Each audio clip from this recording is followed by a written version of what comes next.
Shakti and Shakta, Essays and Addresses on the Shakta Tantra Shastra by Arthur Avalon, Sir John Woodroffe. Chapter 1. Indian Religion as Bharata Dharma. A friend of mine who read the first edition of this book suggested that I should add to it an opening chapter stating the most general and fundamental principles of the subject as a guide to the understanding of what follows, together with an outline of the latter, in which the relation of the several parts should be shown. I have not at present the time, nor in the present book the space, to give effect to my friend's wishes in the way I would have desired, but will not altogether neglect them. To the Western, Indian religion generally seems a jungle of contradictory beliefs, amidst which he is lost. Only those who have understood its main principles can show them the path. It has been asserted that there is no such thing as Indian religion, though there are many religions in India. This is not so. As I have already pointed out, is India civilized? There is a common Indian religion, which I have called Bharata Dharma, which is an Aryan religion, Arya Dharma, held by all Aryas, whether Brahmanic, Buddhist, or Jaina. These are the three main divisions of the Bharata Dharma. I exclude other religions in India, namely the Semitic religions, Judaism, Christianity, and Islam. Not that all these are purely Semitic. Christianity became in part Aryanized when it was adopted by the Western Aryans, as also happened with Islam when accepted by such Eastern Aryans as the Persians and the Aryanized peoples of India. Thus, Sufism is either a form of Vedanta or indebted to it. The general Indian religion, or Bharata Dharma, holds that the world is an order or cosmos. It is not a chaos of things and beings thrown haphazard together, in which there is no binding relation or rule.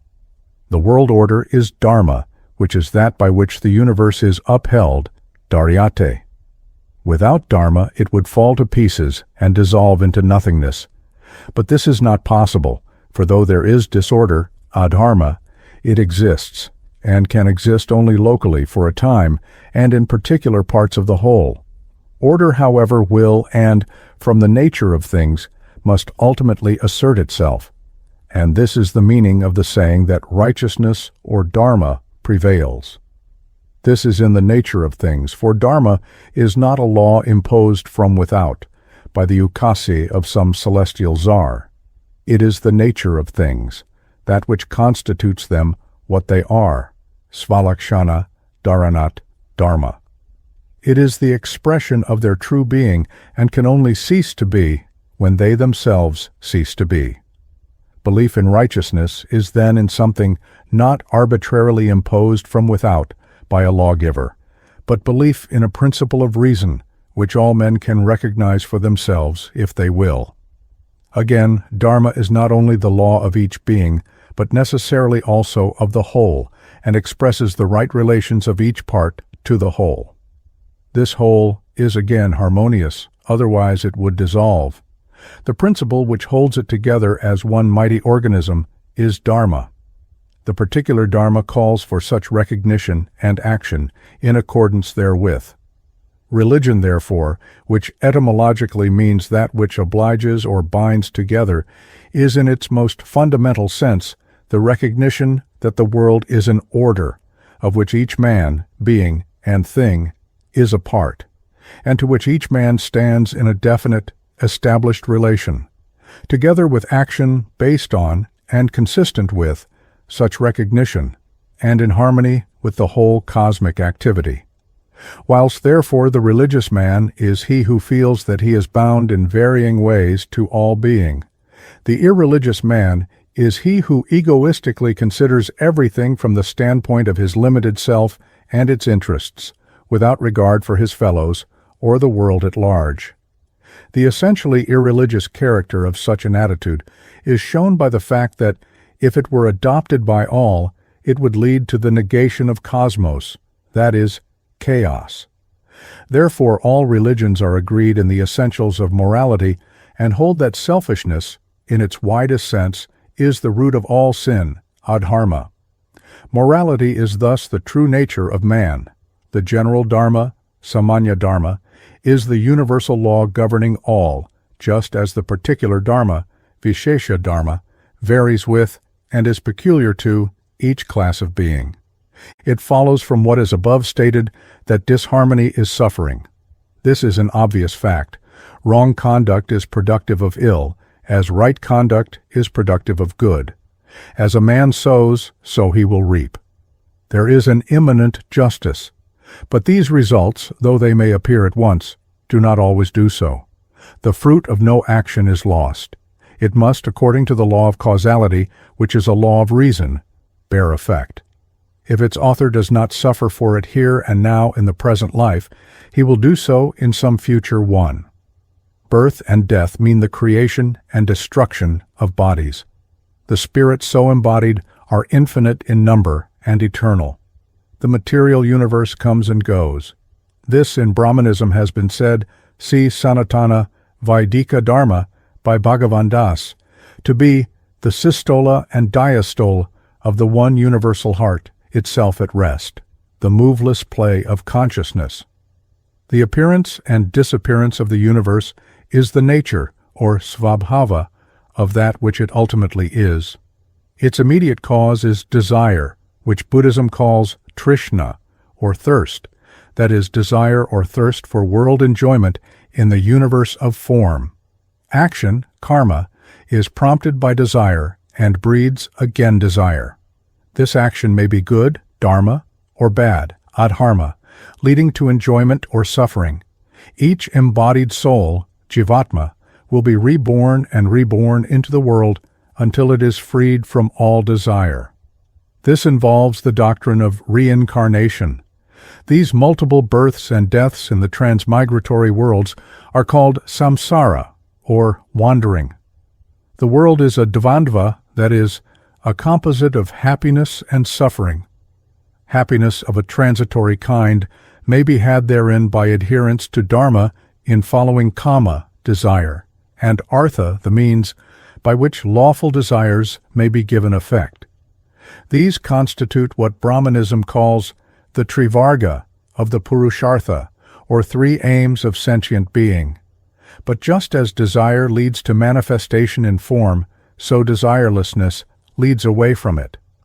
Those who reach this state seek moksha or nirvana, the fourth purushartha, which is a state of bliss beyond the worlds of changing forms.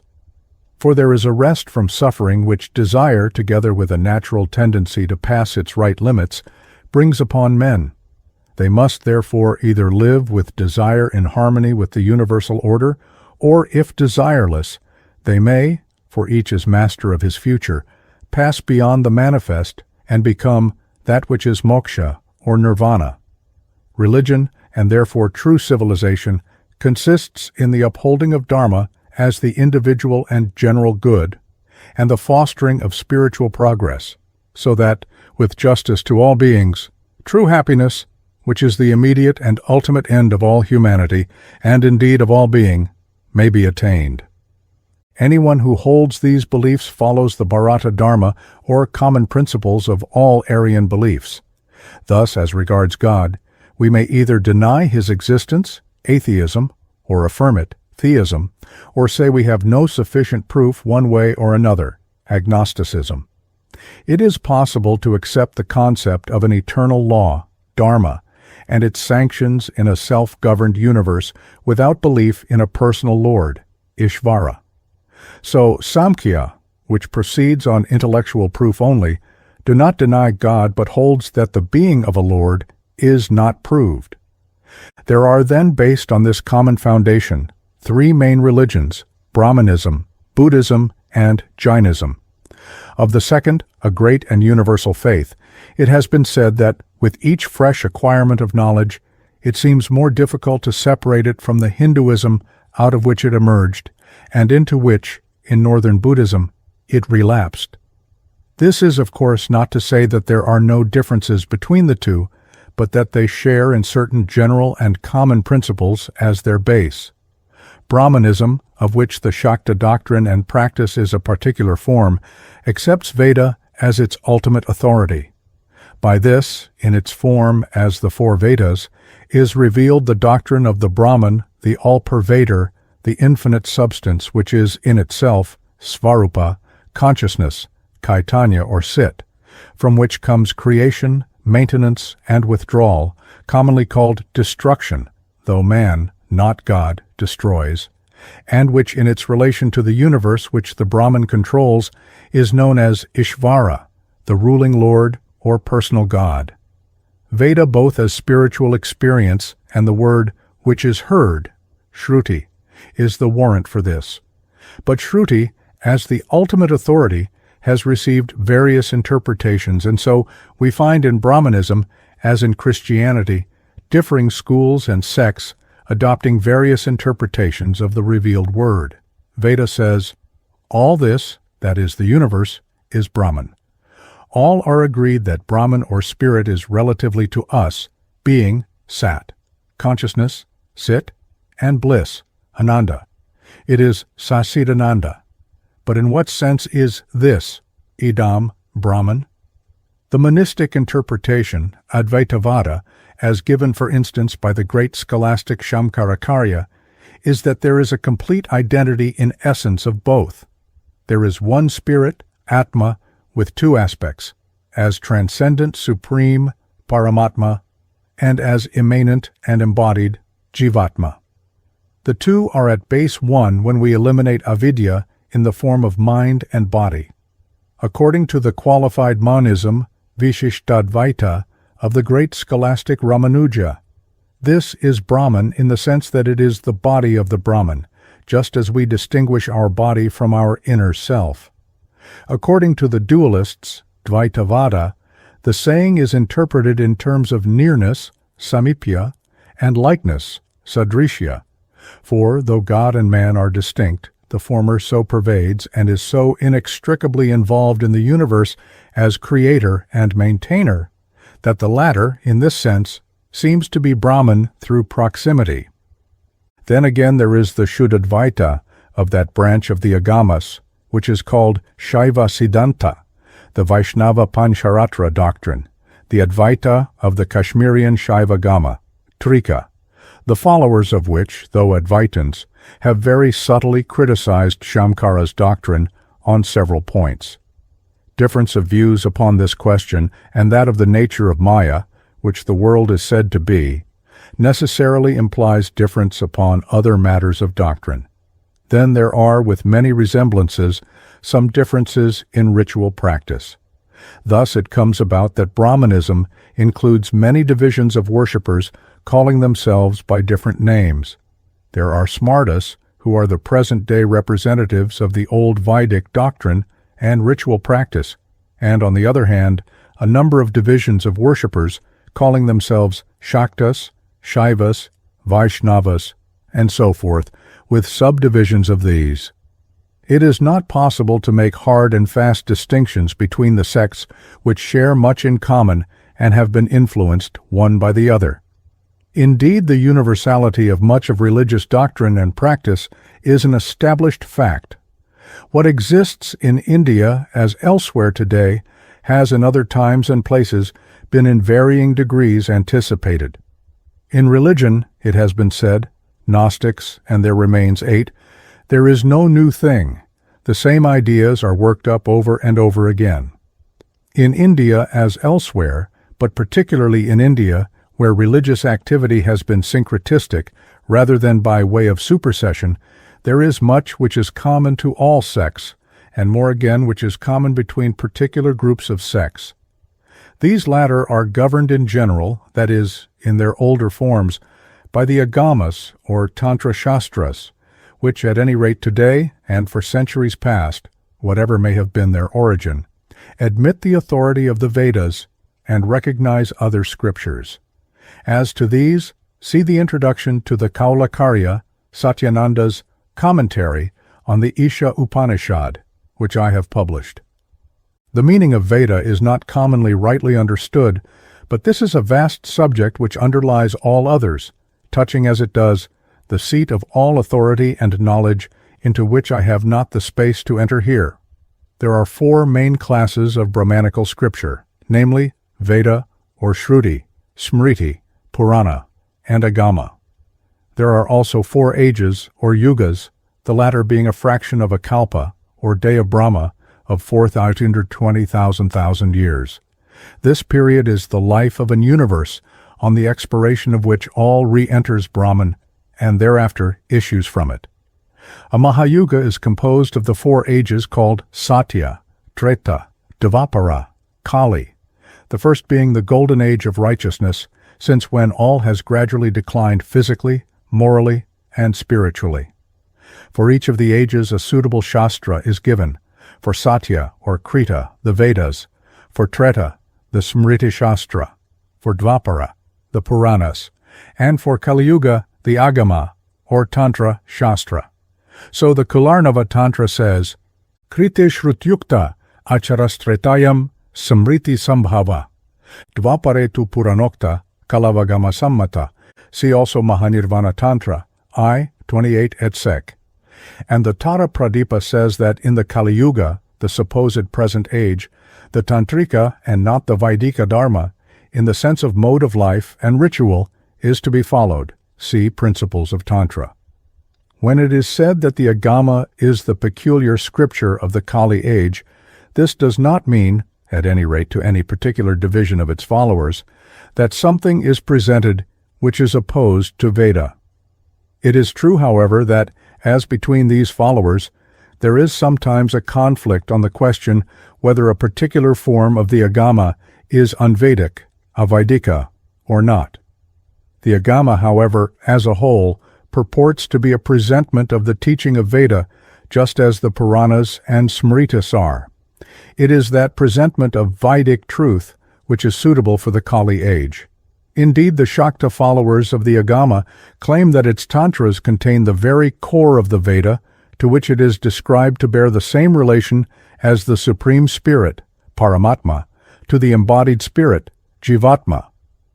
In a similar way, in the 7 Tantric Akaras, Kaulakara is the controlling, informing life of the gross body called Vedakara.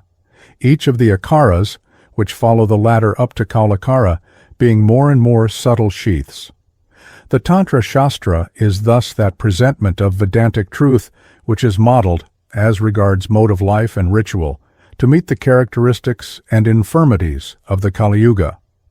As men have no longer the capacity, longevity, and moral strength required to carry out the Vaidika Karmakanda ritual section, the Tantra Shastra prescribes a sadhana of its own for the attainment of the common end of all Shastra, that is, a happy life on earth, heaven thereafter, and at length, liberation. Religion is in fact the true pursuit of happiness. As explained in the next and following chapters, this Agama, which governs according to its followers, the Kali Yuga, is itself divided into several schools or communities of worshippers. One of these divisions is the Shakta. It is with Shakta, doctrine, and worship, one of the forms of Brahmanism, which is again a form of the general Bharata Dharma, that this book deals. The Shakta is so called because he is a worshipper of Shakti, power, that is, God in mother form, as the supreme power which creates, sustains, and withdraws the universe. His rule of life is Shakta Dharma. His doctrine of Shakti is Shaktivada, or Shakta Darshana. God is worshipped as the Great Mother because in this aspect God is active and produces, nourishes, and maintains all. Theological Godhead is no more female than male or neuter. God is mother to the sadhaka who worships her lotus feet, the dust on which are millions of universes. The power or active aspect of the immanent God is thus called Shakti. In her static transcendent aspect, the mother or Shakti or Shiva is of the same nature as Shiva or the good. That is, philosophically speaking, Shiva is the unchanging consciousness, and Shakti is its changing power appearing as mind and matter. Shiva Shakti is therefore consciousness and its power. This then is the doctrine of dual aspects of the one Brahman acting through its trinity of powers, Isha, will, jnana, knowledge, kriya, action. In the static transcendent aspect, Shiva, the one Brahman does not change, and in the kinetic immanent aspect, Shiva or Shakti, it does. There is thus changelessness in change. The individual or embodied spirit, Jivatma, is one with the transcendent spirit, Paramatma. The former is a part, Amsha, of the latter, and the enveloping mind and body are manifestations of supreme power. Shakta Darshana is therefore a form of monism, Advaitavada. In creation, an effect is produced without change in the producer. In creation, the power, Shakti, goes forth, Prasharati, in a series of emanations or transformations which are called, in the Shaiva and Shakta Tantras, the 36 Tattvas. These mark the various stages through which Shiva, the Supreme Consciousness, as Shakti, presents itself as object to itself as subject, the latter at first experiencing the former as part of the self, and then through the operations of Maya Shakti as different from the self. This is the final stage in which every self, Purusha, is mutually exclusive of every other. Maya, which achieves this, is one of the powers of the mother or Devi. The will to become many, Bahu Sham Prajayaya, is the creative impulse which not only creates but reproduces an eternal order. The Lord remembers the diversities latent in his own Maya Shakti due to the previous karmas of jivas and allows them to unfold themselves by his volition. It is that power by which infinite formless consciousness veils itself to itself and negates and limits itself in order that it may experience itself as form. This Maya Shakti assumes the form of Prakriti Tattva, which is composed of 3 gunas or factors called Sattva, Rajas, Tamas. The function of Prakriti is to veil, limit, or finitize pure infinite formless consciousness, so as to produce form, for without such limitation there cannot be the appearance of form. These gunas work by mutual suppression. The function of tamas is to veil consciousness, of sattva to reveal it, and of rajas, the active principle, to make either tamas suppress sattva or sattva suppress tamas. These gunas are present in all particular existence, as in the general cause or Prakriti Shakti. Evolution means the increased operation of sattva guna. Thus the mineral world is more subject to tamas than the rest. There is less tamas and more sattva in the vegetable world. In the animal world, sattva is increased, and still more so in man, who may rise through the cultivation of the sattva guna to pure consciousness, moksha, itself. To use Western parlance, consciousness more and more appears as forms evolve and rise to man. Consciousness does not in itself change, but its mental and material envelopes do, thus releasing and giving consciousness more play. As pure consciousness is spirit, the release of it from the bonds of matter means that forms which issue from the power of spirit, Shakti, become more and more sattvic. A truly sattvic man is therefore a spiritual man. The aim of sadhana is therefore the cultivation of the sattva guna. Nature, Prakriti, is thus the veil of spirit as tamas guna, the revealer of spirit as sattva guna, and the activity, rajas guna, which makes either work. Thus the upward or revealing movement from the predominance of tamas to that of sattva represents the spiritual progress of the embodied spirit, or jivatma. It is the desire for the life of form which produces the universe. This desire exists in the collective vasanas, held like all else in inchoate state in the mother power, which passing from its own svarupa, formless state, gives effect to them. Upon the expiration of the vast length of time which constitutes a day of Brahma, the whole universe is withdrawn into the great causal womb, yoni, which produced it. The limited selves are withdrawn into it, and again, when the creative throes are felt, are put forth from it, each appearing in that form and state which its previous karma had made for it. Those who do good karma, but with desire and self-regard, sakama, go, on death, to heaven, and thereafter reap their reward in good future birth on earth. For heaven is also a transitory state. The bad are punished by evil births on earth, and suffering in the hells, which are also transitory. Those, however, who have rid themselves of all self-regarding desire and work selflessly, nishkama karma, realize the Brahman nature, which is Satchidananda. Such are liberated, that is, never appear again in the world of form, which is the world of suffering, and enter into the infinite ocean of bliss itself. This is moksha, or mukti, or liberation. As it is freedom from the universe of form, it can only be attained through detachment from the world and desirelessness. For those who desire the world of form cannot be freed of it. Life, therefore, is a field in which man, who has gradually ascended through lower forms of mineral, vegetable, and animal life, is given the opportunity of heaven life and liberation. The universe has a moral purpose, namely the affording to all existence of a field wherein it may reap the fruit of its actions.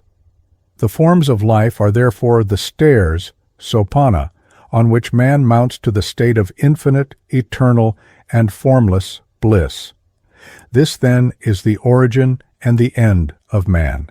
He has made for himself his own past and present condition, and will make his future one.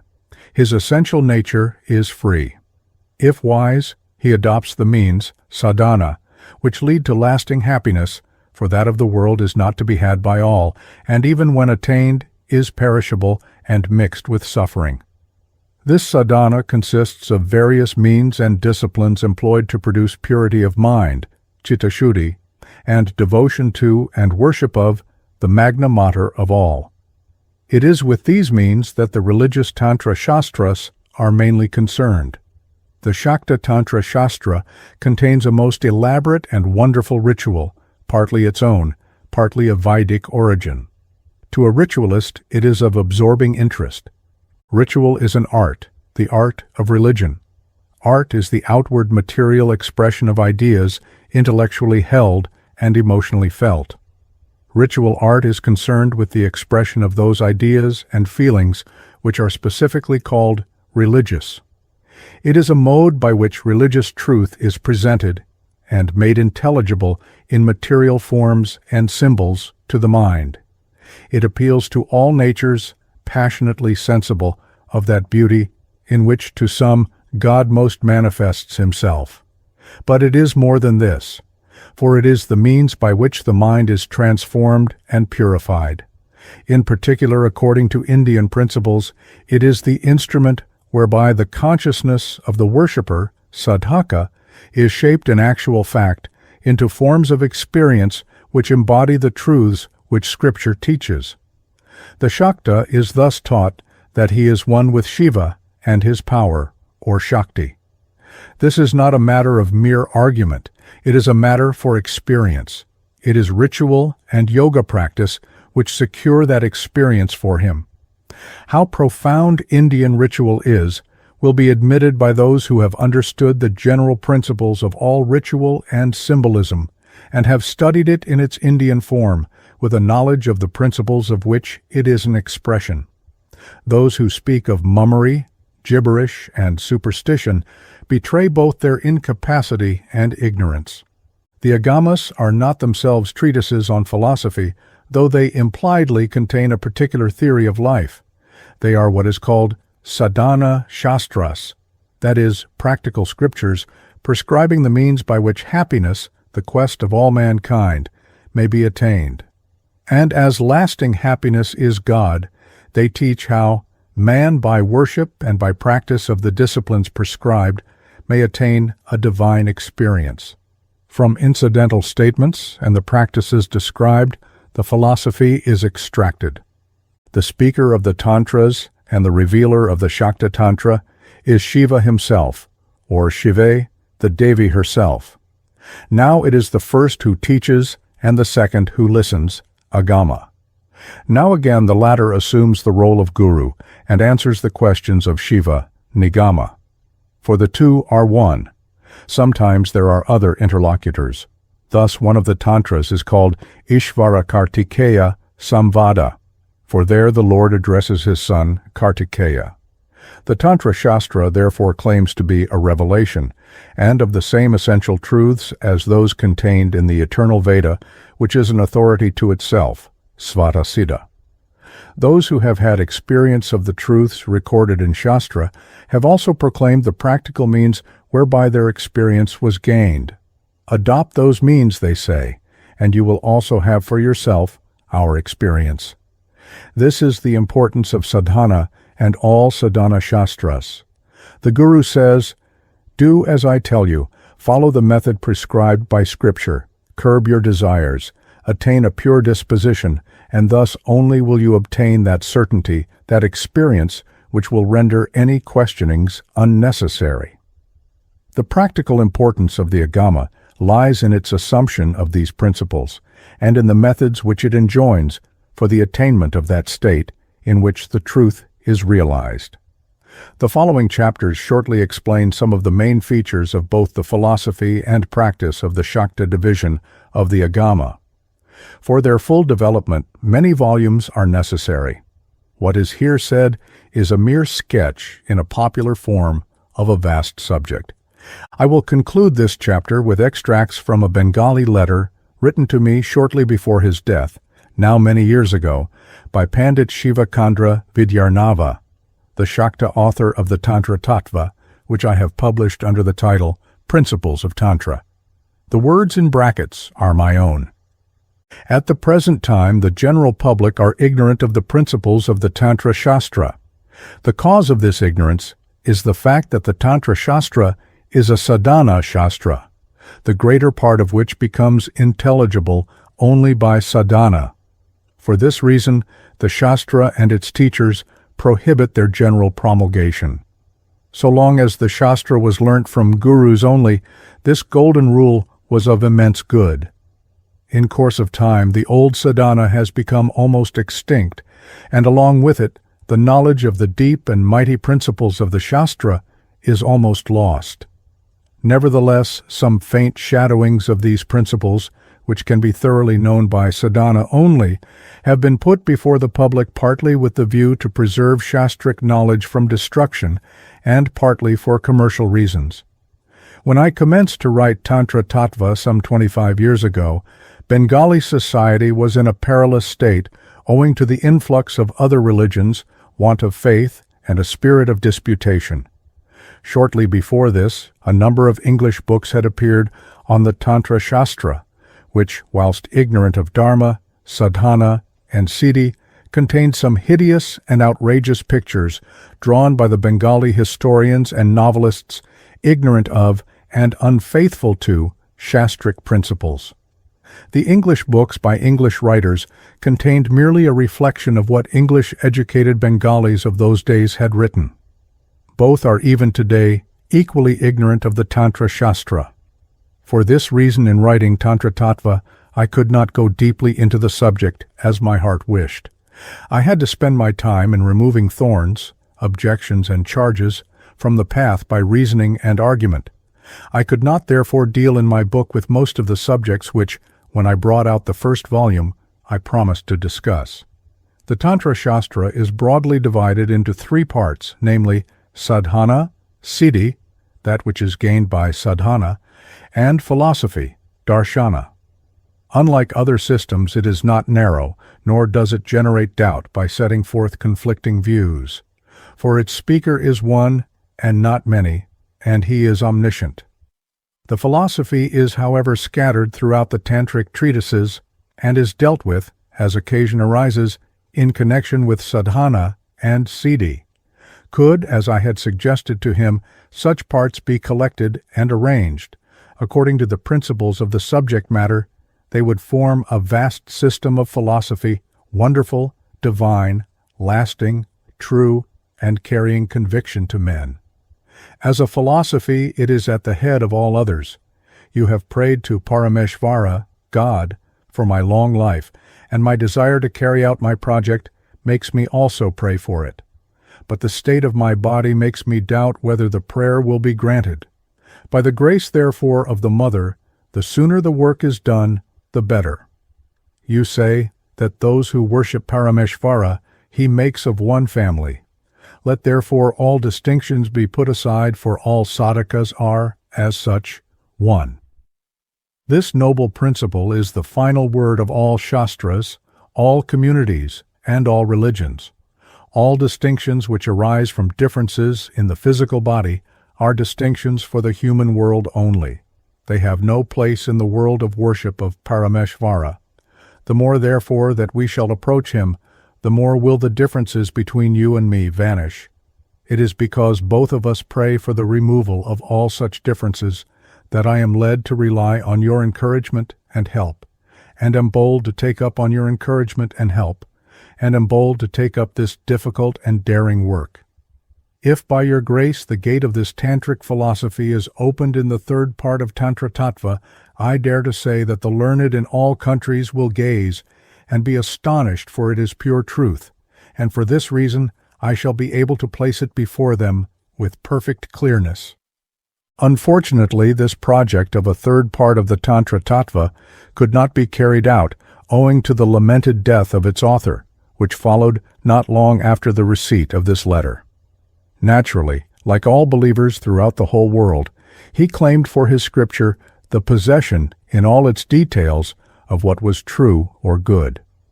Whilst others may not concede this, I think that those with knowledge and understanding and free from prejudice will allow that it contains a profoundly conceived doctrine, wonderfully worked out in practice.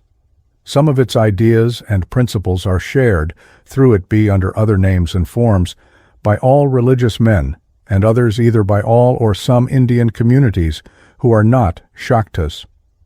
Leaving therefore for the moment aside what may be said to be peculiar to itself, it cannot be that wholly absurd, repulsive, and infamous system, lust, mummery, and magic, as Brian Hodgson called it, which it has been said to be.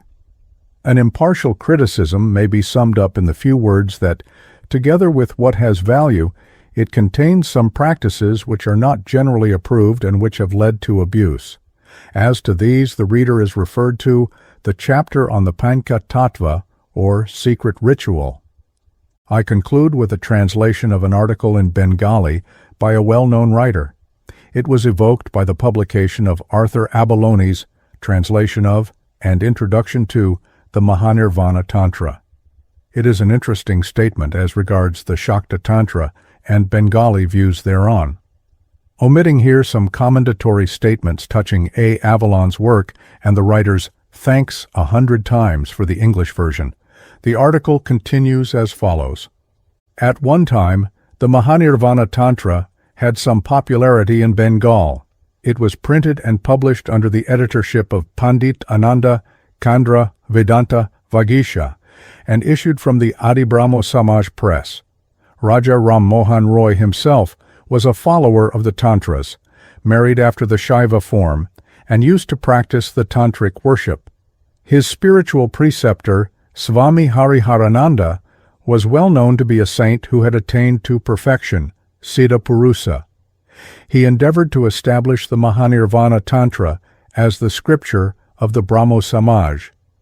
The formula and the forms of the Brahmo Church are borrowed from the initiation in Brahman worship, Brahma Diksha, in this Tantra. The later Brahmos, somewhat losing themselves in their spirit of imitation of Christian rituals, were led to abandon the path shown to them by Raja Ram Mohan.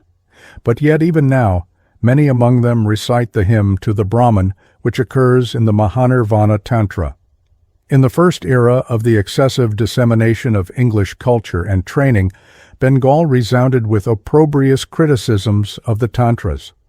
No one among the educated in Bengal could praise them.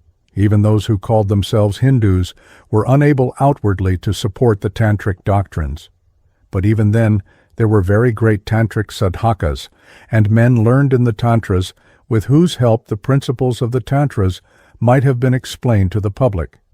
But the educated Bengali of the age was bewitched by the Christian culture, and no one cared to inquire what did or did not exist in their paternal heritage, the more especially that any who attempted to study the Tantras ran the risk of exposing themselves to contumely from the educated community. Maharaja Sir Jatindra Mohan Tagore, of sacred name alone, published 2 or 3 works with the help of the Venerable Pandit Jagan Mohan Tarkalankara. The Haratattva Diditi associated with the name of his father is even now acknowledged to be a marvelously glorious production of the genius of the Pandits of Bengal. The Venerable Vrida Pandit Jagan Mohan also published a commentary on the Mahanirvana Tantra. Even at that epoch, such study of the Tantras was confined to a certain section of the educated in Bengal. Maharaja Sir Jatindra Mohan alone endeavored to understand and appreciate men like Bama Kepa, Mad Bama, the Naked Father, Nengta Baba, of Kada and Swami Sadananda. The educated community of Bengal had only neglect and contempt for sadhakas like Bishipagla, the Mad Bishe, and Binu, the Kandala woman. Bengal is even now governed by the Tantra. Even now the Hindus of Bengal receive Tantric initiation. But the glory and the honor which the Tantra had and received in the time of Maharajas Krishna Kandra and Shiva Kandra no longer exist. This is the reason why the Tantric sadhakas of Bengal are not so well known at present. It seems as if the World Mother has again willed it, has again desired to manifest her power, so that Arthur Avalon is studying the Tantras and has published so beautiful a version of the Mahanirvana. The English-educated Bengali will now, we may hope, turn his attention to the Tantra. The special virtue of the Tantra lies in its mode of sadhana. It is neither mere worship, upasana, nor prayer. It is not lamenting or contrition or repentance before the deity. It is the sadhana which is the union of Purusha and Prakriti, the sadhana which joins the male principle and the mother element within the body and strives to make the attributed attributeless. That which is in me and that for which I am, this consciousness is ever present in me, is spread like butter and milk throughout the created world of moving and unmoving things, through the gross and the subtle, the conscious and unconscious, through all. It is the object of Tantric sadhana to merge that self-principle, svarat, into the universal, virat. This sadhana is to be performed through the awakening of the forces within the body. A man is siddha in this sadhana when he is able to awaken Kundalini and pierce the 6 chakras. This is not mere philosophy, a mere attempt to ponder upon husks of words, but something which is to be done in a thoroughly practical manner. The Tantras say, begin practicing under the guidance of a good guru. If you do not obtain favorable results immediately, you can freely give it up. No other religion dares to give so bold a challenge. We believe that the sadhana of the Muslims and the esoteric religion, or secret sadhana and rituals of the Christians of the Roman Catholic and Greek churches, is based on this groundwork of the Tantras. Wherever there is sadhana, we believe that there is the system of the Tantra. While treating of the Tantras some time back in the Sahitya, I hinted at this conclusion, and I cannot say that the author, Arthur Avalon, has not noticed it too, for he has expressed his surprise at the similarity which exists between the Roman Catholic and the Tantric mode of sadhana.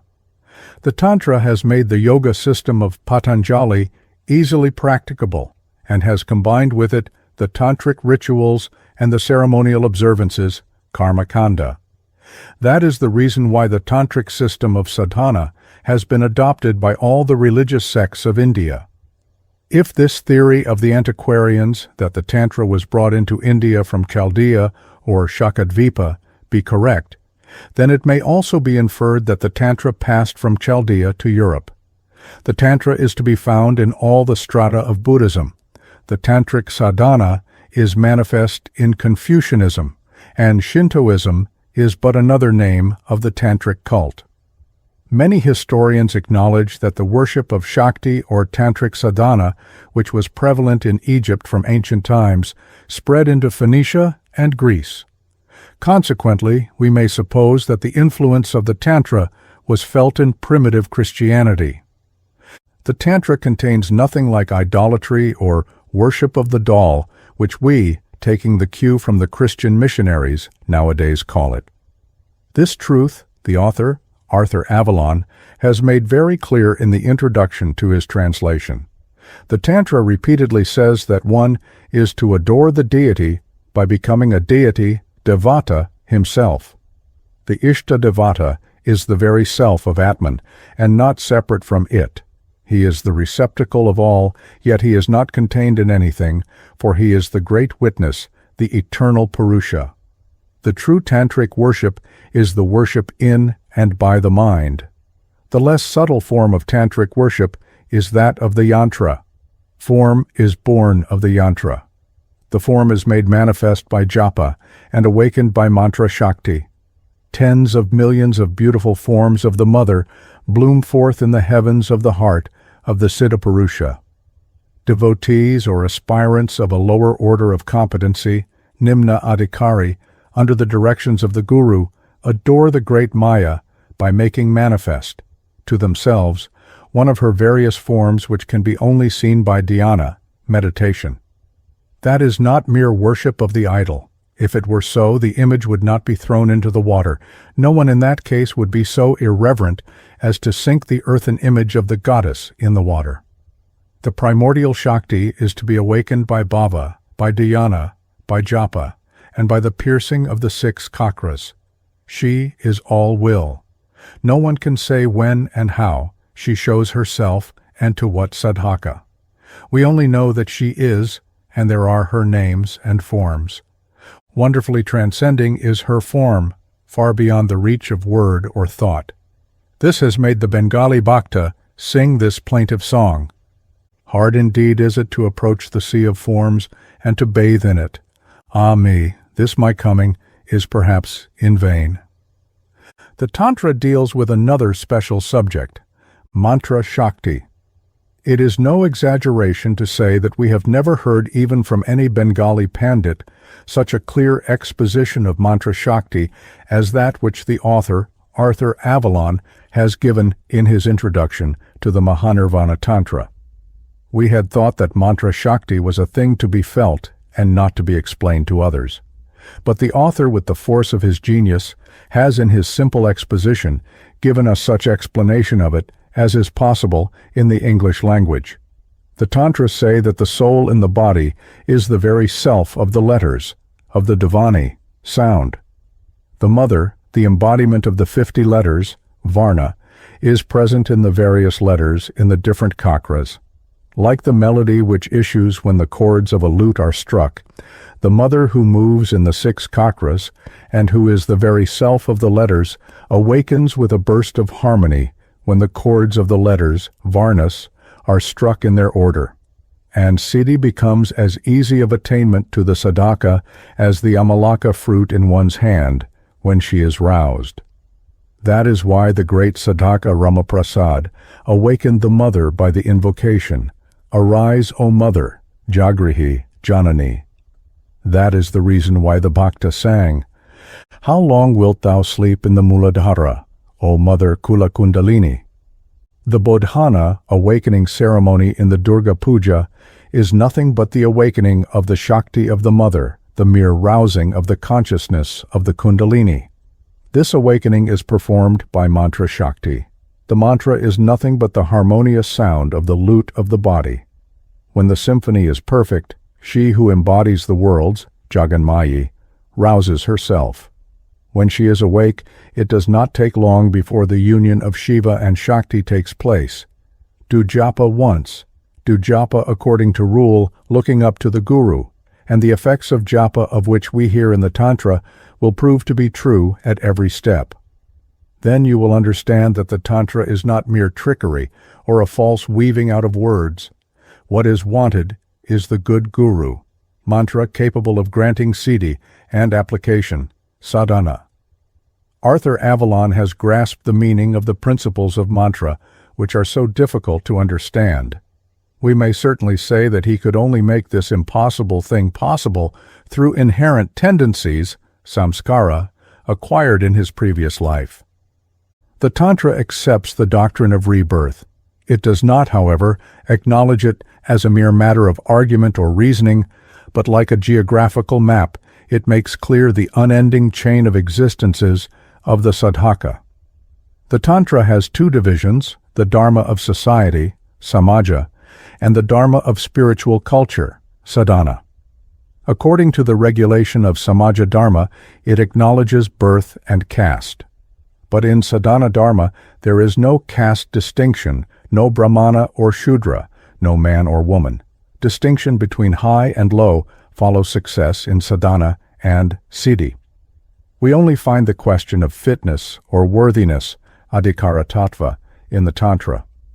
This fitness, adhikara, is discovered with reference to the samskaras of past existences. That is why the Kandala Purnananda is a brahmana, and Kripasiddha, the sadhaka, is equal to Sarvananda. That is why Ramaprasada of the Vaidya caste is fit to be honored even by brahmanas. The Tantra is to be studied with the aid of the teachings of the Guru, for its language is extraordinary, and its exposition impossible with a mere grammatical knowledge of roots and inflections. The Tantra is only a system of Shakti sadhana. There are rules in it whereby we may draw Shakti from all created things. There is nothing to be accepted or rejected in it. Whatever is helpful for sadhana is acceptable. This sadhana is decided according to the fitness of the particular person, adhikari anusare.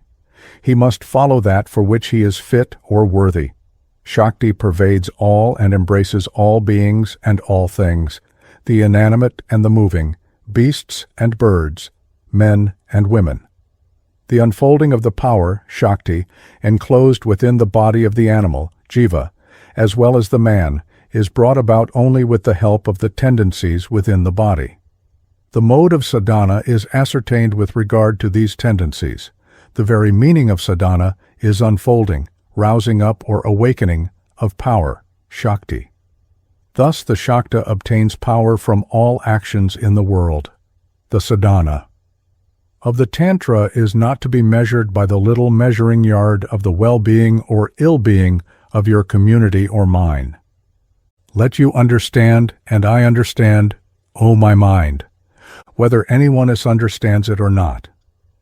The author, Arthur Avalon, is fully conscious of this. In spite of it, he has tried to explain almost all points, making them easy to comprehend for the intellect of materialistic civilized society of today. For this attempt on his part, we are grateful to him. The Tantra has no notion of some separate far-seeing God. It preaches no such doctrine in it as that God the Creator rules the universe from heaven. In the eye of the Tantra, the body of the sadhaka is the universe, the autokratos, Atma Shakti. Within the body is the desired Ishta, and the to be sought for, Sadhya, deity, devata of the sadhaka. The unfolding of this self-power is to be brought about by self-realization, Atma Darshana, which is to be achieved through sadhana. Whoever realizes his self attains to liberation, mukti. The author, Arthur Avalon, has treated of these matters, Siddhanta, in his work, The Tantra Tattva. Many of the topics dealt with in the Mahanirvana Tantra will not be fully understood without a thorough perusal of the book. The principles of the Tantra must be lectured on to the Bengali afresh. If the Mahanirvana Tantra, as translated by Arthur Avalon, is spread abroad, if the Bengali is once more desirous to hear, that attempt might well be undertaken. Our land of Bengal used to be ruled by Tantric works, such as the Saradatilaka, Shaktananda Tarangini, Pranatoshini, Tantrasara, etc. Then the Mahanirvana Tantra did not have so great an influence. It seems to us that, considering the form into which, as a result of English education and culture, the mind of the Bengali has been shaped, the Mahanirvana is a proper Tantra for the time. Raja Ram Mohan Roy endeavored to encourage regard for the Mahanirvana Tantra because he understood this. If the English translation of the Mahanirvana Tantra by Arthur Avalon, is well received by the thoughtful public in Bengal, the study of the original Sanskrit work may gradually come into vogue. This much hope we may entertain.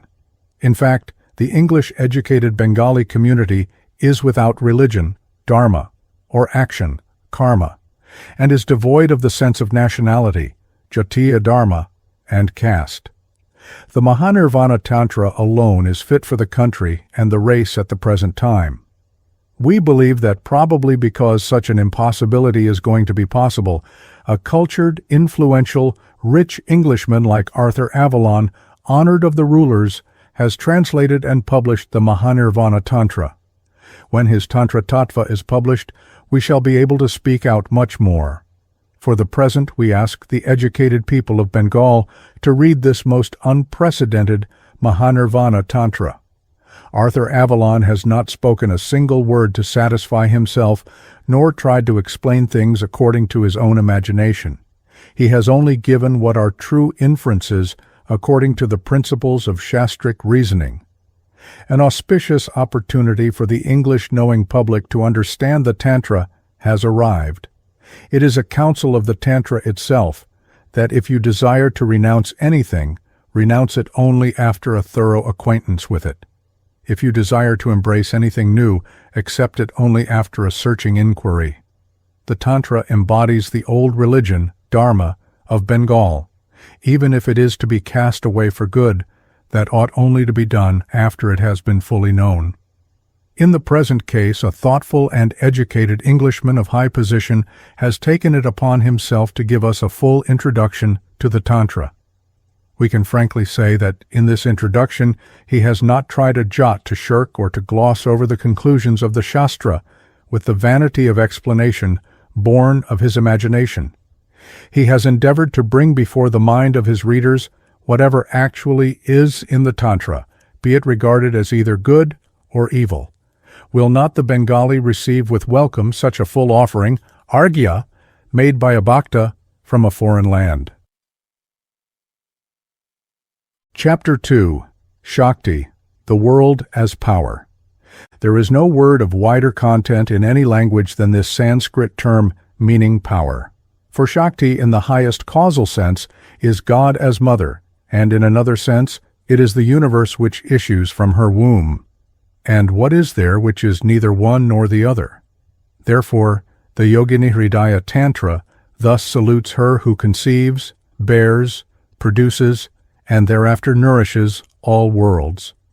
Obeisance be to her who is pure being, consciousness, bliss, as power, who exists in the form of time and space and all that is therein, and who is the radiant illuminatrix in all beings. It is therefore possible only to outline here, in a very general way, a few of the more important principles of the Shakti doctrine, omitting its deeply interesting practice, sadhana, in its forms as ritual worship and yoga. Today, Western science speaks of energy as the physical ultimate of all forms of matter. So has it been for ages to the Shaktas, as the worshippers of Shakti are called. But they add that such energy is only a limited manifestation, as mind and matter, of the almighty infinite supreme power, Mahashakti, of becoming in that, Tat, which is unitary being, Sat, itself. Their doctrine is to be found in the traditions, oral and written, which are contained in the Agamas, which, with Purana, Smriti, and Veda, constitute one of the four great classes of scripture of the Hindus. The Tantras are scriptures of the Agama. The notion that they are some queer byproduct of Hinduism and not an integral part of it is erroneous.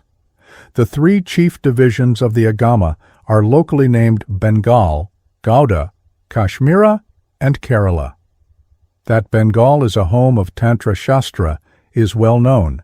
It is, however, little known that Kashmir was in the past a land where Tantric doctrine and practice were widely followed.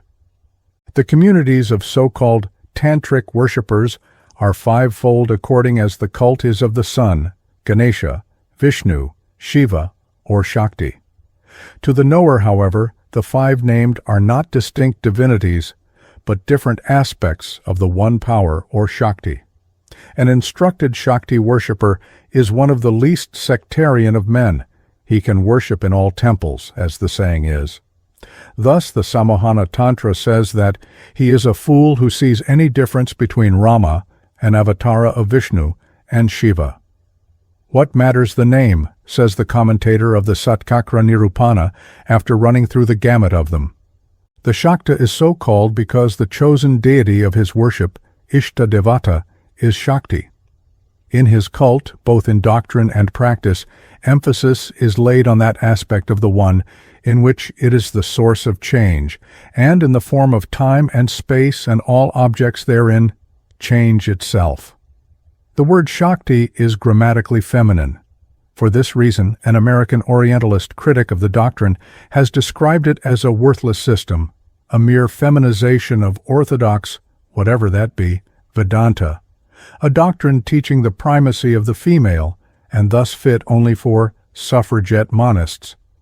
It is absurd criticism of this kind which makes the Hindu sometimes wonder whether the Western psyche has even the capacity to understand his beliefs. It is said of the mother, in the hymn to her in the Mahakala Samhita, "Thou art neither girl nor maid nor old. Indeed, thou art neither female nor male nor neuter. Thou art inconceivable, immeasurable power, the being of all which exists, void of all duality, the supreme Brahman, attainable in illumination alone." Those who cannot understand lofty ideas when presented in ritual and symbolic garb will serve their reputation best by not speaking of them.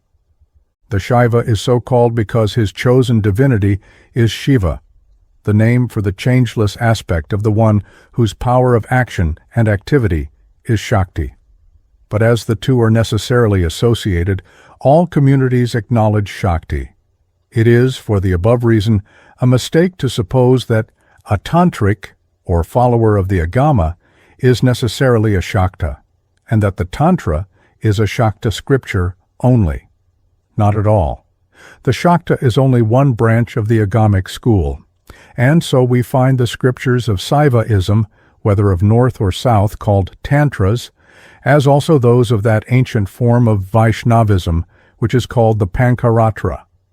The doctrine of these communities, which share certain common ideas, varies from the monism of the Shaktas and northern Shaivas to the more or less dualistic systems of others.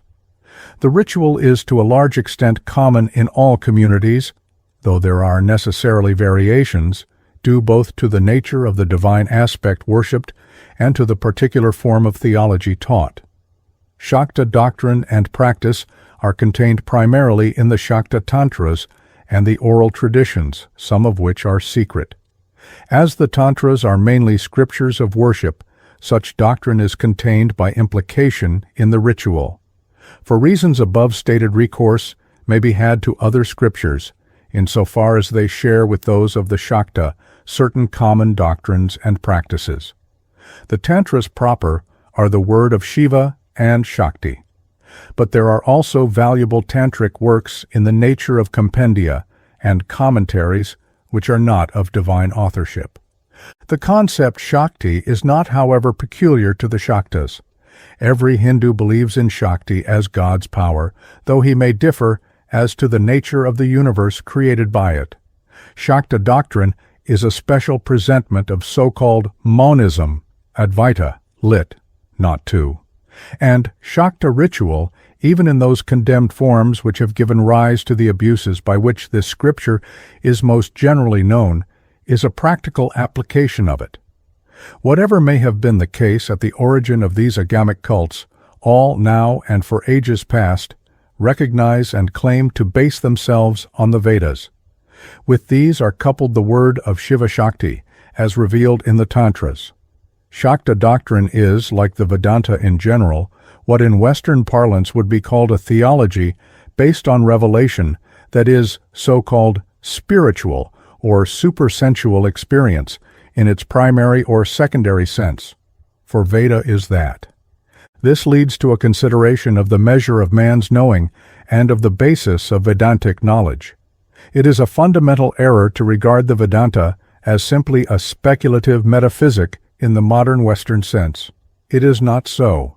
If it were, it would have no greater right to acceptance than any other of the many systems which jostle one another for our custom in the philosophical fair.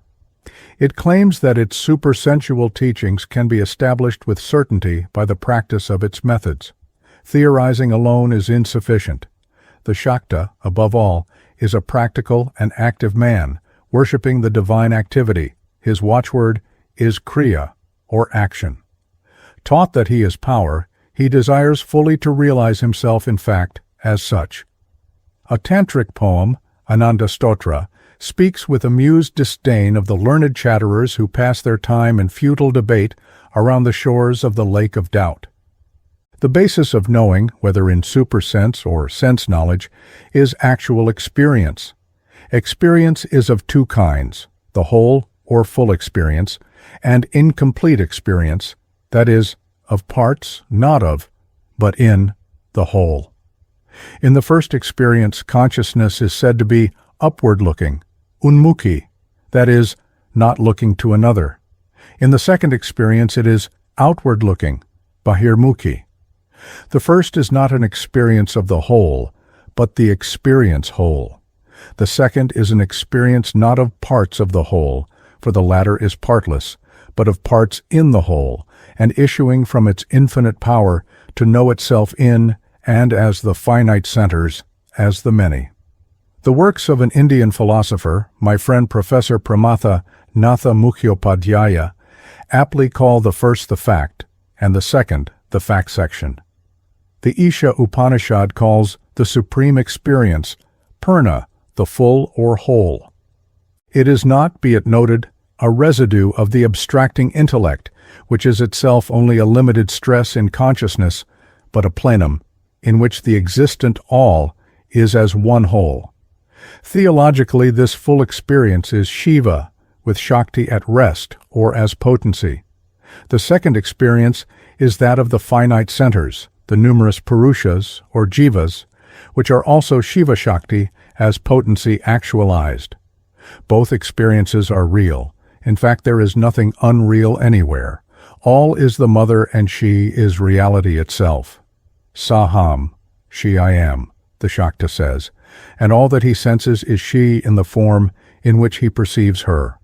It is she who in and as he drinks the consecrated wine, and she is the wine.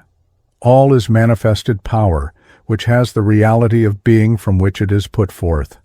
But the reality of the manifestation is of something which appears and disappears, while that of causal power to appear is enduring. But this disappearance is only the ceasing to be for a limited consciousness. The seed of power, which appears as a thing for such consciousness, remains as the potency in infinite being itself. The infinite experience is real as the full, Purna, that is, its reality is fullness. The finite experience is real as such. There is perhaps no subject in Vedanta which is more misunderstood than that of the so-called unreality of the world. Every school admits the reality of all finite experience, even of elusive experience strictly so-called, while such experience lasts. But Shankaracharya defines the truly real as that which is changeless. In this sense, the world as a changing thing has relative reality only. Shamkara so defines reality because he sets forth his doctrine from the standpoint of transcendent being. The Shakta Shastra, on the other hand, is a practical scripture of worship delivered from the world standpoint, according to which the world is necessarily real. According to this view, a thing may be real and yet be the subject of change. But its reality as a thing ceases with the passing of the finite experiencer to whom it is real. The supreme Shiva Shakti is, on the other hand, a real, full experience which ever endures.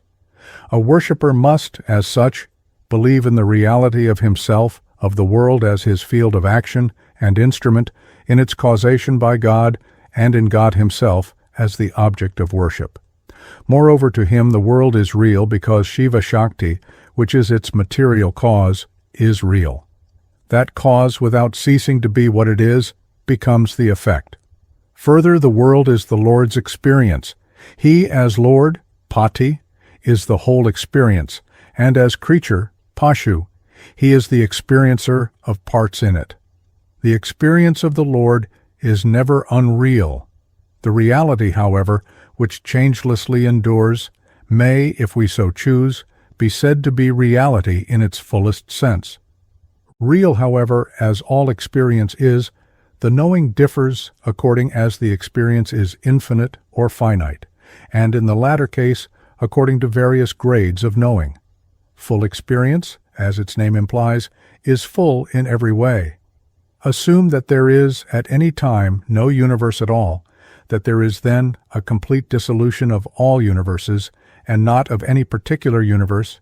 Even then the power which produced past, and will produce future universes, is one with the Supreme Consciousness, whose Shakti it is. When again this power actualizes as a universe, the Lord Consciousness from, and in whom it issues, is the All-Knower.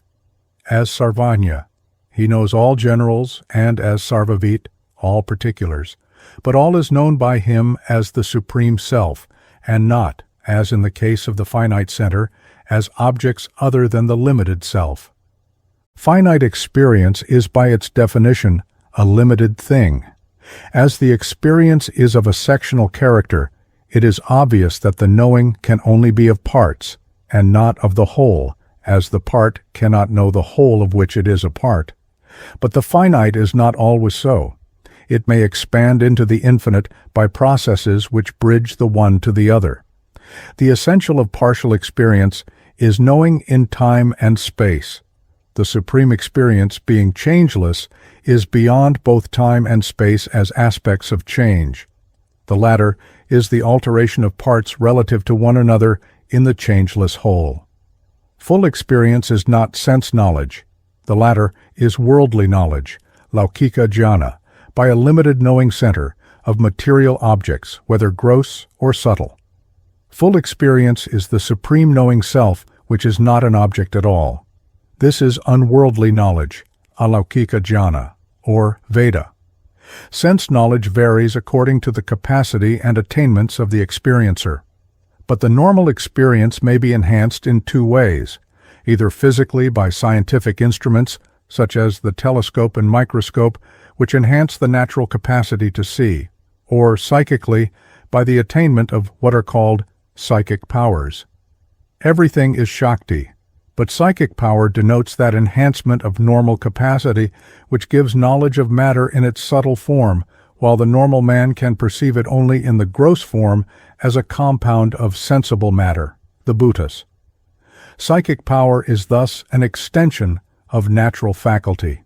There is nothing supernatural about it. All is natural, all is real. It is simply a power above the normal. Thus the clairvoyant can see what the normal sense experiencer cannot. He does so by the mind. The gross sense organs are not, according to Vedanta, the senses, indriya. The sense is the mind, which normally works through the appropriate physical organs, but which, as the real factor in sensation, may do without them, as is seen both in hypnotic and yogic states. The area of knowledge is thus very widely increased. Knowledge may be gained of subtle chemistry, subtle physiology, as of the chakras or subtle bodily centers, of various powers, of the world of spirits, and so forth. But though we are here dealing with subtle things, they are still things and thus part of the sense world of objects, that is, of the world of Maya. Maya, as later explained, is not illusion, but experience in time and space of self and not self. This is by no means necessarily illusion. The whole, therefore, cannot be known by sense knowledge. In short, sense or worldly knowledge cannot establish, that is, prove, what is supersensual, such as the whole, its nature, and the other side of its processes, taken as a collectivity. Reasoning, whether working in metaphysic or science, is based on the data of sense and governed by those forms of understanding which constitute the nature of finite mind. It may establish a conclusion of probability, but not of certainty. Grounds of probability may be made out for idealism, realism, pluralism, and monism, or any other philosophical system. In fact, from what we see, the balance of probability perhaps favors realism and pluralism.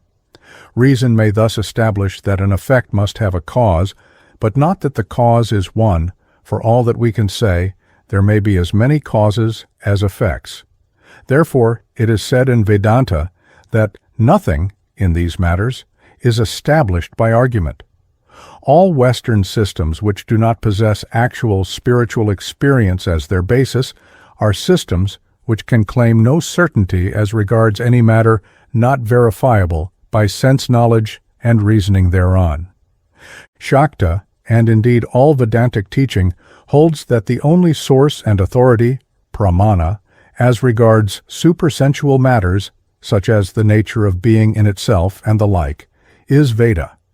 Veda, which comes from the root vid, to know, is knowledge par excellence, that is supersensual experience, which according to the monist, to use the nearest English term, is the experience whole. It may be primary or secondary. As the first, it is actual experience, sakshatkara, which in English is called spiritual experience. The Shakta, as a monist, says that Veda is full experience as the One. This is not an object of knowledge. This knowing is being. To know Brahman is to be Brahman. He is a monist, not because of rational argument only, though he can adduce reasoning in his support, but because he, or those whom he follows, have had in fact such monistic experience, and therefore, in the light of such experience, interpret the Vedantic texts. But spiritual experience, to use that English term, may be incomplete both as to duration and nature. Thus, from the imperfect ecstasy, savikalpa samadhi, even when of a monistic character, there is a return to world experience. Again, it may not be completely monistic in form, or may be even of a distinctly dualistic character. This only means that the realization has stopped short of the final goal. This being the case, that goal is still perceived through the forms of duality, which linger as part of the constitution of the experiencer. Thus there are Vedantic and other schools which are not monistic. The spiritual experiences of all are real experiences, whatever be their character, and they are true according to the truth of the stage in which the experience is had. Do they contradict one another? The experience which a man has of a mountain at 50 miles distance is not false because it is at variance with that of the man who has climbed it. What he sees is the thing from where he sees it. The first question then is there a monistic experience in fact? Not whether monism is rational or not, and shown to be probable to the intellect. But how can we know this? With certainty only by having the experience oneself. The validity of the experience for the experiencer cannot be assailed otherwise than by alleging fraud or self-deception. But how can this be proved? To the experiencer, his experience is real, and nothing else is of any account. But the spiritual experience of one is no proof to another who refuses to accept it. A man may, however, accept what another says, having faith in the latter's alleged experience. Here we have the secondary meaning of Veda, that is, secondary knowledge of supersensual truth, not based on actual experience of the believer, but on the experience of some other which the former accepts. In this sense, Veda is recorded for Brahmanism in the scriptures called Vedas, which contain the standard experience of those whom Brahmanism recognizes as its rishis or seers. But the interpretation of the Vedic record is in question, just as that of the Bible is. Why accept one interpretation rather than another? This is a lengthy matter. Suffice to say here that each chooses the spiritual food which his spiritual body needs, and which it is capable of eating and assimilating. This is the doctrine of adhikara. Here, as elsewhere, what is one man's meat is another man's poison. Nature works in all who are not altogether beyond her workings.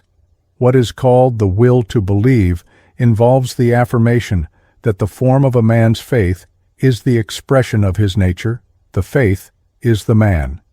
It is not man's reason only which leads to the adoption of a particular religious belief. It is the whole man as evolved at that particular time which does so. His affirmation of faith is an affirmation of his self in terms of it. The Shakta is therefore a monist, either because he has had himself spiritual experiences of this character, or because he accepts the teaching of those who claim to have had such experience. This is apta knowledge, that is received from a source of authority, just as knowledge of the scientific or other expert is received. It is true that the latter may be verified, but so in its own way can the former be. Revelation to the Hindu is not something stated from above, incapable of verification below. He who accepts revelation as teaching the unity of the many in the one may himself verify it in his own experience. How? If the disciple is what is called not fit to receive truth in this monistic form, he will probably declare it to be untrue, and, adhering to what he thinks is true, will not further trouble himself in the matter.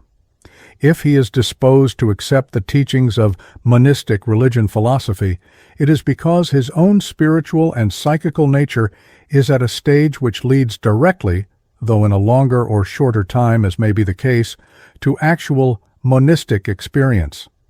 A particular form of spiritual knowledge, like a particular psychic power, can be developed only in him who has the capacity for it. To such an one asking, with desire for the fruit, how he may gather it, the Guru says, "Follow the path of those who have achieved siddha, and you will gain what they gained. This is the path of the great, who are those whom we esteem to be such. We esteem them because they have achieved that which we believe to be both worthy and possible. If a would-be disciple refuses to follow the method, sadhana, he cannot complain that he has not had its result. Though reason by itself cannot establish more than a probability, yet when the supersensual truth has been learnt by Veda, it may be shown to be conformable to reason, and this must be so, for all realities are of one piece. Reason is a limited manifestation of the same Shakti, who is fully known in ecstasy, samadhi, which transcends all reasoning. What therefore is irrational can never be spiritually true. With the aid of the light of revelation, the path is made clear, and all that is seen tells of the unseen. Facts of daily life give auxiliary proof. So many miss the truth which lies under their eyes, because to find it they look away or upwards to some fancied heaven. The sophisticated mind fears the obvious. It is here, the Shakta and others say, for he and every other being is a microcosm, and so the Vishvasara Tantra says, what is here is elsewhere, what is not here is nowhere. The unseen is the seen, which is not some alien disguise behind which it lurks. Experience of the seen is the experience of the unseen in time and space. The life of the individual is an expression of the same laws which govern the universe. Thus the Hindu knows, from his own daily rest, that the power which projects the universe rests. His dreamless slumber, when only bliss is known, tells him, in some fashion, of the causal state of universal rest. From the mode of his awakening and other psychological processes, he divines the nature of creative thinking. To the Shakta, the thrill of union with his Shakti is a faint reflection of the infinite Shiva-Shakti bliss, in and with which all universes are born. All matter is a relatively stable form of energy. It lasts a while and disappears into energy. The universe is maintained a while. This is Shakti as Vaishnavi, the maintainer. At every moment creation, as rejuvenescent molecular activity, is going on as the Shakti Brahmani. At every moment there is molecular death and loosening of the forms, the work of Rudrani Shakti. Creation did not take place only at some past time, nor is dissolution only in the future. At every moment of time there is both. As it is now and before us here, so it was in the beginning. In short, the world is real. It is a true experience. Observation and reason are here the guide. Even Veda is no authority in matters falling within sense knowledge. If Veda were to contradict such knowledge, it would, as Cinacara says, be in this respect no Veda at all. The Hindu is not troubled by biblical science. Here and now the existence of the many is established for the sense experiencer. But there is another and full experience which also may be had here and now, and is in any case also a fact. That is when the self stands out, ecstasis, from mind and body and sense experience. This full experience is attained in ecstasy, samadhi. Both experiences may be had by the same experiencer. It is thus the same one who became many. He said, "May I be many," as Veda tells. The will to be many is power or Shakti, which operates as Maya. In the preceding portion of this paper, it was pointed out that the power whereby the one gives effect to its will to be many is Maya Shakti. What are called the 36 tattvas, accepted by both Shaktas and Shaivas, are the stages of evolution of the one into the many as mind and matter. Again, with what warrant is this affirmed? The secondary proof is the word of Shiva and Shakti, revealers of the Tantra Shastra as such. Word is expounded in the teachings of the masters, Acharyas, in the Agama. Corroboration of their teaching may be had by observation of psychological stages in normal life and reasoning thereon. These psychological states, again, are the individual representation of the collective cosmic processes, as here, so elsewhere. Primary evidence is actual experience of the surrounding and supreme states. Man does not leap at one bound from ordinary finite sense experience to the full experience. By stages he advances thereto, and by stages he retraces his steps to the world, unless the fullness of experience has been such as to burn up in the fire of self-knowledge the seed of desire, which is the germ of the world. Man's consciousness has no fixed boundary. On the contrary, it is at root the infinite consciousness, which appears in the form of a contraction, shamkoka, due to limitation as Shakti in the form of mind and matter. This contraction may be greater or less. As it is gradually loosened, consciousness expands by degrees until, all bonds being gone, it becomes one with the full consciousness, or purna. Thus there are, according to common teaching, 7 ascending light planes of experience called lokas, that is, what are seen, lokyante, or experienced, and 7 dark descending planes, or talas, that is, places. It will be observed that one name is given from the subjective and the other from the objective standpoint. The center of these planes is the earth plane, Burloka. This is not the same as experience on earth, for every experience, including the highest and lowest, can be had here. The planes are not like geological strata, though necessity may picture them thus. The earth plane is the normal experience. The ascending planes are states of supernormal, and the descending planes of subnormal experience. The highest of the planes is the truth plane, Satyaloka. Beyond this is the supreme experience, which is above all planes, which is light itself, and the love of Shiva and Shakti, the heart of the Supreme Lord, Hridayam Paramashitu. The lowest tala on the dark side is described in the Puranas with wonderful symbolic imagery as a place of darkness where monster serpents, crowned with dim light, live in perpetual anger. Below this is the Shakti of the Lord, called Tamamayi Shakti, that is, the veiling power of being in all its infinite intensity. What then is the reality, whole or purna? It is certainly not a bare abstraction of intellect, for the intellect is only a fractional power or Shakti in it. Such an abstraction has no worth for man. In the supreme reality, which is the whole, there is everything which is of worth to men and which proceeds from it. In fact, as a Kashmir scripture says, the without appears without only because it is within. Unworthy also proceeds from it, not in the sense that it is there as unworthy, but because the experience of duality to which evil is attached arises in the blissful whole.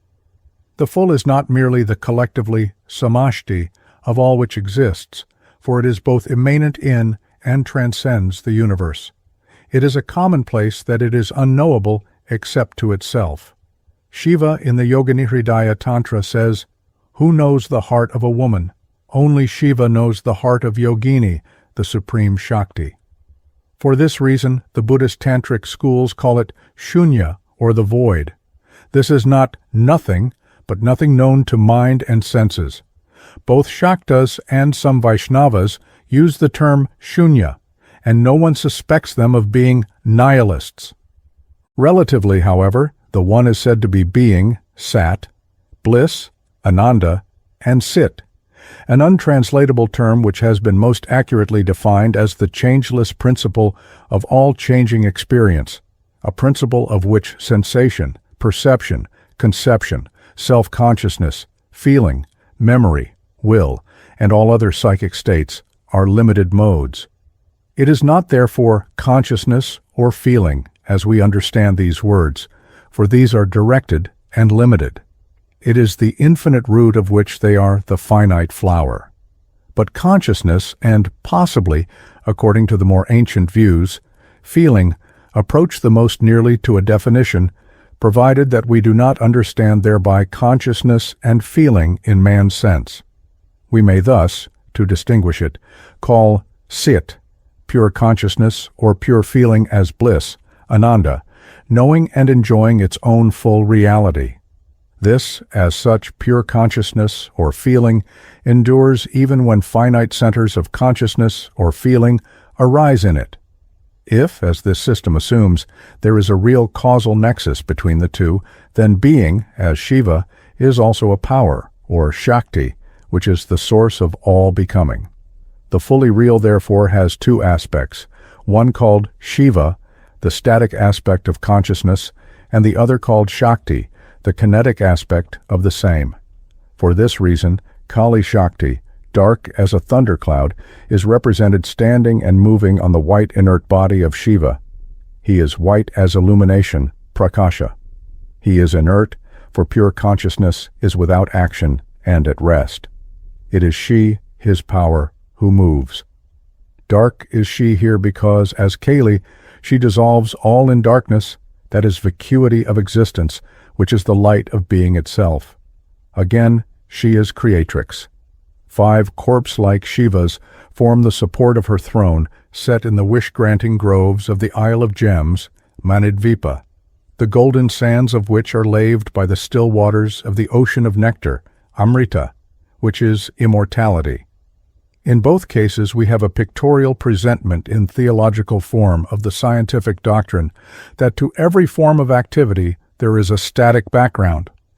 But until there is in fact change, Shakti is merely the potency of becoming in being, and as such, is wholly one with it. The power, Shakti, and the possessor of power, Shaktiman, are one. As therefore he is being bliss consciousness, so is she. She is also the full, Purna, which is no mere abstraction from its evolved manifestations. On the contrary, of her, the Mahakali Stotra says, "Though without feet, thou movest more quickly than air. Though without ears, thou dost hear.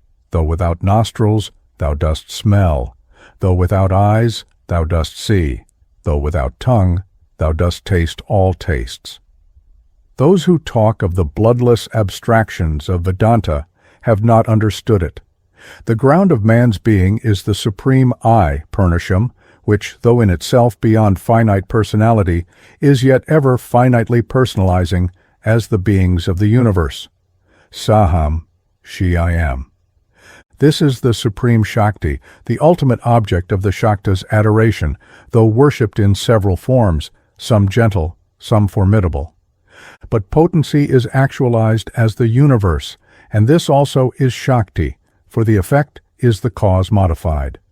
Monistic Vedanta teaches that God is the material cause of the world. the statement that the Supreme Shakti also exists as the forms evolved from it may seem to conflict with the doctrine that power is ultimately one with Shiva, who is changeless being. Cinacara answers that the existence of a causal nexus is Maya, and that there is, from the transcendental standpoint, only a seeming cause and seeming modification or effect. The Shakta, who from his world standpoint posits the reality of God as the cause of the universe, replies that, while it is true that the effect, as effect, is the cause modified, the cause, as cause, remains what it was and is and will be. Creative evolution of the universe thus differs from the evolution in it. In the latter case, the material cause, when producing an effect, ceases to be what it was. Thus, milk turned into curd ceases to be milk. But the simile given of the other evolutionary process is that of light from light. There is a similarity between the conventional standpoint of Cinacara and the explanation of the Shakta, the difference being that, while to the former the effect is, from the transcendental standpoint, unreal, it is from the Shakta's immanent standpoint, real.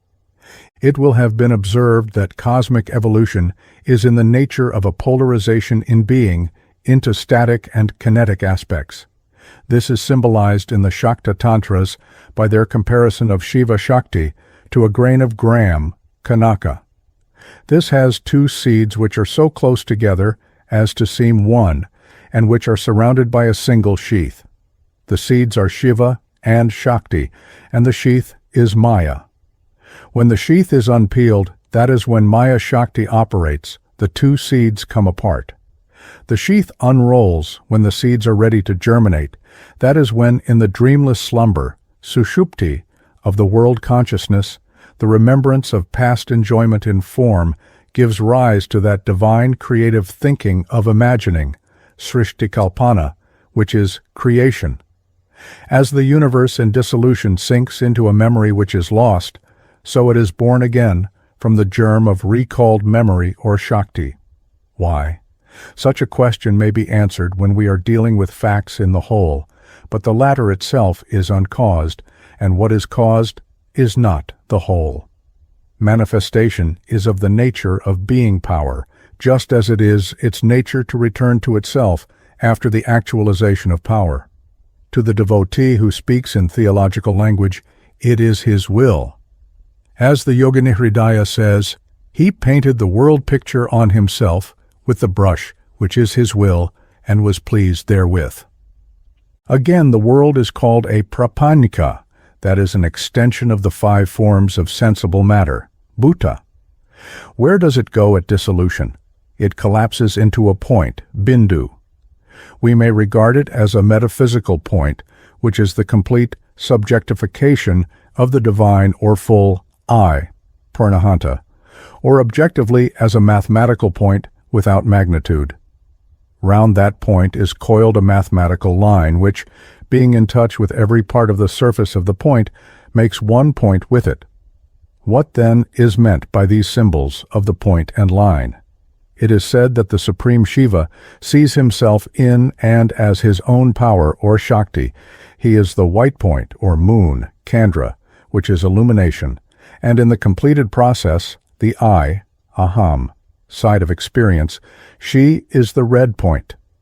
Both colors are seen in the microcosmic generation of the child. Red, too, is the color of desire. She is fire, which is the object of experience, or this, idam, the objective side of experience. The this here is nothing but a mass of Shiva's own illuminating rays.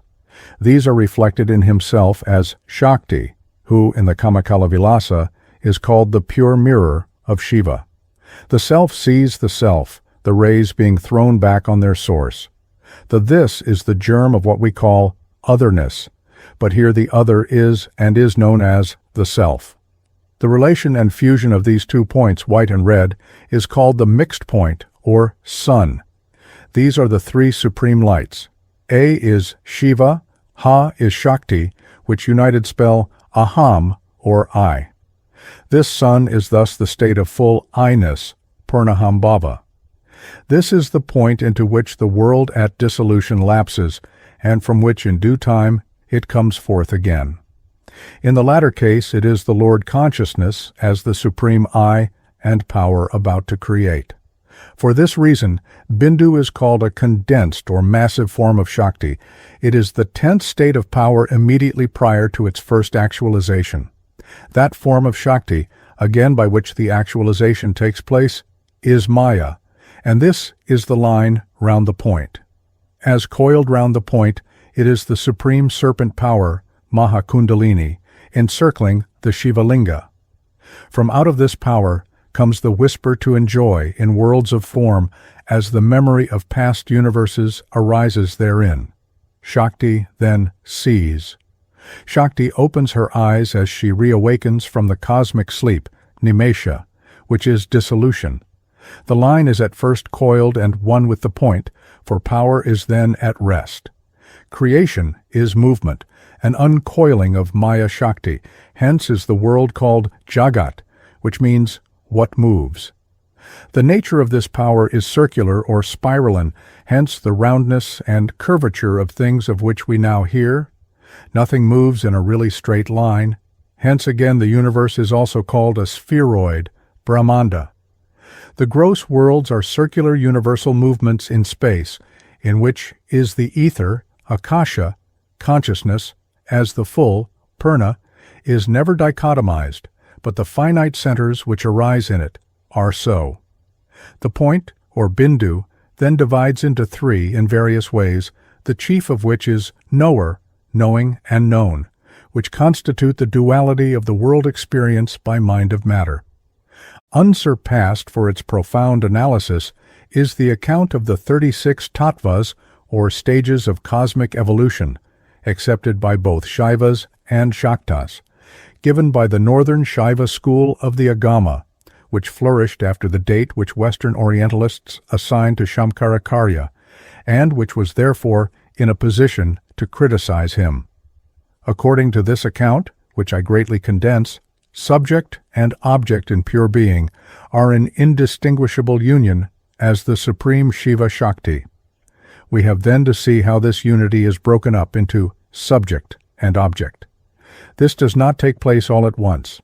There is an intermediate stage of transition in which there is a subject and object, but both are part of the self, which knows its object to be itself. In man's experience they are wholly separate, the object then being perceived as outside the self, the plurality of selves being mutually exclusive centers. The process and the result are the work of Shakti, whose special function is to negate, that is, to negate her own fullness, so that it becomes the finite center contracted as a limited subject, perceiving a limited object, both being aspects of the one divine self. The first stage after the Supreme is that in which Shakti withdraws herself and leaves, as it were, standing by itself, the I side, aham, of what, when completed, is the I this, aham idam, experience. But simultaneously, for the I must have its content, she presents herself as a this, idam, at first faintly and then clearly, the emphasis being at first laid on the I and then on the this.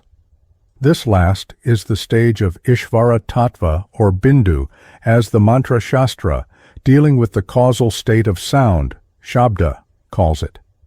In the second and third stage, as also in the fourth which follows, though there is an I and a this, and therefore not the indistinguishable I this of the supreme experience, yet both the I and the this are experienced as aspects of and in the self.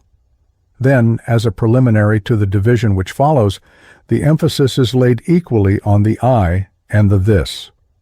At this point, Maya Shakti intervenes and completely separates the two. For that power is the sense of difference, Beta Buddhi. We have now the finite centers, mutually exclusive one of the other, each seeing, to the extent of its power, finite centers as objects outside of and different from the self. Consciousness thus becomes contracted. In lieu of being all-knowing, it is a little knower, and in lieu of being almighty power, it is a little doer. Maya is not rightly rendered illusion. In the first place, it is conceived as a real power of being, and as such is one with the full reality. The full, free of all illusion, experiences the engendering of the finite centers and the centers themselves in, and as its own changeless, partless self. It is these individual centers produced from out of power as Maya Shakti, which are ignorance or avidya Shakti. They are so called because they are not a full experience, but an experience of parts in the whole. In another sense, this ignorance is a knowing, namely, that which a finite center alone has. Even God cannot have man's mode of knowledge and enjoyment without becoming man. He by and as his power does become man, and yet remains himself. Man is power in limited form as avidya. The Lord is unlimited power as Maya. In whom then is the illusion? Not, all will admit, in the Lord. Nor is it in fact, whatever be the talk of it, in man whose nature it is to regard his limitations as real. For these limitations are he. His experience as man provides no standard whereby it may be adjudged illusion. The latter is non-conformity with normal experience, and here it is the normal experience which is said to be illusion. If there were no avidya Shakti, there would be no man. In short, the knowing which is full experience is one thing, and the knowing of the limited experience is another. The latter is avidya, and the power to produce it is Maya. Both are eternal aspects of reality, though the forms which are avidya Shakti come and go. If we seek to relate the one to the other, where and by whom is the comparison made? Not in and by the full experience beyond all relations, where no questions are asked or answers given, but on the standing ground of present finite experience, where all subjectivity and objectivity are real, and where therefore, ipso facto, illusion is negative. The two aspects are never present at one and the same time for comparison. The universe is real as a limited thing to the limited experiencer who is himself a part of it. But the experience of the Supreme Person, Parahanta, is necessarily different, otherwise it would not be the supreme experience at all. A God who experiences just as man does is no God but man. There is, therefore, no experiencer to whom the world is illusion. He who sees the world in the normal waking state loses it in that form in ecstasy, samadhi. It may, however, with the Shakta, be said that the supreme experience is entire and unchanging, and thus the fully real, and that though the limited experience is also real in its own way, it is yet an experience of change in its twin aspects of time and space. Maya, therefore, is the power which engenders in itself finite centers in time and space, and avidya is such experience, in fact, of the finite experiencer in time and space. So much is this so that the time theorists, Kalavadins, give the name supreme time, Parakala, to the Creator, who is also called by the Shakta great time, Mahakala. So in the Bhairavayamala, it is said that Mahadeva, Shiva, distributes his rays of power in the form of the year. That is, timeless experience appears in the finite centers as broken up into periods of time. This is the lesser time, which comes in with the sun, moon, 6 seasons, and so forth, which are all Shaktis of the Lord, the existence and movements of which give rise, in the limited observer, to the notion of time and space. That observer is essentially the self or spirit, vehicled by its own Shakti, in the form of mind and matter. These two are its body, the first subtle, the second gross. Both have a common origin, namely the supreme power. Each is a real mode of it. One, therefore, does not produce the other. Both are produced by, and exist as modes of, the same cause. There is a necessary parallelism between the perceived and the perceiver, and because mind and matter are at base one as modes of the same power, one can act on the other. Mind is the subjective and matter the objective aspect of the one polarized consciousness. With the unimportant exception of the Lokayatas, the Hindus have never shared what Sir William Jones called the vulgar notions of matter, according to which it is regarded as some gross, lasting, and independently existing outside thing. Modern Western science now also dematerializes the ponderable matter of the universe into energy. This, and the forms in which it is displayed, is the power of the self to appear as the object of a limited center of knowing. Mind again is the self as consciousness, limited by its power into such a center. By such contraction, there is in lieu of an all-knower, a little knower, and in lieu of an all-doer, a little doer. Those, however, to whom this way of looking at things is naturally difficult, may regard the Supreme Shakti from the objective aspect as holding within itself the germ of all matter which develops in it. Both mind and matter exist in every particle of the universe, though not explicitly displayed in the same way in all.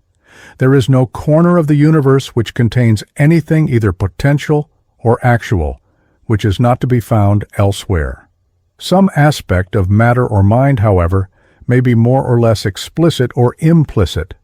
So in the mantra scripture, it is said that each letter of the alphabet contains all sound. The sound of a particular letter is explicit, and the other sounds are implicit. The sound of a particular letter is a particular physical audible mode of the Shabda Brahman as the cause of Shabda or sound, in whom is all sound, actual and potential. Pure consciousness is fully involved in the densest forms of gross or organic matter, which is not inert, but full of movement, spanda, for there is naught but the supreme consciousness which does not move. Immanent in mind and matter is consciousness, Sit Shakti. Inorganic matter is thus consciousness in full subjection to the power of ignorance. It is thus consciousness identifying itself with such inorganic matter. Matter in all its 5 forms of density is present in everything. Mind too is there, though, owing to its imprisonment in matter, undeveloped. The Brahman sleeps in the stone. Life too, which displays itself with the organization of matter, is potentially contained in being, of which such inorganic matter is, to some, a lifeless form. From this deeply involved state, Shakti enters into higher and higher organized forms. Prana, or vitality, is a Shakti, the mantra form of which is Hang-sa. With the mantra Hang, the breath goes forth. With Sa, it is indrawn, a fact which anyone can verify for himself if he will attempt to inspire after putting the mouth in the way it is placed, in order to pronounce the letter H. The rhythm of creative power as of breathing, a microcosmic form of it, is twofold, an outgoing pravritti, or involution as universe, and an evolution or return, nivritti, of supreme power to itself. Shakti, as the great heart of the universe, pulses forth and back in cosmic systole and diastole. So much for the nature of the power as an evolutionary process. It is displayed in the forms evolved as an increasing exhibition of consciousness from apparently, though not truly, unconscious matter through the slight consciousness of the plant and the greater consciousness of the animal, to the more highly developed consciousness of man, who in the completeness of his own individual evolution becomes freed of mind and matter, which constitute the form, and thus is one with the supreme consciousness itself.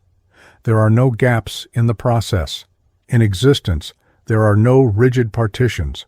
The vital phenomena, to which we give the name of life, appear, it is true, with organized matter. But life is not then something entirely new, which had no sort of being before, for such life is only a limited mode of being, which itself is no dead thing, but the infinite life of all lives. To the Hindu, the difference between plant and animal, and between the latter and man, has always been one rather of degree than of kind. There is one consciousness and one mind and matter throughout, though the matter is organized and the mind is exhibited in various ways. The one Shakti is the self as the string, sutratma, on which all the beads of form are strung, and these beads again are limited modes of herself as the string. Evolution is thus the loosening of the bonds in which consciousness, itself unchanging, is held, such loosening being increased and consciousness more fully exhibited as the process is carried forward. At length is gained that human state which the Scripture calls so hard to get, for it has been won by much striving and through suffering. Therefore the Scripture warns man not to neglect the opportunities of a stage which is the necessary preliminary to the attainment of the full experience. Man, by his striving, must seek to become fully humane, and then to pass yet further into the divine fullness which is beyond all forms with their good and evil. This is the work of sadhana, a word which comes from the root sad, to exert, which is discipline, ritual, worship, and yoga. It is that by which any result, siddhi, is attained. The Tantric Shastra is a sadhana scripture. As powers are many, so may be sadhana, which is of various kinds and degrees. Man may seek to realize the mother power in her limited forms as health, strength, long life, wealth, magic powers, and so forth. The so-called New Thought and kindred literature, which bids men to think power and thus to become power, is very ancient, going back at least to the Upanishad, which says, "What a man thinks, that he becomes." Those who have need for the infinite mother as she is, not in any form, but in herself, seek directly the adorable one, in whom is the essence of all which is of finite worth. The gist of a high form of Kula sadhana is given in the following verse from the hymn of Mahakalarudra himself to Mahakali. I torture not my body with penances. Is not his body hers? If man be God in human guise, why torment him? I lame not my feet in pilgrimage to holy places. The body is the Devalaya, or temple of divinity. Therein are all the spiritual tirthas, or holy places. Why then trouble to go elsewhere? I spend not my time in reading the Vedas. The Vedas, which he has already studied, are the record of the standard spiritual experience of others. He seeks now to have that experience himself directly. What is the use of merely reading about it? The Kularnava Tantra enjoins the mastering of the essence of all scriptures, which should then be put aside, just as he who has threshed out the grain throws away the husks and straw. But I strive to attain thy two sacred feet. Chapter 3. What are the Tantras and their significance? A very common expression in English writings is the Tantra, but its use is often due to a misconception and leads to others. For what does Tantra mean? The word denotes injunction, vidhi, regulation, niyama, Shastra generally, or treatise. Thus Cinacara calls the Samkhya a Tantra. A secular writing may be called Tantra. For the following note I am indebted to Professor Surendranath Dasgupta. The word Tantra has been derived in the Kashika Vritti from the root tan, to spread, by the Aunadika rule Sarvadatubhaya Tran, with the addition of the suffix Tran.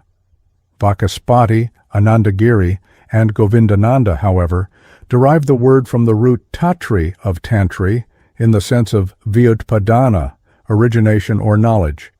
In Ganapatha, however, Tantri has the same meaning as tan, to spread, and it is probable that the former root is a modification of the latter. The meaning Vyutpadana is also probably derived by narrowing the general sense of Vistara, which is the meaning of the root tan. According to the derivation of Tantra from tan, to spread, Tantra is that scripture by which knowledge, jnana, is spread, tanyate, vistaryate, jnanam anena, iti tantram. The suffix tra is from the root to save. That knowledge is spread which saves. What is that but religious knowledge? Therefore, as here and generally used, Tantra means a particular kind of religious scripture. The Kamika Agama of the Shaiva Siddhanta, Tantrantara Patala, says, Tanoti vipulan arthan tattva mantra samanvitan. Trananka kurute yasmat tantram ityabhidhyate. It is called Tantra because it promulgates great knowledge concerning tattva and mantra, and because it saves. It is a common misconception that Tantra is the name only of the scripture of the Shaktas, or worshippers of Shakti. This is not so. There are Tantras of other sects of the Agama, Tantras of Shaivas, Vaishnavas, and so forth. We cannot speak of the treatise nor of the Tantra any more than we can or do speak of the Purana, the Samhita. We can speak of the Tantras as we do of the Puranas. These Tantras are Shastras of what is called the Agama. In a review of one of my works, it was suggested that the Agama is a class of scriptures dealing with the worship of Saguna Ishvara, which was revealed at the close of the age of the Upanishads, and introduced partly because of the falling into desuetude of the Vaidika Akara, and partly because of the increasing numbers of persons entering the Hindu fold who were not competent, adhikari, for that Akara. I will not, however, deal with this historical question beyond noting the fact that the Agama is open to all persons of all castes and both sexes, and is not subject to the restrictions of the Vaidika Akara. This last term is a common one and comes from the verbal root char, which means to move or to act, the prefix 3 being probably used in the sense of restriction. Akara thus means practice, way, rule of life, governing a sadhaka, or one who does sadhana, or practice for some desired end, siddhi. The Agamas are divided into 3 main groups according as the Ishtadevata worshipped is Shakti, Shiva, or Vishnu. The first is the Shakta Agama, the second the Shaivagama, and the third the Vaishnava Agama, or Pankaratra. This last is the scripture to which the Srimad Bhagavata refers as Sattvata Tantra in the lines, Tenoktang Sattvatang Tantram Yaj Junatva Mukti Bhavet, Yatra Strishudra Dasanang Sanskaro Vaisnava Samarita. Some Agamas are called Vaidika Agama, and some non-Vaidic, Avaidika. The Kurma Purana, 15-1, mentions as belonging to the latter Kapala, Lakula, Vama, Bhairava, Purva, Paschima, Pancharatra, Pashupata, and many others. Pashupata again is said to be both Vaidika and Avaidika, such as Lakula. Kurma Purana, Uttarabhaga, Chad 38, says, By me was first composed for the attainment of liberation Shrauta, Vaidika, Pashupata, which is excellent, subtle, and secret, the essence of Veda, Vedasara. The learned devoted to Veda should meditate on Shiva Pashupati. This is Pashupata Yoga, to be practiced by seekers of liberation. By me also have been spoken Pashupata, Soma, Lakula, and Bhairava, opposed to Veda, Vedavada Virudani. These should not be practiced. They are outside Veda. Sanat Kumara Samhita says, Shrauta vibhedana dvividhastu shivagama. Shruti saramapa shrauta sa punar dvividhomata. Swatantra itarascheti swatantro dashada pura tathashtadashada pashkat siddhanta itigiyate. Itarashruti sarastu shatakoti pravistara. Shaivagama is of 2 kinds, Shrauta and Ashrauta.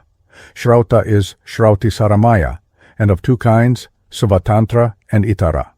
Svatantra is first of 10 kinds, and then Siddhanta of 18 kinds. This is the Shaiva Siddhanta Agama, with 28 Mula Agamas and 207 Upagamas. It is Shuddhadvaita, because in it there is no Visheshana. Itara is Shrutisara, with numerous varieties. Into this mass of sects I do not attempt here to enter, except in a general way. My subject is the doctrine and ritual of the Shaktas. There are said to be Shaiva, Vaishnava, and Shakta Upanishads, favoring one or another doctrine.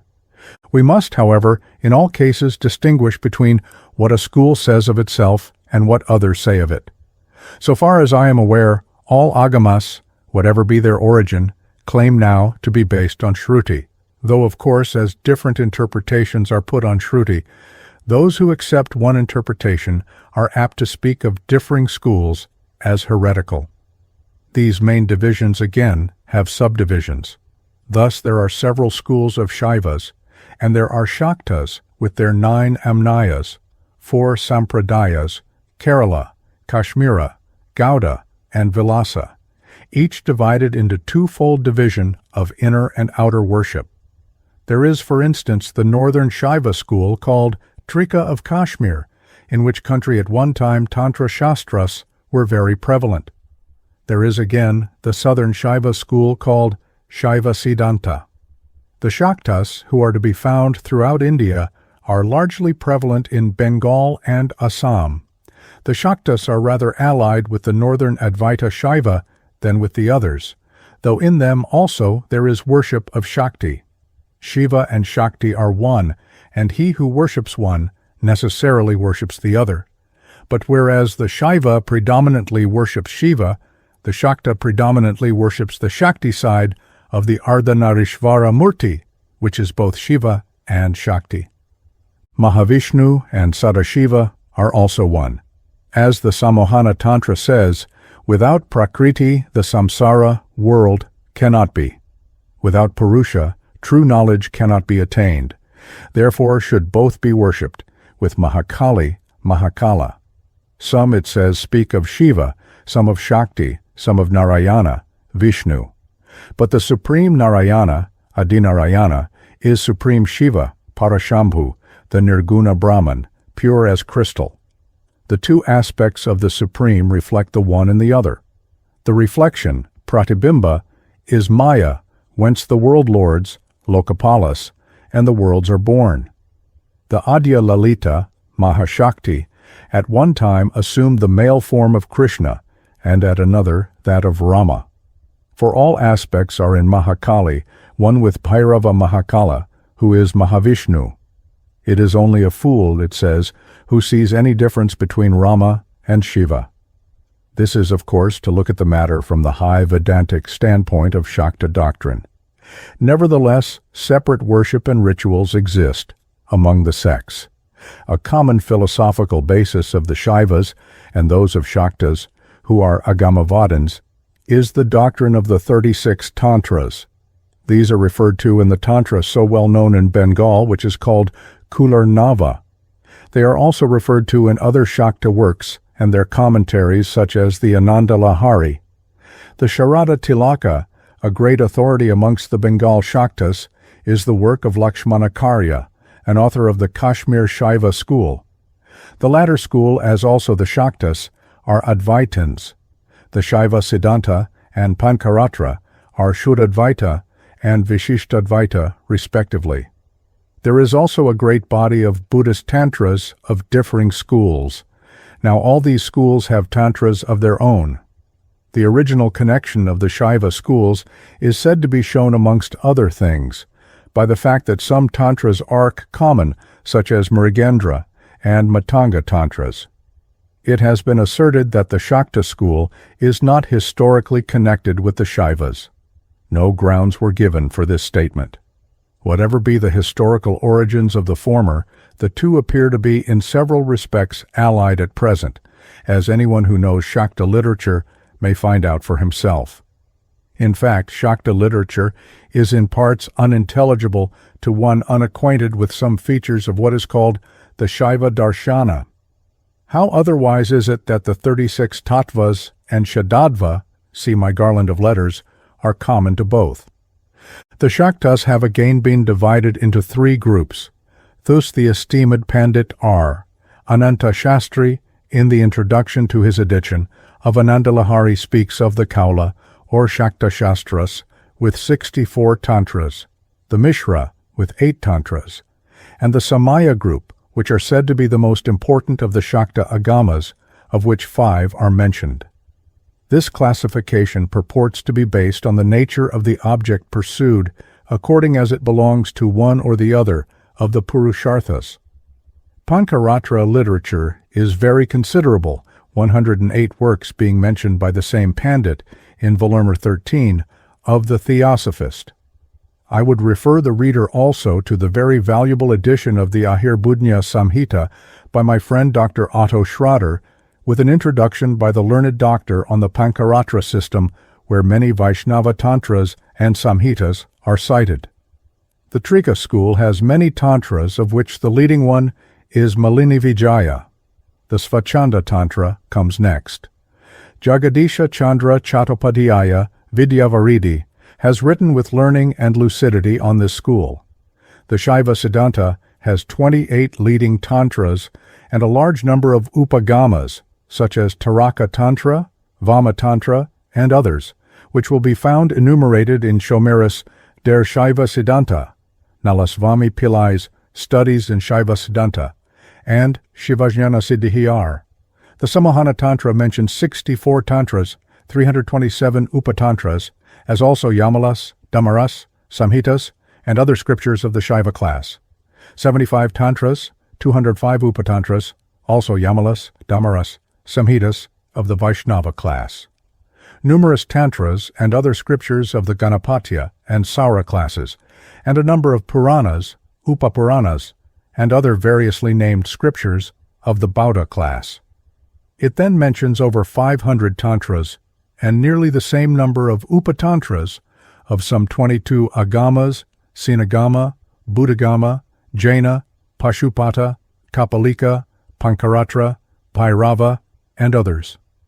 There is thus a vast mass of Tantras in the Agamas belonging to differing schools of doctrine and practice, all of which must be studied before we can speak with certainty as to what the mighty Agama as a whole is.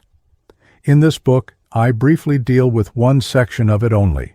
Nevertheless, when these Agamas have been examined and are better known, it will, I think, be found that they are largely variant aspects of the same general ideas and practices.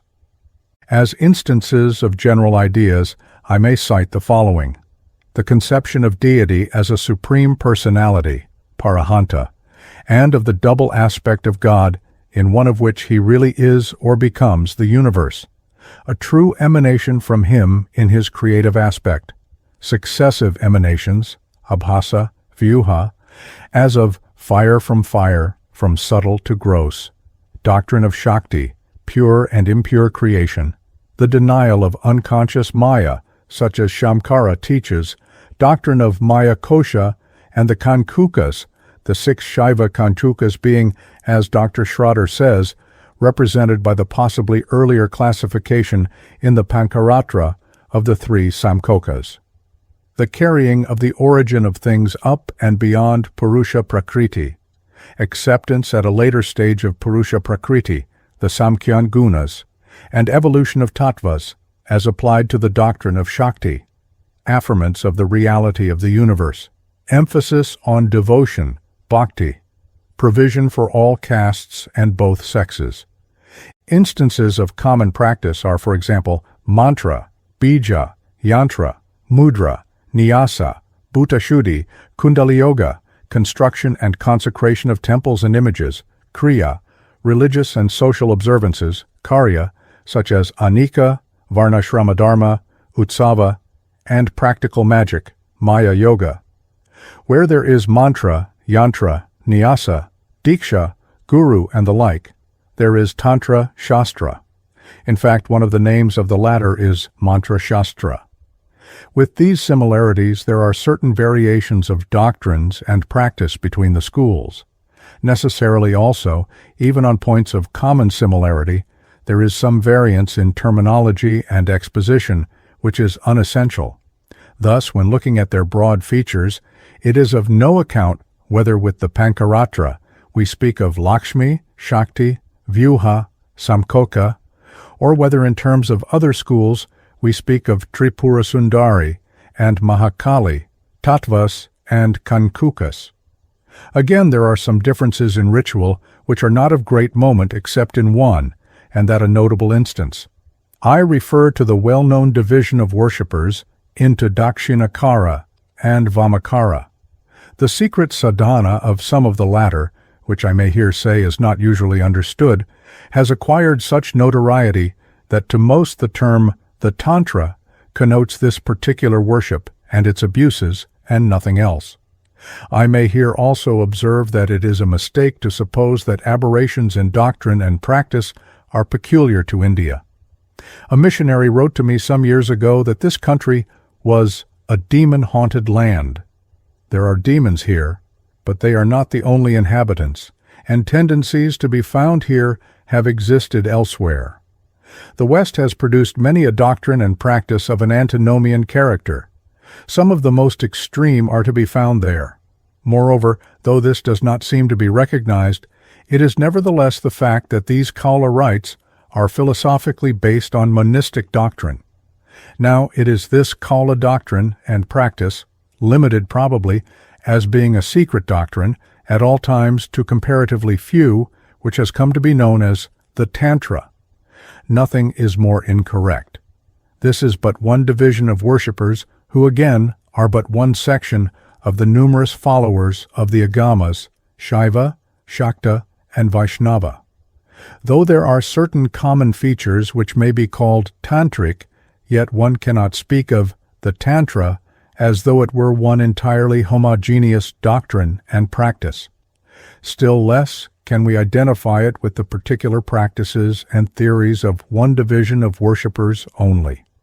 Further, the Tantras are concerned with science, law, medicine, and a variety of subjects other than spiritual doctrine or worship. Thus, Indian chemistry and medicine are largely indebted to the Tantrikas. According to a common notion, the word Tantra is, to use the language of a well-known work, restricted to the necromantic books of the latter Shivaic or Shakti mysticism. As charity covers many sins, so mystic and mysticism are words which cover much ignorance. Necromancy, too, looms unnecessarily large in writers of this school. It is, however, the fact that Western authors generally so understand the term Tantra. They are, however, in error in so doing as previously explained. Here I shortly deal with the significance of the Tantra Shastra, which is of course also misunderstood, being generally spoken of as a jumble of black magic and erotic mysticism cemented together by a ritual which is meaningless mummery. A large number of persons who talk in this strain have never had a tantra in their hands, and such Orientalists as have read some portions of these scriptures have not generally understood them, otherwise they would not have found them to be so meaningless. They may be bad, or they may be good, but they have a meaning. Men are not such fools as to believe for ages in what is meaningless. The use of this term implies that their content had no meaning to them. Very likely, for to define as they do mantra as mystical words, mudra as mystical gestures, and yantra as mystical diagrams does not imply knowledge. These erroneous notions as to the nature of the agama are of course due to the mistaken identification of the whole body of the scripture with one section of it. Further, this last is only known through the abuses to which its dangerous practices, as carried out by inferior persons, have given rise. It is stated in the Shastra itself, in which they are prescribed, that the path is full of difficulty and peril, and he who fails upon it goes to hell. That there are those who have so failed, and others who have been guilty of evil magic, is well known. I am not in this chapter concerned with this special ritual or magic, but with the practices which govern the life of the vast mass of the Indian people to be found in the Tantras of the Agamas, of the different schools which I have mentioned. A Western writer in a review of one of my books has expressed the opinion that the Tantra Shastra, I think he meant the Shakta, was, at least in its origin, alien and indeed hostile to the Veda. He said, "We are strongly of opinion that in their essence the two principles are fundamentally opposed, and that the Tantra only used Vedic forms to mask its essential opposition." I will not discuss this question here. It is, however, the fact now, as it has been for centuries past, that the Agamavadins claim to base their doctrine on Veda. The Vedanta is the final authority and basis for the doctrines set forth in the Tantras, though the latter interpret the Vedanta in various ways. The real meaning of Vedanta is Upanishad and nothing else. Many persons, however, speak of Vedanta as though it meant the philosophy of Shamkara or whatever other philosopher they follow. This, of course, is incorrect. Vedanta is Shruti. Shamkara's philosophy is merely one interpretation of Shruti, just as Ramanuja's is another, and that of the Shaivagama or Kaulagama is a third. There is no question of competition between Vedanta as Shruti and Tantra Shastra. It is, however, the fact that each of the followers of the different schools of Agama contend that their interpretation of the Shruti texts is the true one and superior to that of other schools. As a stranger to all these sects, I am not here concerned to show that one system is better than the other. Each will adopt that which most suits him. I am only stating the facts. As the Ahirbudnya Samhita of the Pancaratra, Agama says, the aspects of God are infinite, and no philosopher can seize and duly express more than one aspect. This is perfectly true. All systems of interpretation have some merits, as they have defects, that of Shamkara included. The latter, by his Mayavada, is able to preserve more completely than any other interpretation the changelessness and stainlessness of Brahman. It does this, however, at the cost of certain defects which do not exist in other schools, which have also their own peculiar merits and shortcomings. The basis and seat of authority is Shruti or experience, and the Agama interprets Shruti in its own way.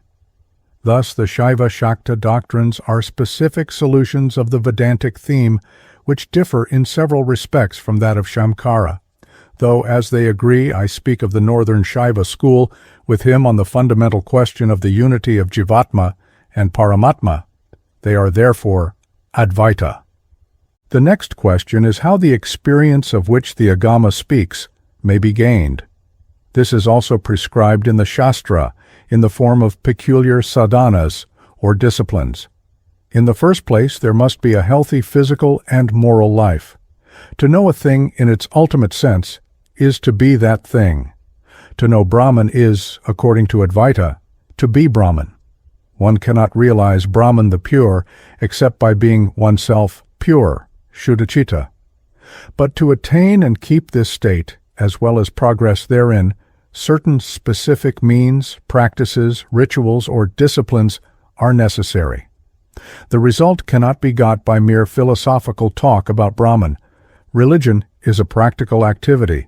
Just as the body requires exercise, training, and gymnastic, so does the mind. This may be of a merely intellectual or spiritual kind. The means employed are called sadhana, which comes from the root sad, to exert. Sadhana is that which leads to siddhi. Sadhana is the development of Shakti.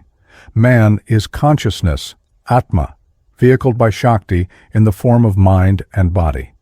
But this Shakti is at base pure consciousness, just as Atma is, for Atma and Shakti are one. Man is thus a vast magazine of both latent and expressed power. The object of sadhana is to develop man's Shakti, whether for temporal or spiritual purposes. But where is sadhana to be found? Seeing that the Vaidika Akara has fallen in practical desuetude, we can find it nowhere but in the Agamas and in the Puranas, which are replete with Tantric rituals. The Tantras of these Agamas therefore contain both a practical exposition of spiritual doctrine and the means by which the truth it teaches may be realized. Their authority does not depend, as Western writers and some of their Eastern followers suppose, on the date when they were revealed, but on the question whether siddhi is gained thereby. This, too, is the proof of Ayurveda. The test of medicine is that it cures. If siddhi is not obtained, the fact it is written Shiva Uvacha, Shiva speaks, or the like, counts for nothing. The Agama, therefore, is a practical exposition and application of doctrine, varying according to its different schools. The latest tendency in modern Western philosophy is to rest upon intuition, as it was formerly the tendency to glorify dialectic. Intuition has, however, to be led into higher and higher possibilities by means of sadhana. This term means work or practice, which in its result is the gradual unfolding of the spirit's vast latent magazine of power, Shakti, enjoyment and vision, which everyone possesses in himself.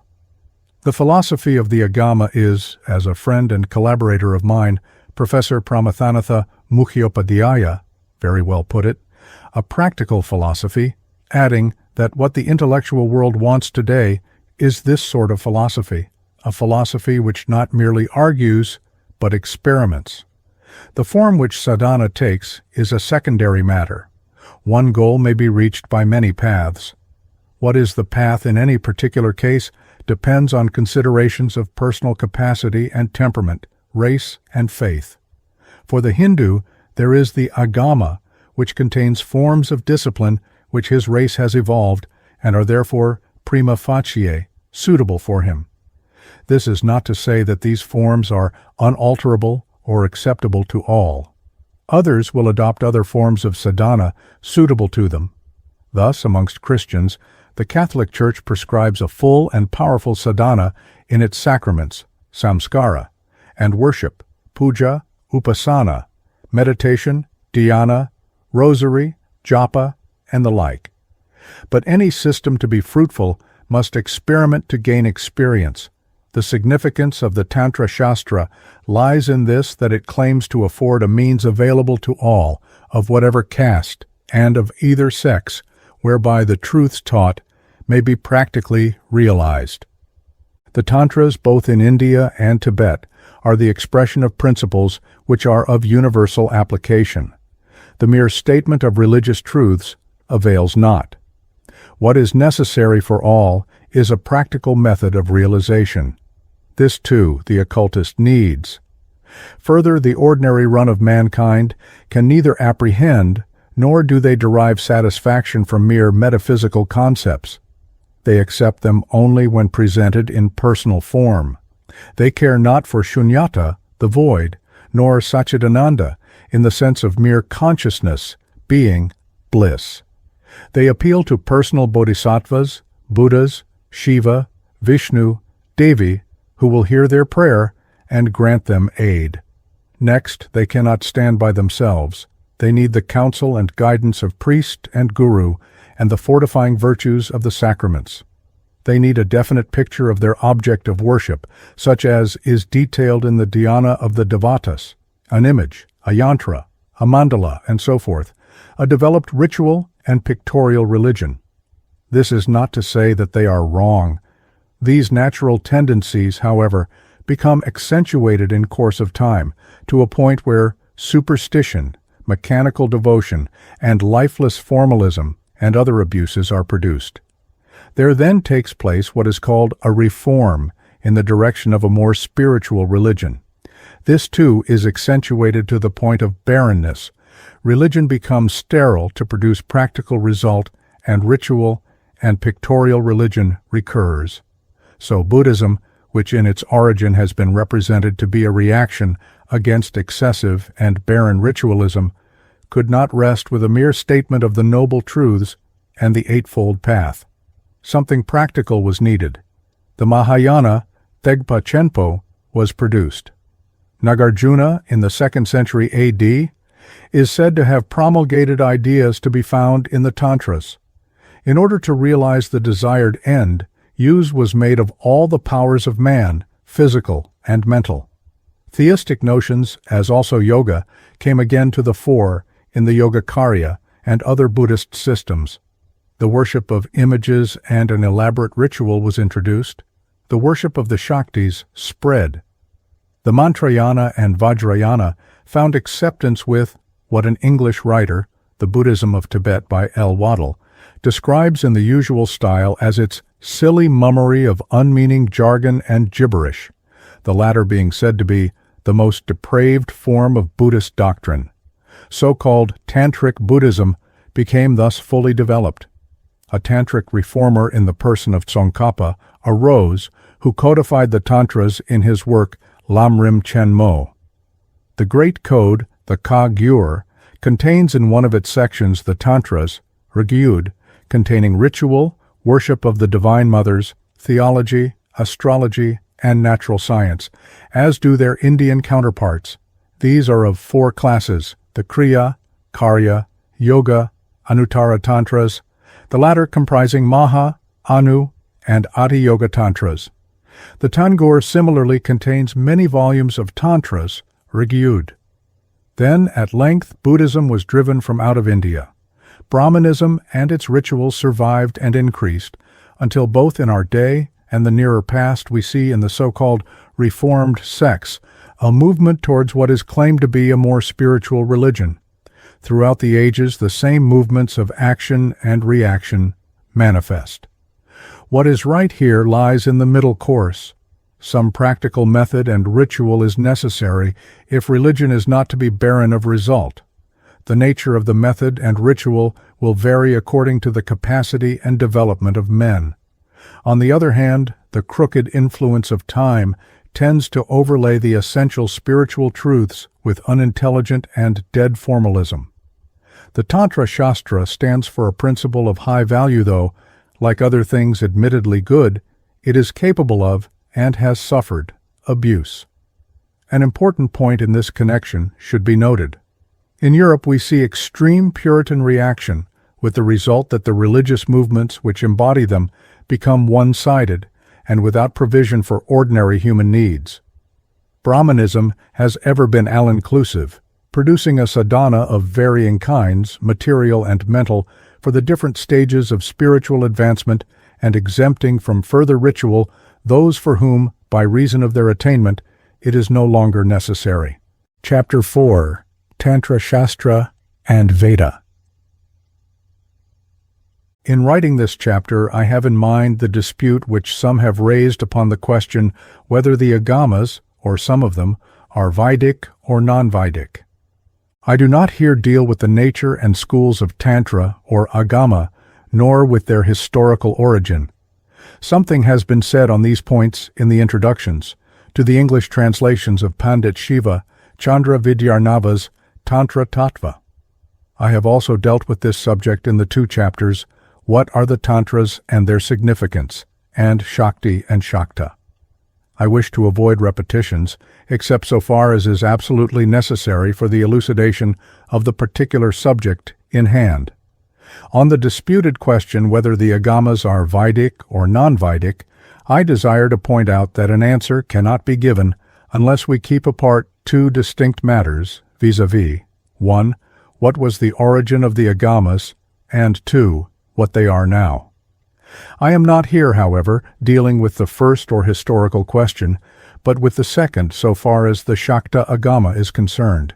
Let us assume, for the sake of argument, that, to take a specific example, worship of Kali and other devis by the Shaktas indicates the existence of non-Aryan elements in their Agama. The question of real importance here, as always, is not as to what were the facts in remote past ages, but what they are now. The answer then is, let it be as you will regarding the origin of the Shakta Agama. But at present, Shakta worship is an integral part of the Hinduism, and as such admits the authority of Veda, accepting, as later explained, every other belief held by the general body of the Hindu people. In a recent prosecution under sections 292, 293 of the Indian Penal Code against an accused who had published a Tantra, but who was rightly acquitted, an Indian deputy magistrate who had advised the prosecution and who claimed to be an Orthodox Hindu stated, I am informed, in the witness box, that he could not define what the Tantra Shastra was or state whether it was a Hindu scripture of the Kali age or whether a well-known particular Shastra shown to him was one of the Tantras. Such ignorance is typical of many at the present time and is a legacy from a vanishing age. How is it that a Shastra which has had its followers throughout India, from the Himalayas, the abode of Shiva and of Parvati Devi, to Cape Comorin, a corruption of Kumar Devi, which ruled for centuries, so that we may speak of a Tantric epoch, which even today governs the household and temple ritual of every Hindu?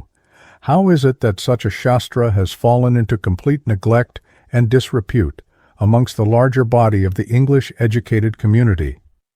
I remember a time when mention of the Shastra was only made, I speak of course of the same class, with bated breath, and when anyone who concerned himself therewith became thereby liable to the charge of giving licentious sway to drink and women.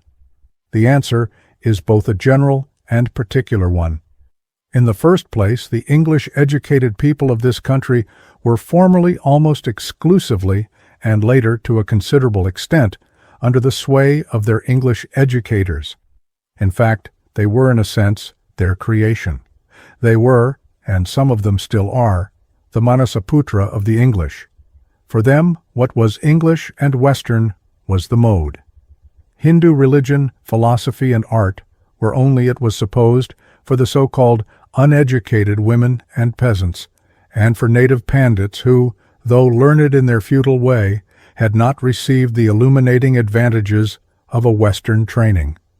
In my own time an objection was, I am informed, taken by Indian fellows of the Calcutta University to the appointment of the learned Pandit Candrakanta Tarkalamkara to a chair of Indian philosophy on the ground that he was a mere native pandit. In this case, English fellows and the then vice-chancellor opposed this absurd and snobbish objection. When the authority of the English teachers was at its highest, what they taught was law, even though their judgments were, in respect of Indian subjects of which they had but a scant and imperfect knowledge, defective. If they said with, or in anticipation of, one professor that the Vedas were the babbling of a child humanity and the Brahmanas the drivel of madmen, or with another that the thought of the Upanishads was so low that it could not be correctly rendered in the high English language, that in treating of Indian philosophy a writer has to deal with thoughts of a lower order than the thoughts of the everyday life of Europe, that Smriti was mere priestly tyranny, the Puranas idle legends, and the Tantras mere wickedness and debauchery, that Hindu philosophy was, to borrow another English professor's language concerning the Samkhya, with all its folly and fanaticism, little better than a chaotic impertinence, and that yoga was, according to the same man of learning, the fanatical vagaries of theocracy. That Indian ritual was nothing but superstition, mummery, and idolatry, and Indian art, inelegant, monstrous, and grotesque. All this was with readiness accepted as high learning and wisdom, with perhaps here and there an occasional faint and even apologetic demur. I recollect in this connection a rather halting and shamefaced protest by the late Rajendra Lal Mitra. I do not say that none of these or other adverse criticisms had any ground whatever. There has been imperfection, folly, superstition, wickedness, here as elsewhere. There has been much of it, for example, in the countries whence these critics of India came. It is, however, obvious that such criticisms are so excessive as to be absurd. Even when giving an account of Eastern thought, the Western is apt to take up a superior attitude because he believes himself to be superior. The Bishop of Durham very clearly reveals this sense of superiority when, after stating that the duty of the Christian missionary was to substitute for the sterile theism of Islam and the shadowy vagueness of Hindu philosophy a belief in a living and speaking God, he goes on to point out that our very advantages by way of the consciousness of social and intellectual superiority with which we are filled, and the national force which sets us as conquerors where we come as evangelists, constitute a danger in the mission field. It is this notion of superiority also which prevents a right understanding, and which, notwithstanding the facts, insists on charges which, if established, would maintain the reputation for inferiority of the colored races. It is this reiterated claim to superiority that has hypnotized many persons amongst Eastern races into the belief that the European is, amongst other things, always a safe and learned critic, even of their own beliefs and practices. Raja Ramohan. Roy was the first to take up the cause of his faith, divorcing it from the superstitious accretions which gather around all religions in the course of the ages. The same defense was made in recent times by that man of upstanding courage, Swami Vivekananda. Foreign criticism on Indian religion now tends in some quarters to greater comprehension. I say in some quarters, for even in quite recent years, English books have been published which would be amazing were one not aware of the deep ignorance and prejudice which exist on the subject. In one of these books, the Hindu religion is described as a mixture of nightmare nonsense and time-wasting rubbish fulfilling no useful purpose whatever, only adding to the general burden of existence borne by humanity in its struggle for existence. In another, it is said to be a weltering chaos of terror, darkness, and uncertainty. It is a religion without the apprehension of a moral evolution, without definite commandments, without a religious sanction in the sphere of morals, without a moral code, and without a God, such so-called God as there is, being a mixture of beaches, Don Juan, and Dictorine. It is there further described as the most material and childishly superstitious animalism that ever masqueraded as idealism. Not another path to God, but a pit of abomination as far set from God as the mind of man can go, staggering the brain of a rational man, filling his mind with wild contempt for his species, and which has only endured because it has failed. Except for the purpose of fanatical polemic, one would assume that the endurance of a faith was, in some measure, the justification of it. It is still more wonderful to learn from this work that out of this weltering chaos of all that is ignominious, immoral, and crassly superstitious, come forth men who, in the words of the author, standing at prayer, startle you by their likeness to the pictures of Christ, eyes large, luminous, and tranquil, the whole face exquisite with meekness and majestic with spirit. One marvels how these perfect men arise from such a worthless and indeed putrescent source. This absurd picture was highly colored in a journalistic spirit and with a purpose. In other cases, faulty criticism is due to supercilious ignorance. As another writer says, the italics are mine, for an Englishman to get a plain statement of what Brahmanism really means is far from easy. The only wonder is that people who have to live on 9 pence a week, who marry when they are 10 years old, are prevented by caste life from rising out of what is often, if not always, a degraded state, have any religion at all. As the Bishop of Peterborough has recently said, it is difficult for some to estimate worth in any other terms than GSD. It is to be hoped that all such snobbish materialism will be hindered from entrance into this country. These quotations reveal the depths of ignorance and prejudice which still exist. As we are, however, aware, all English criticism is not as ignorant and prejudiced as these, even though it be often marred by essential error. On the contrary, there are an increasing number who appreciate and adopt, or appreciate if they cannot accept, Indian beliefs. Further than this, Eastern thought is having a marked influence on that of the West, though it is not often acknowledged. Many have still the notion that they have nothing to learn in any domain from this hemisphere. After all, what anyone else says should not affect the independence of our own judgment. Let others say what they will. We should ourselves determine matters which concern us. The Indian people will do so when they free themselves from that hypnotic magic which makes them often place blind reliance on the authority of foreigners who, even when claiming to be scholars, are not always free from bias, religious or racial. Such counsel, though by no means unnecessary today, is happily becoming less needed than in the past. There are, however, still many Indians, particularly those of my own generation, whose English gurus and their teaching have made them captives. Their mind has been so dominated and molded to a Western manner of thinking, philosophical, religious, artistic, social, and political, that they have scarcely any greater capacity to appreciate their own cultural inheritance than their teachers, be that capacity in any particular case more or less. Some of them care nothing for their Shastra. Others do not understand it. The class of whom I speak are, in fact, as I have said, the Manasaputra of the English in a strict sense of the term. The Indian who has lost his Indian soul must regain it if he would retain that independence in his thought and in the ordering of his life, which is the mark of a man, that is, of one who seeks Svaraja Siddhi. How can an imitator be on the same level as his original? Rather, he must sit as a Sela at the latter's feet.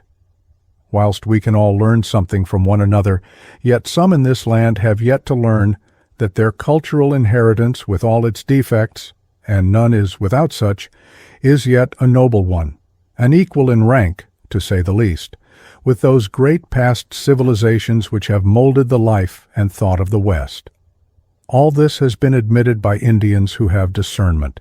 Such value as my own remarks possess is due to the fact that I can see and judge from without as an outsider, though, I will admit in one sense, interested observer, interested because I have at heart Indian welfare, and that of all others which, as the world now stands, is bound up with it. As regards the Tantra Shastra in particular, greater ignorance prevailed and still exists. Its Vamakara practice, however, seemed so peculiar, and its abuses were so talked of, that they captured attention to the exclusion of everything else. The more particularly that this and the rest of the Shastra is hard to understand. Whilst the Shastra provides by its akaras for all types, from the lowest to the most advanced, its essential concepts, under whatever aspect they are manifested, and into whatever pattern they are woven, are, as Professor de la Vallée-Poussillon says of the Buddhist Tantra, of a metaphysical and subtle character. Indeed, it is largely because of the subtlety of its principles, together with the difficulties which attend ritual exposition, that the study of the Tantras, notwithstanding the comparative simplicity of their Sanskrit, has been hitherto neglected by Western scholars.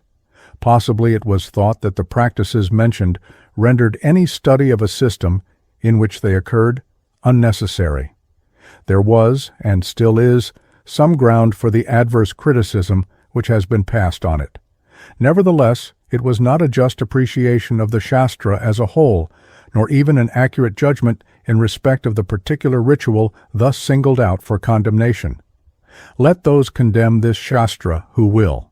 That is their affair. But let them first study and understand it.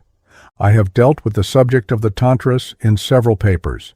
It is only necessary here to say that the Tantra, as it is called, was wrongly considered to be synonymous with the Shakta Tantras, that in respect of the latter, the whole attention was given to the Vamakara ritual and to magic, Shatkarma. That this ritual, whatever may in truth be said against it, was not understood, that it was completely ignored, that the Tantras contained a remarkable philosophic presentment of religious teaching, profoundly applied in a ritual of psychological worth, and that the Shastras were also a repertory of the alchemy, medicine, law, religion, art, and so forth of their time. It was sufficient to mention the word Tantra, and there was supposed to be the end of the matter. I have often been asked why I had undertaken the study of the Tantra Shastra, and in some English, as opposed to continental quarters, it has been suggested that my time and labor might be more worthily employed. One answer is this. Following the track of unmeasured abuse, I have always found something good. The present case is no exception. I protest, and have always protested against unjust aspersions upon the civilization of India and its peoples. If there be what is blameworthy, accuracy requires that criticism should be reduced to its true proportions. Having been all my life a student of the world's religions and philosophies, I entered upon a particular study of this Shastra to discover for myself what it taught, and whether it was, as represented, a complete reversal of all other Hindu teaching with which I was acquainted. For it was said to be the cultivation or practice of gluttony, lust, and malevolence, ferocity, lust, and mummery, as Brian Hodgson called it, which I knew the Indian Shastra, like all the other religious scriptures of the world, strictly forbids. I found that the Shastra was of high importance in the history of Indian religion. The Tantra Shastra, or Agama, is not, as some seem to suppose, a petty Shastra of no account. one, and an unimportant sample, of the multitudinous manifestations of religion in a country which swarms with every form of religious sect. It is, on the contrary, with Veda, Smriti, and Purana, one of the foremost important Shastras in India, governing, in various degrees and ways, the temple and household ritual of the whole of India today and for centuries past. Those who are so strenuously averse to it, by that very fact, recognize and fear its influence. From a historical point of view alone, it is worthy of study as an important part of Indian culture, whatever be its intrinsic worth. History cannot be written if we exclude from it what we do not personally like. As Terence grandly said, "We are men, and nothing which man has done is alien to us." There are some things in some of the Tantras and a spirit which they manifest of which their student may not personally approve.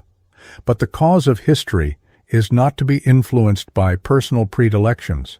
It is so influenced, in fact. There are some who have found in the Shastra a useful weapon of attack against Indian religion and its tendencies. Should one speak of the heights which Indian spiritual experience has reached, one might be told that the infamous depths to which it had descended in Tantra Shastra, the Pushtimarga, the Vaishnava Sahajiya, and so forth, were more certainly established. Did one praise the high morality to be found in Indian Shastra, it might be admitted that India was not altogether destitute of the light of goodness, but it might be asked, what of the darkness of the Tantra, and so on and so forth. Let us then grapple with, and not elude the objection. There was, of course, something in all this, but such objectors and others had not the will, even if they had the capacity to understand, to give a true presentment of the teachings of the Shastra. But the interests of fairness require both. Over and above the fact that the Shastra is an historical fact, it possesses, in some respects, an intrinsic value which justifies its study. Thus, it is the storehouse of Indian occultism. This occult side of the Tantras is of scientific importance, the more particularly having regard to the present revived interest in occultist study in the West. New Thought, as it is called, and kindred movements are a form of mantra-vidya. Vasikaranam is hypnotism, fascination. There is spiritualism and powers in the Tantras, and so forth. For myself, however, the philosophical and religious aspect of the scripture is more important still. The main question for the generality of men is not powers, siddhi. Indeed, the study of occultism and its practice has its dangers, and the pursuit of these powers is considered an obstacle to the attainment of that true siddhi which is the end of every Shastra. A subject of greater interest and value is the remarkable presentation of Vedantic knowledge which the Shakta Tantra in particular gives.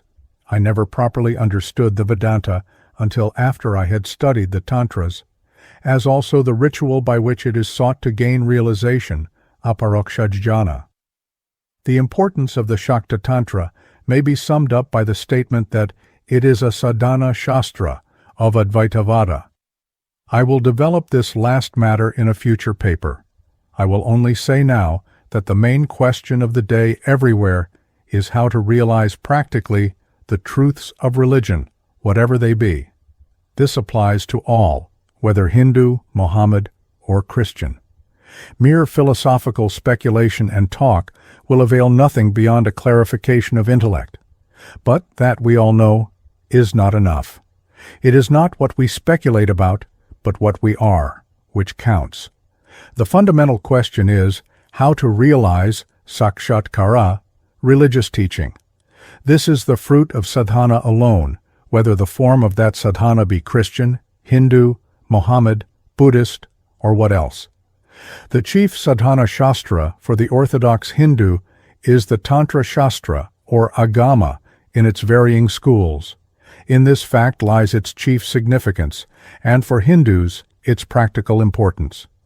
This and the Advaitavada, on which the Shakta ritual rests, is, in my opinion, the main reason why Shakta darshana or doctrine is worthy of study.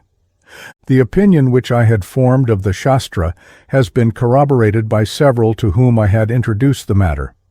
I should like to quote here the last letter I had only a month ago from an Indian friend, both Sanskritist and philosopher, a combination too rare. He says, "They, the Tantras, have really thrown before me a flood of new light, so much so that I really feel as if I have discovered a new world. Much of the mist and haziness has now been cleared away, and I find in the Tantras not only a great and subtle philosophy, but many of the missing links in the development of the different systems of Hindu philosophy, which I could not discover before, but which I have been seeking for some years past." These statements might perhaps lead some to think that the Shastra teaches something entirely, that is, in every respect, new. As regards fundamental doctrines, the Tantra Shastra, for convenience I confine myself to the Shakta form, teaches much which is to be found in the Advaita Vedanta. Therefore, those who think that they will find in the Shastra some fundamental truths concerning the world which are entirely new will be disillusioned. The observation does not apply to some doctrinal teaching, presentment, methods, and details, to which doubtless my friend's letter referred. He who has truly understood Indian Shastra as a whole will recognize, under variety of form and degree of spiritual advancement, the same substance by way of doctrine. Whilst the Shakta Tantra recognizes, with the four Vedas, the Agamas and Nigamas, it is now based, as are all other truly Indian Shastras, on Veda. Veda, in the sense of knowledge, is ultimately spiritual experience, namely sight, which Brahman is, and in the one partless infinite ocean of which the world, as a limited stress in consciousness, arises. So it is said of the Devi in the commentary on the Trishati, Vedanta Mahavakya Janya Sakshatkara Rupa Brahmavidya. She is Brahman knowledge, Brahmavidya, in the form of direct realization produced by the Vedantic great saying, Mahavakya, that is, Tattvam Asi, that thou art, and all kindred sayings, Soham, he I am, Brahmasmi, I am Brahman, and so forth. In other words, self-knowledge is self-luminous and fundamental, and the basis of all other knowledge. Owing to its transcendency, it is beyond both prover and proof. It is self-realized, Svanubhava. But Shruti is the source from which this knowledge arises, as Cinacara says, by removing, as also to some extent reason may do, false notions concerning it. It reveals by removing the superincumbent mass of human error. Again, Veda, in a primary sense, is the world as idea in the cosmic mind of the creating Brahman, and includes all forms of knowledge. Thus it is eternal, arising with and as the samskaras at the beginning of every creation. This is the Vedamurti Brahman. Veda, in the secondary sense, is the various partial revelations relating to Tattva, Brahman or God, and Dharma, morality, made at different times and places to the several rishis which are embodied in the four Vedas, Rig, Yajus, Sama, and Atharva. Veda is not coextensive, therefore, with the four Vedas, but are these, even if they be regarded as the earliest, the only, to use an English term, revelations? Revelation, Akashavani, never ceases. When and wherever there is a true rishi or seer, there is revelation. And in this sense, the Tantra Shastra, or Agama, claims to be a revelation. The Shabda Brahma Murti is Nigamadi Shastramaya, it being said that Agama is the Paramatma of that Murti. The four Vedas with their Angas are its Jivatma, the six philosophies its Indriyas, the Puranas and Upapuranas its gross body, Smriti its hands and other limbs and all, other Shastras are the hairs of its body. In the heart lotus are the 50 Tejomayi Matrika. In the pericarp are the Agamas glittering like millions of suns and moons, which are Sarvadharmamaya, Brahmajnanamaya, Sarvasiddhimaya, and Murdaman. These were revealed to the rishis. In fact, all Shastras are said to constitute one great many-millioned collection, Shatakoti Samhita, each being particular manifestations to man of the one, essential Veda. From this follows the belief that they do not contradict, but are in agreement with one another. For truth is one whatever be the degree in which it is received, or the form in which the seers, rishis, promulgated it to those whose spiritual sight has not strength enough to discern it directly and for themselves. But how, according to Indian notions, can that which is put forward as a revelation be shown to be such? The answer is that of Ayurveda. A medicine is a good one if it cures. In the same way a Shastra is truly such if the siddhi which it claims to give is gained as the fruit of the practice of its injunctions, according to the competency and under the conditions prescribed. The principle is a practical and widely adopted one. The tree must be judged by its fruit. This principle may, if applied to the general life of today, lead to an adverse judgment on some tantric practices. If so, let it be. It is, however, an error to suppose that even such practices as have been condemned claim to rest on any other basis than Veda.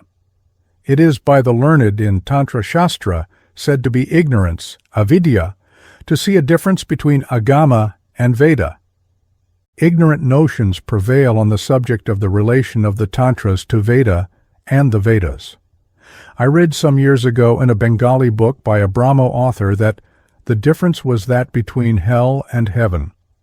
Now, on what is such a condemnatory comparison based? It is safe to challenge production of the proof of such an assertion.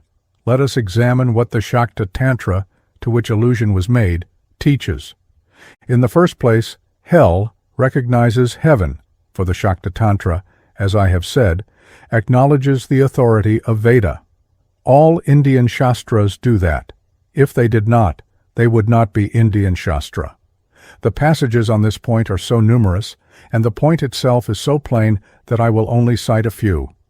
Kularnava Tantra says that Kuladharma is based on and inspired by the truth of Veda.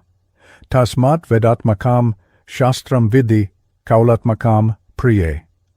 In the same place, Shiva cites passages from Shruti in support of his doctrine. The Prapankasara and other tantras cite Vaidika Mahavakya and mantras, and as mantras are a part of Veda, therefore, Meru Tantra says that Tantra is part of Veda. Niruttara Tantra calls Tantra the fifth Veda, and Cinacara is named the fifth ashrama, that is, it follows all others. Matsyaktamaha Tantra says that the disciple must be pure of soul, Shuddhatma, and a knower of Veda. He who is devoid of Vaidika Kriya, Vedakriya Vivarjita, is disqualified. Gandharva Tantra says that the Tantric sadhaka must be a believer in Veda, Astika, ever attached to Brahman, ever speaking of Brahman, living in Brahman, and taking shelter with Brahman, which, by the way, is a queer demand to make of those, the supposed object of whose rites is mere debauchery. The Kularnava says that there is no knowledge higher than that of Veda, and no doctrine equal to Kaula. Here a distinction is drawn between Veda, which is Vidya, and the Kaula teaching, which he calls Darshana. See also Mahanirvana Tantra. In Mahanirvana Tantra, the mantra, Om Satchidakam Brahma, is given, and in the Prapankasara, this, what it calls, secret of the Vedas, is explained. That the Shakta Tantra claims to be based on Veda admits of no doubt. In fact, Kuluka Bhatta, the celebrated commentator on Manu, says that Shruti is of two kinds, Vaidik and Tantric. Vaidiki tantrums caviar devivida Shruti kirtita. It is, of course, the fact that different sects bandy words upon the point whether they in fact truly interpret Shruti and follow practice conformable to it. Statements are made by opposing schools that certain Shastras are contrary to Shruti, even though they profess to be based thereon. So, a citation by Bhaskararaya in the commentary of the Lalita Sahasranama speaks of some Tantras as opposed to Veda, Veda Virudani. The Vayu Samhita says, Shaiva Gama is twofold, that which is based on Shruti and that which is not. The former is composed of the essence of Shruti, Shrauta, is Svatantra and Itara, Viante, par 19. Shaivagamopi Duvividha, Shrauto Shrautash, Chasam Smrita, Sruti Saramaya Shrauta, Svantrastvitaro Mata. So again, the Bhagavata, or Pankaratra Agama, has been said to be non-Vedic. This matter has been discussed by Samkarakarya and Ramanuja, following Yamunakarya. We must, in all cases, distinguish between what a school says of itself and what others say of it. In Christianity, both Catholicism and Protestantism claim to be based on the Bible, and each alleges that the other is a wrong interpretation of it. Each again of the numerous Protestant sects says the same thing of the others. But is Shakta Tantra contrary to Veda, in fact? Let us shortly survey the main points in its doctrine. It teaches that Paramatma Nirguna Shiva is Satchidananda. Kularnava says, Shiva is the impartite supreme Brahman, the all-knowing Sarvajna, creator of all. He is the stainless one and the Lord of all. He is one without a second, Advaya. He is light itself. He changes not, and is without beginning or end. He is attributeless and above the highest. He is Satchidananda. Brahman is Satchidananda, eternal, Nitya, changeless, Nirvikara, partless, Nishkala, untouched by Maya, Nirmala, attributeless, Nirguna, formless, Arupa, imperishable, Akshara, all-spreading like space, Vyomasaniba, self-illuminating, Sviyam Jyoti, reality, Tattva, which is beyond mind and speech and is to be approached through spiritual feeling alone, Bhavanagam. In his aspect as the Lord, Ishvara, of all, he is the all-knower, Sarvajna, Lord of all, whose body is pure Sattva, Shuddha Sattva Maya, the soul of the universe, Vishvatma. Such definitions simply reaffirm the teaching of Veda. Brahman is that which pervades without limit the universe as oil the sesamum seed. This Brahman has twofold aspect as Parabrahman, Nirguna, Nishkala, and Shabda Brahman, Saguna, Sakala. Samohana, a highly interesting tantra, says, Chai, that Kubjika is of twofold aspect, namely Nishkala when she is Kandravaktra and Sakala when called Paramukhi. So too is Guhyakali, who as the first is Ekavaktra Mahapashupatishi Advaita Bhava Sampanna, and as the second Dashavaktra. So the Kularnava says Shabda Brahma Parama Brahma Bhedana Brahmano Dvaividyam Uktam. The same Tantra says that Sadashiva is without the bonds of Maya, and Jiva is with them, upon which the author of the Pranatoshini, citing this passage, says, Thus the identity of Jiva and Shiva is shown, iti Shivajivayo Raikyam Uktam. The Shakta Tantra is thus Advaitavada, for it proclaims that Paramatma and Jivatma are one. So it affirms the grand words, Mahavakya, of Veda, Tattvam Asi, Soham, Brahmasmi, Prapankasara, 2 identifying Hrim with Kundali and Hangsa, and then with Soham, Yasuksma Soham, Soham Bhavana Pujayet. The mantra, all this is surely Brahman, Sarvam Khalvidam Brahma, is according to the Mahanirvana, the end and aim of Tantrika Kulakara, the realization of which, saying the Prapankasara Tantra, describes as the fifth or supreme state. For the identity of Jivatma and Paramatma is liberation, which the Vedanta Sara defines to be Jiva Brahmanoraikyam. Kularnava refers to the Advaita of which Shiva speaks.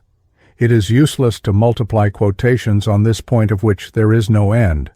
In fact, that particular form of worship which has earned the Shakta Tantra's ill fame claims to be a practical application of Advaitavada. The Samohana Tantra gives high praise to the philosopher Samkarakarya, saying that he was an incarnation of Shiva for the destruction of Buddhism. Kaulakarya is said to properly follow a full knowledge of Vedantic doctrine. Shiva in the Kularnava says, some desire dualism, Dvaita, others non-dualism, Advaita. But my truth is beyond both, Dvaita Dvaita Vivarjita. Advaita Vedanta is the whole day and life of the Shakta sadhaka. On waking at dawn, Brahma Muhurta, he sits on his bed and meditates, I am the Devi and none other. I am Brahman who is beyond all grief. I am a form of Sakshidananda whose true nature is eternal liberation. Aham Devi na kanposmi brahmaivahamna, sokabhak Satchidananda rupoham nitpamukta svabhavavan. At noon again, seated in Pujasana, at time of Bhuta Sutti, he meditates on the dissolution of the tattvas in Paramatma. Seeing no difference between Paramatma and Jivatma, he affirms Saham, I am she. Again, in the evening after ritual duties, he affirms himself to be the Akhilatma and Satchidananda, and having so thought, he sleeps. Similarly, I may here interpose, in the Buddhist Tantra, the sadhaka, on rising in the state of Devadeha, Shlayisku, imagines that the double drums are sounding in the heavens proclaiming the mantras of the 24 viras, Dupahvo, and regards all things around him as constituting the mandala of himself as Buddha Vajrasattva. When about to sleep, he again imagines his body to be that of Buddha Vajrasattva, and then merges himself into the tranquil state of the void, Shunyata. Gandharva Tantra says, having saluted the Guru as directed, and thought Soham, the wise sadhaka, the performer of the rite should ponder the unity of Jiva and Brahman. Gurun Natva Vidhanana Soham iti porudhasa, Aikyam Sambhavaya Dimanjivasha Brahmanopicha. Kali Tantra says, having meditated in this way, a sadhaka should worship Devi as his own Atma, thinking I am Brahman. Kubjika Tantra says, Devi is called Kubjika because she is Kundali.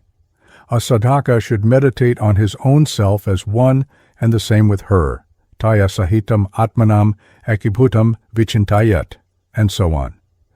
The cardinal doctrine of these Shakta Tantras is that of Shakti, whether in its Svarupa, that is, as it is in itself, as Sidrupini, the Paraprakriti of Paramatma, or as Maya and Prakriti.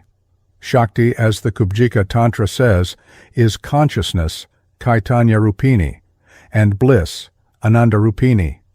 She is at the same time supportive, Gunashraya, and composed of the gunas, Gunamayi.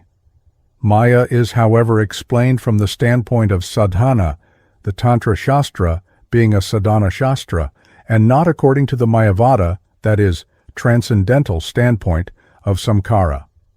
What is there in the great Devi Sukta of the Rigveda, which the Shakta Tantra does not teach? The rishi of this revelation was a woman, the daughter of Rishi Ambrina. It was fitting that a woman should proclaim the divine motherhood. Her hymn says, I am the sovereign queen, the treasury of all treasures, the chief of all objects of worship, whose all-pervading self all devatas manifest, whose birthplace is in the midst of the causal waters, who breathing forth gives form to all created worlds and yet extends beyond them, so vast am I in greatness. It is useless to cite quotations to show that the Shakta Tantra accepts the doctrine of karma, which, as the Kularnava says, Jiva cannot give up until he renounces the fruit of it.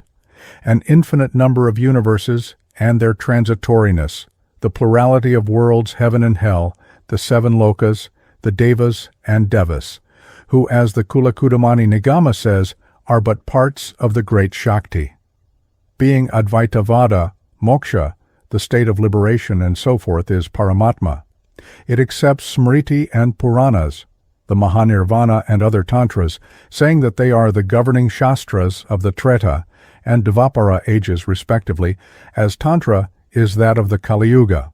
So the Tara Pradipa says that in the Kali Yuga, the Tantrika, and not the Vaidika Dharma, is to be followed. It is said that in Satya, Veda was undivided. In Dvapara, Krishna Dvaipayana separated it into 4 parts. In Satya, Vaidika Upasana was pradhana, that is, prevailed. Sadhakas worshipping Indra for wealth, children, and the like, though Nishkama Rishis adored the Sarvashaktiman, Devisukta is Advaita Siddhipurna. In Treta, worship according to Smriti prevailed.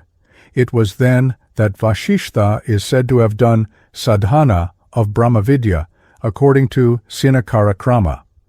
Though in the Dvapara there was both Smriti and Purana, rites were generally performed according to the Puranas. There was also then, as always, worshippers of the Purna Shakti Mahavidya. At the end of Dvapara and beginning of the Kali age, the Tantra Shastra was taught to men. Then the 10 samskaras, shraddha, and antyeshtikriya were, as they are now, performed according to the Vaidika Dharma, ashramakara according to Dayabhaga, and other Smriti texts, vratas according to Purana, disha and upasana of Brahman with Shakti, and various kinds of yoga sadhana according to the Agama, which is divided into 3 parts, Tantra, Sattvaguna, Yamala, Rajoguna, and Dhamara, Tamoguna. There were 64 Tantras for each of the 3 divisions, Ashvakranta, Rathakranta, Vishnukranta. Such is the Tantric tradition concerning the ages and their appropriate scriptures. Whether this tradition has any historical basis still awaits inquiry, which is rendered difficult by the fact that many Tantras have been lost and others destroyed by those inimical to them. It is sufficient for my purpose to merely state what is the belief, that purpose being to show that the Tantra Shastra recognizes and claims not to be in conflict with Veda or any other recognized Shastra. It accepts the 6 philosophies, darshana, which Shiva says are the 6 limbs of Kula and parts of his body, saying that he who severs them severs his limbs. The meaning of this is that the 6 philosophies and the 6 minds, as all else, are parts of his body. It accepts the Shabda doctrine of Mimamsa, subject to certain modifications to meet its doctrine of Shakti. It, in common with the Shaiva Tantra, accepts the doctrine of the 36 tattvas and Shadadva. This is an elaboration in detail which explains the origin of the Purusha and Prakriti tattvas of the Samkhya. These are shown to be twin facets of the one, and the development of Shakti into Purusha Prakriti tattva is shown.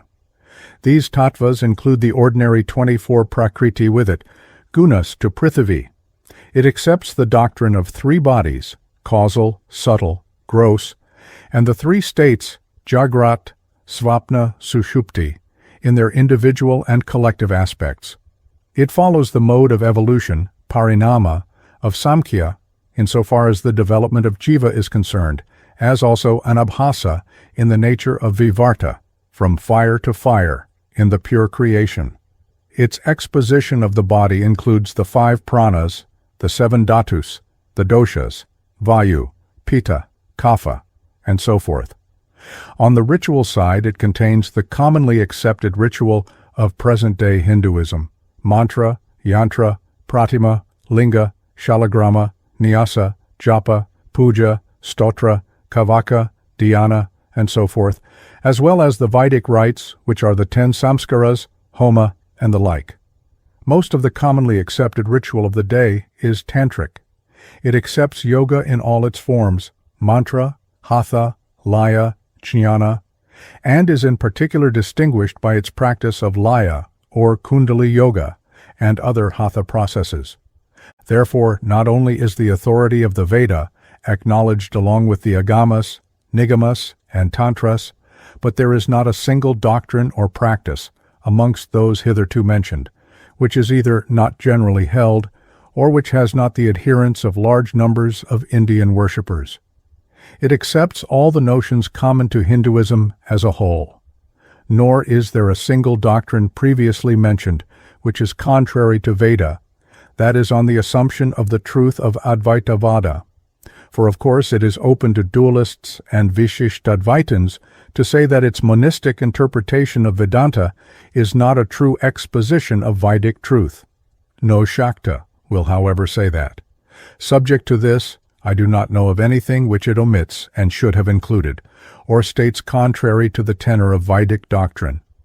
If there be anything, I shall be obliged, as a student of the Shastra, to anyone who will call my attention to it. The Shastra has not, therefore, up to this point shown itself as a hell in opposition to the Vedic heaven.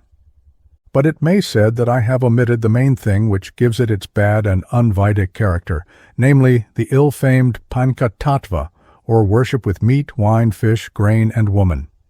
I have also omitted the magic to be found in some of the Shastras.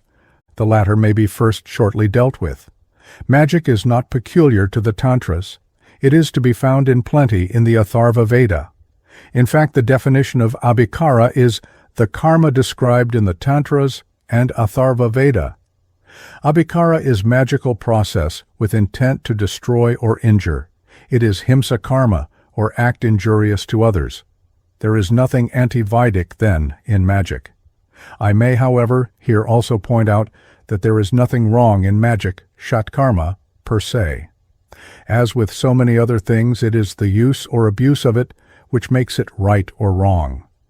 If a man kills, by marana karma, a rival in his business to get rid of competition and to succeed to his client's custom, he commits a very grave sin, one of the most grievous of sins. Suppose, however, that a man saw a tiger stalking a child, or a dacoit about to slay it for its golden ornament. His killing of the tiger or dacoit would, if necessary for the safety of the child, be a justifiable act. Magic is, however, likely to be abused, and has in fact been abused by some of the Tantrics. I think this is the most serious charge established against them, for evil magic which proceeds from malevolence is a greater crime than any abuse of natural appetite. But in this, as in other matters, we must distinguish between what the Shastra says and the practices of its followers. The injunction laid upon the sadhaka is that he should do good to other beings as if they were his own self. Atmavat sarvabhutebhyo hitam kuryat kuleshvari. In the Kularnava Samhita, a different and far inferior work to the Tantra of that name, Shiva recites some horrible rites with the flesh of rat and bat, with the soiled linen of a Kandala woman, with the shroud of a corpse, and so forth.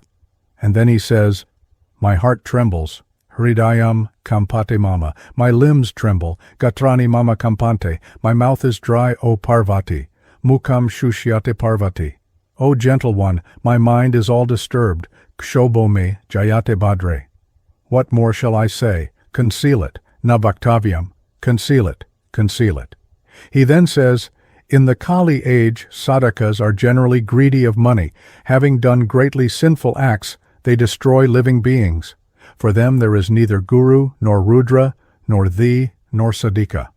My dear life, they are ready to do acts for the destruction of men. Therefore, it is wrong to reveal these matters, O Devi. I have told thee out of affection for thee, being greatly pleased by thy kisses and embrace. But it should be as carefully concealed by thee as thine own secret body. O Parvati, all this is greatly sinful and a very bad yoga. Mahapatakayuktam tatkuyogoyam udahrita. Kalikale sadakastu prapasho dhanalolupa. Mahakrityam vidhayaiva praninam badhabhagina. Na gurur napi rudrova naiva tvam naiva sadika. Mahapranivinashaya samartha pranavallabhe. Etat prakashanam devi dosaya parikalpyate. Snehena tava deveshi chumbanalingana istatha. Santusyaiva maya devi sarvam etat prakashitam. Tvapa gopyam prayatnena svayoniriva Parvati. Mahapataka yuktam tat kuyogoyam udahrita. None of these things are ever to be done by thee, O daughter of the mountain, sarvatha naiva kartavyastvaya Parvatanandini. Whoever does so incurs the sin of destroying me. I destroy all such, as does fire, dry grass. Of a surety such incur the sin of slaying a Brahmana. All such incur the sin of slaying a Brahmana. Sarvata naiva kartavya stvaya Parvatanandini. Badhabhak mama deveshi krityamimam samajaret tasya sarvam haramyashu vahnishuskatrinam yatha. Avyartham brahmahatyancha brahmahatyam savindati. When therefore we condemn the sin of evil magic, it is necessary to remember both such teaching as is contained in this quotation, and the practice of those of good life who follow the Shastra. To do so is to be both fair and accurate. There is nothing, in any event, in the point that the magical contents of the Tantra Shastra make it contrary to Veda. Those who bring such a charge must also prefer it against the Atharva Veda. As a matter of fact, magic is common to all early religions. It has been practiced, though condemned, in Christian Europe. It is not necessary to go back to the old witchcraft trials. There are some who protest against its recrudescence today. It has been well observed that there are two significant facts about occultism, namely its Catholicity. It is to be found in all lands and ages, and its amazing power of recuperation after it has been supposed to have been disproved as mere superstition. Even some quarter of a century ago, I am quoting from the same author, there were probably not a score of people in London, and those kept their preoccupation to themselves, who had any interest at all in the subject, except from a purely antiquarian standpoint. Magic was dismissed by practically all educated men as something too evidently foolish and nonsensical to deserve attention or inquiry. In recent years, the position has been reversed in the West, and complaint is again made of the revival of witchcraft and occultism today. The reason of this is that modern scientific investigation has established the objectivity of some leading phenomena of occultism. For instance, a little more than a century or so ago, it was still believed that a person could inflict physical injury on another by means other than physical. And this is what is to be found in that portion of the Tantra Shastras which deal with the Shatkarma. Witches confessed to having committed this crime and were punished therefor. At a later date, the witchcraft trials were held to be evidence of the superstition both of the accused and accusers. Yet psychology now allows the principle that thought is itself a force, and that by thought alone, properly directed, without any known physical means, the thought of another, and hence his whole condition, can be affected. By physical means, I mean direct physical means, for occultism may, and does avail itself of physical means, to stimulate and intensify the force and direction of thought.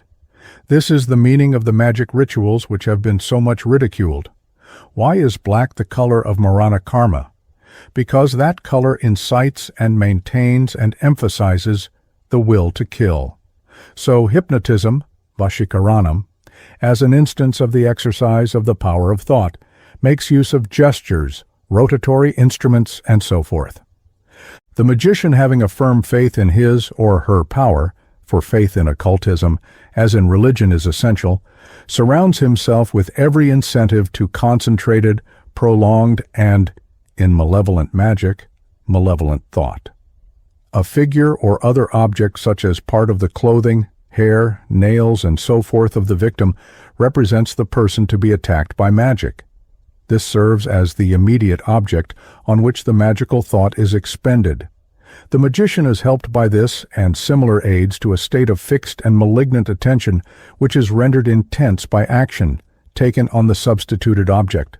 It is not, of course, the injuries done to this object which are the direct cause of injury to the person attacked, but the thought of the magician of which these injuries are a materialization.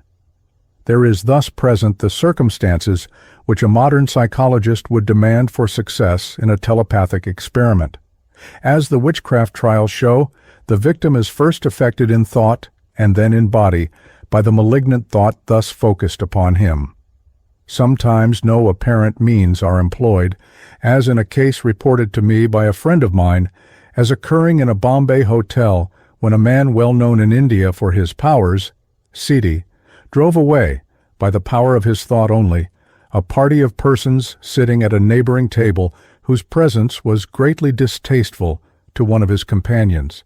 This, if the effect of magical power, was an instance of what the Tantras call uchatana.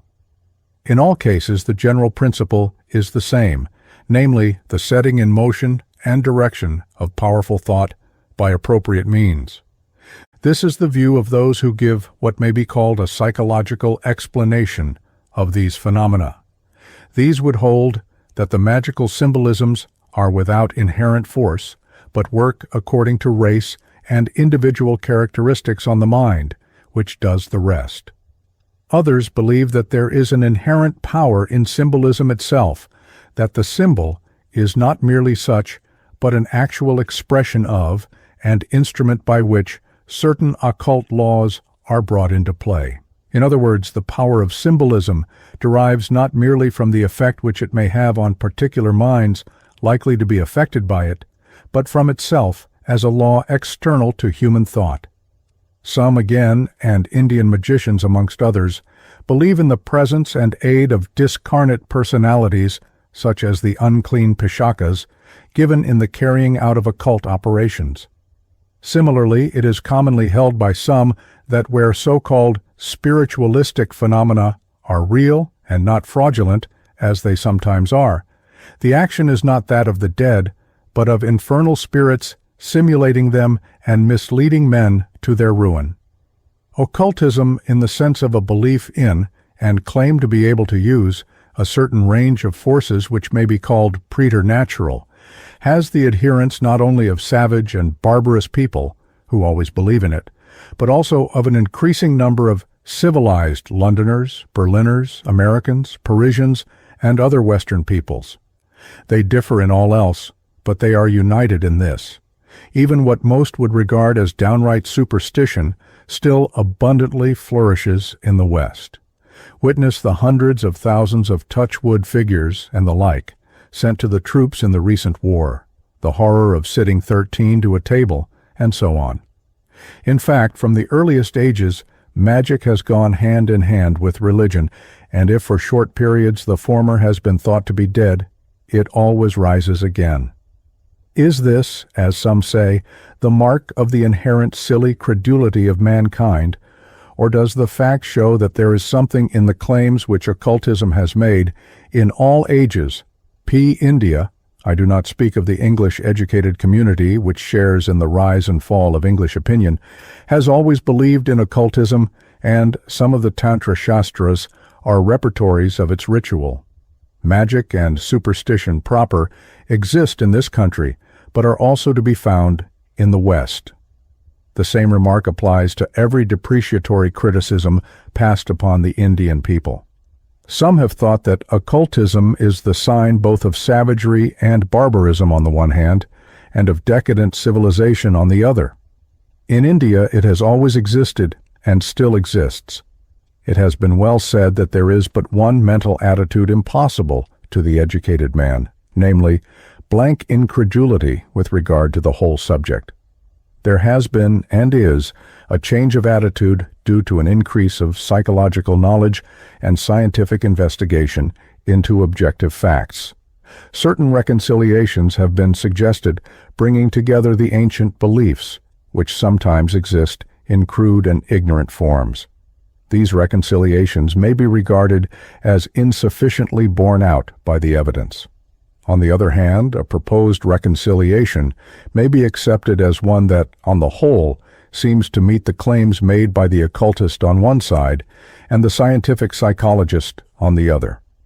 But in the present state of knowledge, it is no longer possible to reject both claims as evidently absurd.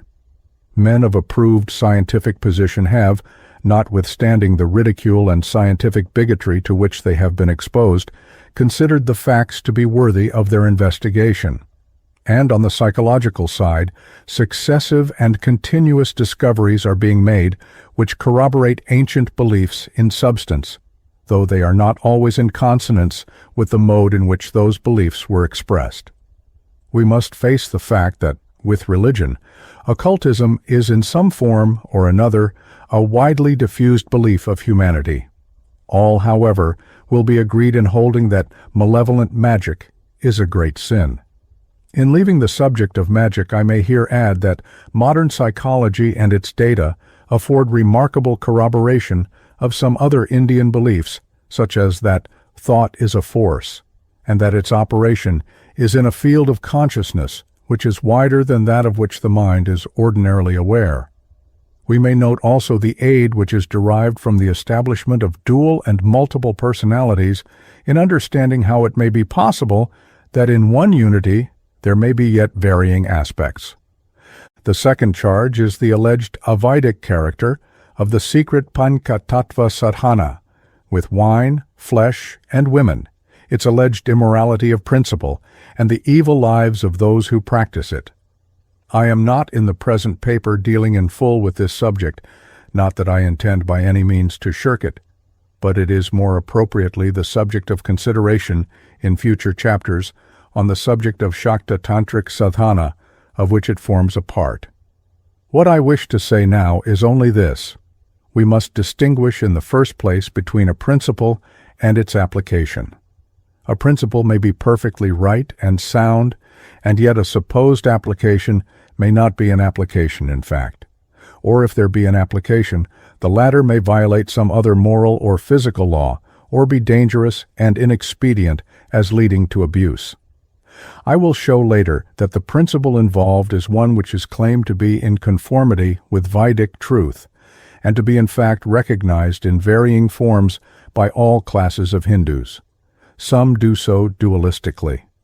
The sadhana of the Shakta Tantra is, whether right or wrong, an application of the principles of Advaitavada, and in its full form should not, it is said, be entered upon until after Vedantic principles have been mastered. For this reason, Kaula Dharma has been called the fifth ashrama. Secondly, I wish to point out that this ritual with wine and meat is not, as some suppose, a new thing, something introduced by the Shakta Tantrics. On the contrary, it is very old and has sanction in Vedic practice, as will appear from the authorities cited in the appendix to this chapter. So much is this so, that a Tantric sadhu, discussing the matter with a Bengali friend of mine, said of himself, as a follower of this ritual, that he was a Hindu, and that those who were opposed to it were Jainas. What he meant, and what seems to be the fact, is that the present-day general prohibition against the use of wine and the generally prevalent avoidance or limitation of an animal diet are due to the influence of Jainism and Buddhism, which arose after, and in opposition to, Vedic usage. Their influence is most marked, of course, in Vaishnavism, but has not been without effect elsewhere.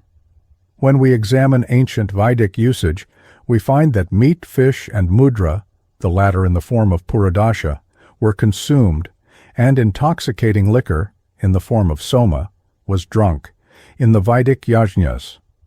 We also discover some Vedic rites in which there was maithuna. This I have dealt with in my article on Shakti and Shakta. The above-mentioned facts show, in my opinion, that there is ground for the doctrine of the Tantrikas that it is a mark of ignorance, avidya, to sever Veda and Tantra. My conclusion is not, however, a counsel to follow this or any other particular form of ritual. I am only concerned to state the facts. I may, however, here add two observations. From an outside point of view, for I do not here deal with the subject otherwise, we must consider the age in which a particular Shastra was produced, and consequently the conditions of the time, the then state of society, its moral and spiritual development, and so forth. To understand some rites in the past history of this and other countries, one must seek, in lieu of surface explanations, their occult significance in the history of the human race, and the mind must cast itself back into the ages whence it has emerged. By the aid of those traces, it still bears, in the depths of its being, of that which outwardly expressed itself in ancient custom. Take, for instance, the rite of human sacrifice, which the Kalikalpalata says that the Raja alone may perform, Raja Naravalim Dadayenna Yopi Parameshvari, but in which, as the Tantrasara states, no Brahmana may participate, Brahmananam Naravalidan Nadikara. Such an animal sacrifice is not peculiarly tantric, but an instance of the survival of a rite widely spread in the ancient world, older than the day when Jehovah bade Abraham sacrifice his son, and that on which Sunashepa, like Isaac, was released. Reference, it is true, is made to this sacrifice in the Shastras, but save as some rare exception, I myself judged a case in court some years ago, it does not exist today, and the vast mass of men do not wish to see it revived. The Kakra ritual, similarly, is either disappearing or becoming in spirit transformed where there had been abuse. What is of primary value in the Tantra Shastra are certain principles with which I have dealt elsewhere, and with which I deal again in part in this and the following lectures. The application of these principles in ritual is a question of form. All form is a passing thing. In the shape of ritual, its validity is limited to place and time. As so limited, it will continue so long as it serves a useful purpose and meets the needs of the age and the degree of its spiritual advancement, or that of any particular body of men who practice it. Otherwise it will disappear, whilst the foundations of Vedanta on which it rests may remain. In the same way it is said that we ourselves come and go with our merits and demerits, but that the spirit ever abides beyond both good and evil. Note to Chapter 4. The following note as to Tantra Shastra and Veda was kindly prepared for me at my request by S.J. Brajalal Mukherjee, M.A. My purpose in this paper is not to give to the public any preconceived opinion, but is simply to put together certain facts which will enable it to form a correct opinion on the subject. These facts have been collected from sources as to the authenticity of which there is no doubt. There is no dispute that most of these works disclose the state of Vedic society prior to the 6th century STC, and that at the time when the said works were composed, the Vedic rituals were being observed and performed. Certain elements which have been assumed to be non-Vedic appear in the said works, or at least in many of them, and they have been summarily disposed of by some scholars as supplementary, Vashishtha, or interpolations, Prakshipta. The theory that these portions are interpolations is based on the assumption that the said elements are non-Vedic or post-Vedic, and also on the assumption that at the times when the said works were composed, the Anushtup Chanda was not known, and that therefore those portions of the said works which appear in Anushtup must be later interpolations. We need not go into the propriety of these assumptions in this paper, but suffice it to say that the first assumption simply begs the question, and the second one is not of any importance in connection with the subject of this paper, inasmuch as the statements made in the Anushtup portions are corroborated by earlier authorities as to whose antiquity there is no question, and in any case, the fact that the statements have been made are proof of earlier usage or custom.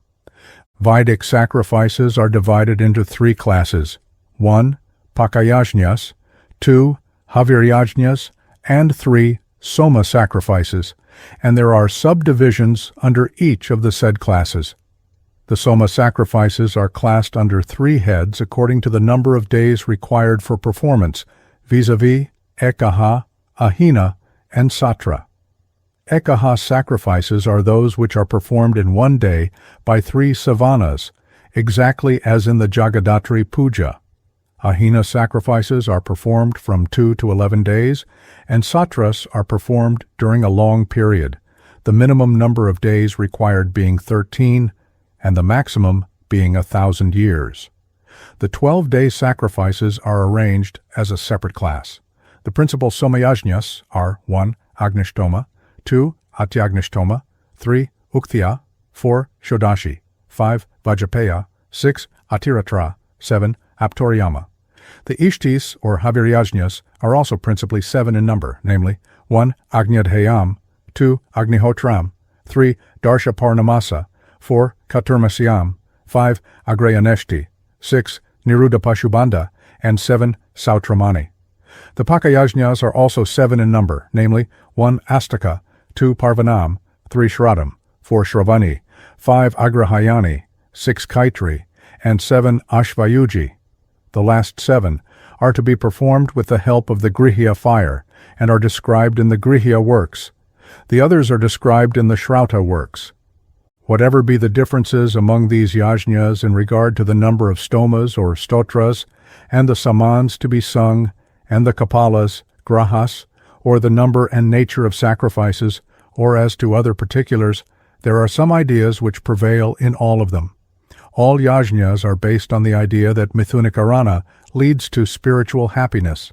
Sexual intercourse is Agnihotra, SB Ixind 6:2-10. Mithunikarana is consecration. They enclose the sada secretly, for enclosing is mithunikarana, and therefore it must be done secretly. Bricks, Vishvajyotis, are made because the making of the bricks causes generation 2 padas, or karanas, of an Anushtub verse, are read in a detached manner, and the 2 remaining are read together to imitate the manner of sexual union. They do not worship a female devata unless she is coupled with a male deva. They use a couple of chandas, distinguishing the one as male from the other as female, and the 2 are taken together and believed to be the symbol of Mithuna, and by such Mithuna, the desired result of ritual is achieved. They believe that the reading of the Ahanasya mantra will confer bliss. They say that the highest and best form of Mithuna is that of Shraddha and Satya, piety and truth. And this kind of Mithuna in the abstract is directed for Agnihotris, who have purified themselves by actual performances and observances in a religious spirit. They direct the observance and performance of Mithuna as a religious rite or part of a religious rite, and they direct that mantras are to be uttered during the observance of this. One of the articles of faith of the Vedic people therefore was that sexual union led the way to bliss hereafter, and must be performed in a true religious spirit to ensure spiritual welfare, wanton indulgence being severely deprecated. Ida, a woman, said, "If thou wilt make use of me at the sacrifice, then whatever blessing thou shalt invoke through me shall be granted to thee." The Vedic people performed their Somayajnas and Haviryajnas, which included the Sautramani, with libations and drinks of intoxicating liquor. Sura purifies the sacrificer, whilst itself is purified. Rishi Kakshivan sings the praises of Sura. It is said to be a desirable thing. They prefer Soma, the sweet drink. Soma is Paramahuti. It is the nectar of immortality. They deprecate and punish the wanton use of intoxicating liquor. They direct the use of Sura and Soma for attainment of happiness and prescribe the manner and purpose of drinking the same. They prescribe the measure and number of drinks to be offered or taken at a sacrifice, and they add that a breach of these rules destroys the efficacy of the rite. They offer libations of Sura to the fathers. They offer Sura to the Ashvins. They offer Sura to Vinayak's mother. During the performance of a sacrifice, the priests and the householder sit together. They all touch their cups and raise them to their mouths, all the while reciting proper mantras addressed to devas, and then they drink. The Vedic people used to offer to their devatas at their sacrifices animal and vegetable food. The vegetable substances are tandula, pishtaka, phalikarana, purodasha, odana, yavagu, prithuka, laja, dana, and saktu, and the animal food was paya, dadi, ajam, amixavajinam, vapa, mamsam, lohitam, pashurasa, the principal of these being dana, karamba, paribaha, purodasha, and payasya. Indeed, it would not be incorrect to say that no Vedic rite can be performed without these offerings. The forms and the mode of preparation and the number of cakes to be offered, differing in each case, they offer animal sacrifices, which include the horse, goats, sheep, oxen, and human beings. They believe that by performing animal sacrifices, the sacrificer ransoms himself, or wins all these worlds. The animal is the sacrificer himself. They direct by special rules in what manner the animal should be killed, cut, and offered. They were aware that wanton killing of animals was wrong, and believed that offering animal sacrifices to the devatas was one of the means whereby bliss hereafter could be attained, and it was only for certain yajnas that animals could be slain. Wanton killing of animals was very severely punished. The Vedic people from the time of the earliest yajnas severely deprecated lust of any kind whatsoever, and they allowed Maithuna, Mamsa, Madhya, and Mudra for religious purposes only, and as offerings to the devas. The Kakra sittings of the Tantrics have unmistakable similarities with the Vajrapaya and Sautramani, and even the manner of drinking in company has been preserved, as will appear from the references given above. When performing yajna in company, the members of the company become brahmanas, and there is no distinction of caste. The worship in both Vedic and Tantric rites begins with akamana, which is a form of ablution in which certain parts of the body are touched with water. In this respect, the Vedic and the Tantric practices are exactly similar. They purify themselves by uttering some mantras as bijas while contemplating the deities of certain parts of their bodies and touching such parts with their fingers. They contemplate each deva through his or her particular mantras, which will be found collected in the Vashishtha to the Taittiriya Aranyaka. They make use of certain sounds for removing unclean spirits, e.g., kat, fat, hum, and for other purposes. They attribute a deity to each letter in a mantra. They make gestures with their fingers as part of their religious rites and locate the devatas of particular sounds in particular parts of their bodies. They perform their baths as a means of and with the view of pleasing their devas, and in performing the akamana, they sacrifice unto themselves, conceiving that they are part and parcel of the great Brahma. They worship the great Brahma thrice daily, such worship being called Sandhya Vandan or Anika Kriya, twilight prayers, or daily rites. How and when the forms of Vedic Sandhya, now practiced by Vaidikas, commenced has not yet been ascertained, but there is no doubt that prior to the time when the Taittiriya Aranyaka was composed, the practice existed in its present form. It will be remembered that it is only in that work that we find the Sandhya mantras recorded. The practice of pranayama and tarpana to rishis, fathers, and devas also existed before Baudhayana. This practice of Vedic Sandhya worship should be compared with the Tantric mode to gain an insight into the relationship of the Vedas and the Tantras. In the yajnas, the Vedic people principally worshipped one Sarasvati, to whom animals are sacrificed and who is the same as Vak or Vagdevi, who became a lioness and went over to the Devatas, on their undertaking that to her offerings should be made before they were made to Agni, and who bestows food. 2. Mahadeva or Mahesa, another form of Agni, in all his 8 forms. 3. Rudra. 4. Vishnu. 5. Vinayaka, Ganesha. 6. Skanda, Kartikeya.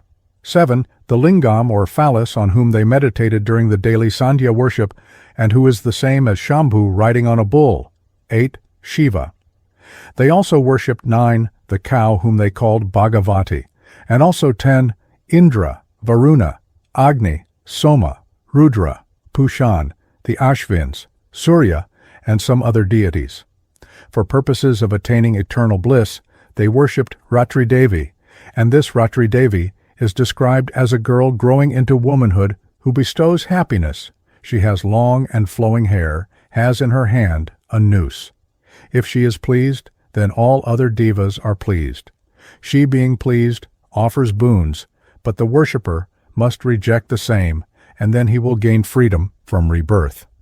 This is the worship of Ratri. It requires no fasting and must be performed at night. The mantras to be recited is the Ratri Sukta, which commences with Ratri Vakhyad, to be followed by Aratri Parthivam Rajas. The Rigvidhana Brahmana, which follows the Samavidhana Brahmana, declares that the Ratri Sukta must be recited. The worship must be performed as a Sthalipaka Yajna. Ratri is substantially the same with, but in form different from, Vagdevi, and they are sometimes worshipped as one and the same. The Ratri Sukta describes her as black. The portion of the Ratri Sukta, which is included in the Kila portion of the Rig Veda, calls Ratri Devi by the name of Durga, and this mantra appears in Taittiriya Aranyaka. She is described here as the bearer of oblations. Therefore, she is the same as Agni, and as such, she has tongues which are named as follows. 1. Kali, 2. Karali, 3. Manojava, 4. Sulohita, 5. Sudumravarna, 6. Sphulingini, 7. Shuchismita, and these tongues loll out, and by these tongues offerings are received.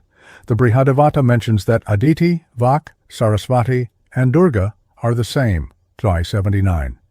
In conformity with the Vedic system, the Tantric system of worship acknowledges that Om is the supreme bija.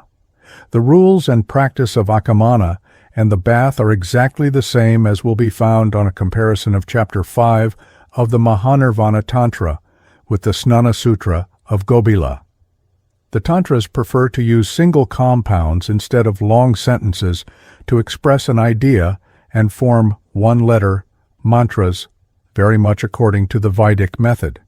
We also find the practice of Nyasa and Shuddhi foreshadowed in the Vedas, as has been already mentioned.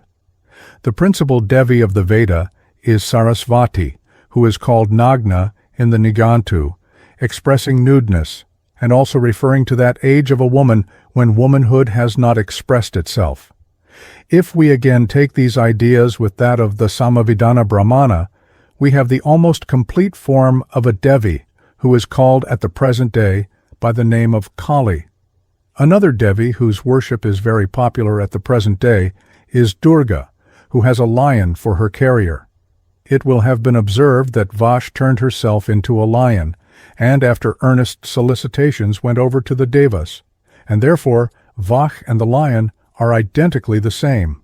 We have already given references which show that Vash and Durga were the same, and these facts explain how Durga has a lion to carry her.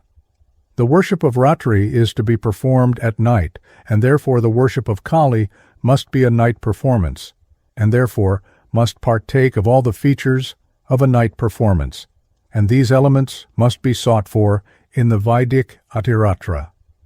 The Atiratra is a performance of 3 pariyas, or rounds of 4 stotras, and Shastras in each, and at the end of each libations are offered, followed by drinking of soma.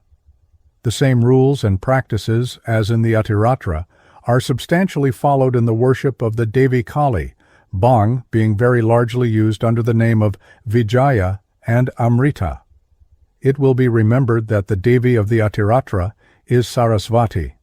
The principal male devata of the Tantras is Mahadeva, named also Shiva, Mahesa, Shambhu, Soma, and also in a different aspect Rudra. Rudra and Mahadeva are admittedly Vedic gods. Rudra is described as having bows and arrows and has 100 heads and 1,000 eyes. Mahadeva is Mahamdeva, the great god. It appears that the mantras of the different aspects of Mahadeva, which are even now used by Tantrics, were known and used by the Vedic people. I cannot, however, trace the name Mahesa in Vedic literature. Shiva can be identified with Rudra Susheva, who is a kind god. Mahadeva, Soma, is clad in a tiger skin which can be traced in Vedic literature. Rudra is black in the Tantras as well as in the Vedas. He is the same as Manu with a Devi on each side of him. In this connection, we must not fail to note some of the attributes of Vedic Niriti. Niriti is black and is a terrible Devi and punishes those who do not offer soma to her. She is the Devi of misfortunes and removes all misfortunes. She is the genitrix, and she is fond of the cremation ground. The Tantras direct the worship also of Ganesha, Kartika, and Vishnu, for whose worship the Samavidana Brahmana prescribes the singing of certain samans, known as the Vinayaka Samhita, Skanda Samhita, and the Vishnu Samhita respectively. The Tantras also direct the use of certain figures, which are called yantras. These may be of various kinds and forms, and may be used for various purposes. One of these, which is constantly used, is a triangle within a square, and this can trace to the rules for the preparation of the Agnikshetra, or the fire altar of the Vedic people. Another curious circumstance in connection with the altar is that both in the Vedic and the Tantric ritual, the heads of 5 animals are used in its preparation. The worship of the lingam is foreshadowed by the Vedic deity Vishnu Shipivishta and the serpent which twines round Devas, or Devas, is foreshadowed by the Sarparajni, the serpent queen, who is the same as Vash. The facts collected here will, it is hoped, enable impartial readers to come to a definite conclusion as to the relationship of the Vedic to the Tantric ritual. Chapter 5. The Tantras and Religion of the Shaktas. What follows this bracket is a translation, done in literal fashion, from the German, of an article by the learned Sanskritist Professor Winternitz, entitled Die Tantras und die Religion der Shaktas, published in the Berlin Monthly, the Ostasiatische Zeitschrift, 1916, Heft. 3. The article does not show a complete comprehension of its subject matter, nor was this to be expected. In European fashion, sadhaka is translated magician, and sadhana is thought of as magical evocation, and mahayogini as great magician. This is the more unfortunate, as the professor evidently does not like magic. It is true that in Indrajala Vidya there is sadhana to achieve its purposes, but what is of course meant is sadhana in its religious sense. We hear again of idolatry, though idolatry is not, in the sense in which those who make the charge use the word, to be found in any part of the world. Mantra is still gibberish, trash, and so on. After all, many of these matters are as much a question of temperament as argument. The mind which takes these views is like that of the Protestant who called the Catholic Mass hocus pocus. It is superstitious trash to him, but a holy reality to the believer. Such criticism involves the fallacy of judging others from one's own subjective standpoint. Moreover, not one man in thousands is capable of grasping the inner significance of this doctrine, and for this reason it is kept secret, nor does any writing reveal it to those without understanding. The learned professor has also evidently no liking for occultism and India faddists, Indian schwarmern. But the former exists whether we like its facts or not. Nevertheless, in reading this article, one feels oneself in the presence of a learned mind which wills to be fair and is not to be stampeded from investigation on hearing the frightful word Tantra. Several appreciations are just. Particularly noteworthy is the recognition that the Tantra Shastras, or Agamas, are not merely some pathological excrescence on Hinduism, but simply one of its several presentations. Nor are they simply scriptures of the Shaktas. Their metaphysics and ethics are those of the common Brahmanism, of which all the sects are offshoots, whatever be the special peculiarities in presentment of doctrine or in its application. Before this, Professor Albert Grunwedel had said, in his Der Weg nach Shambhala, München, 1915, the Tantras are nothing but the continuation of the Veda. Die Tantras sind eben die Fortsetzung des Veda. He calls also the Tantras the model room, Aktsaal, of Indian art. The Aktsaal is a room in an academy of art in which castes are kept as models for the students. These scriptures, he adds, furnish the aesthetics, and in fact we find that in the later books of the Kalachakra, the whole figurative mythology of that system has been built upon this scheme. Whence this evolution of forms arises is indeed another question which will bring many a surprise to the friends of national Indian art. Talking is easier. The Jains too have such things. I may add that the fact that some Jains carry out some so-called Tantric rites is not generally known. Vaishnavas and Bauddhas also have these rites. Notions and practices generally charged to Shaktas only are held and carried out by other sects. It is to be remembered also that there are many schools of Agama. Some of them state that other Agamas were promulgated for the delusion of men.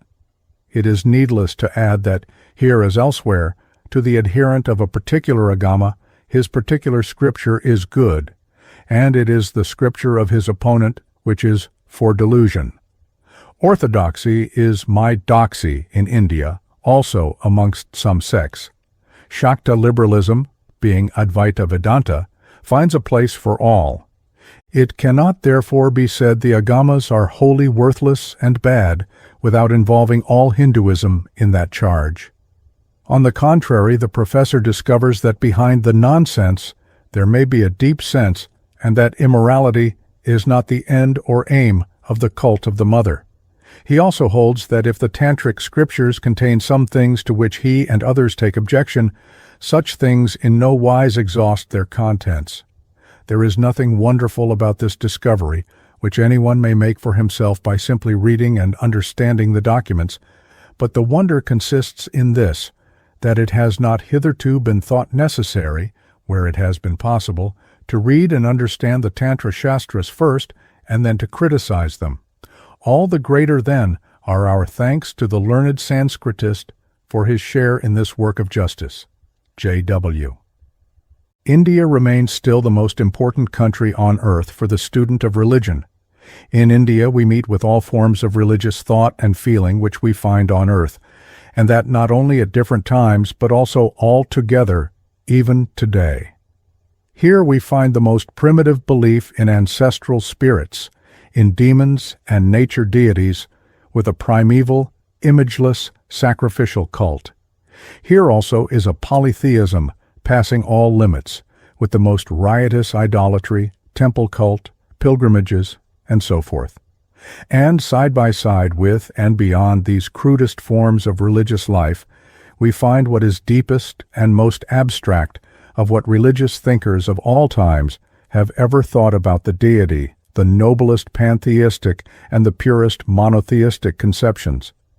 In India we also find a priestcraft as nowhere else on earth, side by side with a religious tolerance which lets sect after sect, with the most wonderful saints, exist together. Here there were, and still are, forest recluses, ascetics, and mendicant monks, to whom renunciation of this world is really and truly a matter of deepest sincerity, and together with them hosts of idle mendicant monks, vain fools and hypocrites, to whom religion is only a cloak for selfish pursuits, for the gratification of greed for money, of greed for fame, or the hankering after power. From India also a powerful stream of religious ideas has poured forth over the West, and especially over the East, has flooded Central Asia, has spread over Tibet, China, Korea, and Japan, and has trickled through the further east down to the remotest islands of the East Indian archipelago. And finally, in India, as well as outside India, Indian religions have often mixed with Christianity and with Islam, now giving and now taking. Indeed, sufficient reason exists to welcome every work which contributes in one way or other to a richer, deeper, or wider knowledge of Indian religion. I would like, therefore, to draw attention in what follows to some recently published works of this nature. These are the exceedingly meritorious publications of Arthur Avalon with reference to the literature of the Tantras. Through these works we obtain, for the first time, a deeper insight into the literature of the Tantras, the holy books of Shaktism, and into the nature of this much-abused religion itself. It is true that H. Wilson, in his essays on the religious sects of the Hindus, which appeared from 1828 to 1832, has given a brief but relatively reliable and just exposition of this religion. M. Monier Williams, who has treated more fully of Shaktism, worship of the goddess, and the contents of the Tantras, has only to tell terrible and horrible things. He describes the faith of the Shaktas, of the worshippers of the feminine deities, as a mixture of sanguinary sacrifices and orgies with wine and women. Similar is the picture of this sect presented by A. Barth, who on the one hand indeed admits that the cult of the mother is based on a deep meaning, and that the Tantras are also full of theosophical and moral reflections and ascetic theories, but is not thereby prevented from saying that the Shakta is nearly always a hypocrite and a superstitious debauchee, even though many amongst the authors of the Tantras may have really believed that they were performing a sacred work. R.G. Bhandarkar, to whom we owe the latest and most reliable exposition of Indian sectarianism, happens in fact to deal with the Shaktas very summarily.